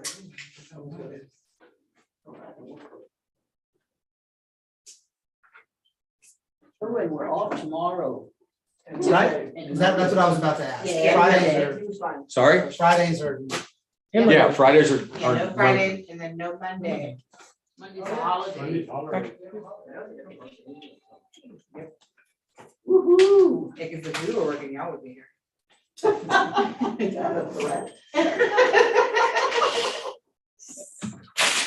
No threats, I promise. I guess see you all Tuesday. Tuesday, happy Memorial Day to Y'all too. everyone. Y'all have a good one. Safe. Yes. Will those guns work outside? Yes, sir. Oh, yeah. Look at Oh, yeah. it. So what's- he's Oh, yeah. Explain what it is. I think I gotta It's fly it a, home. it looks like a handheld, if you've seen the handheld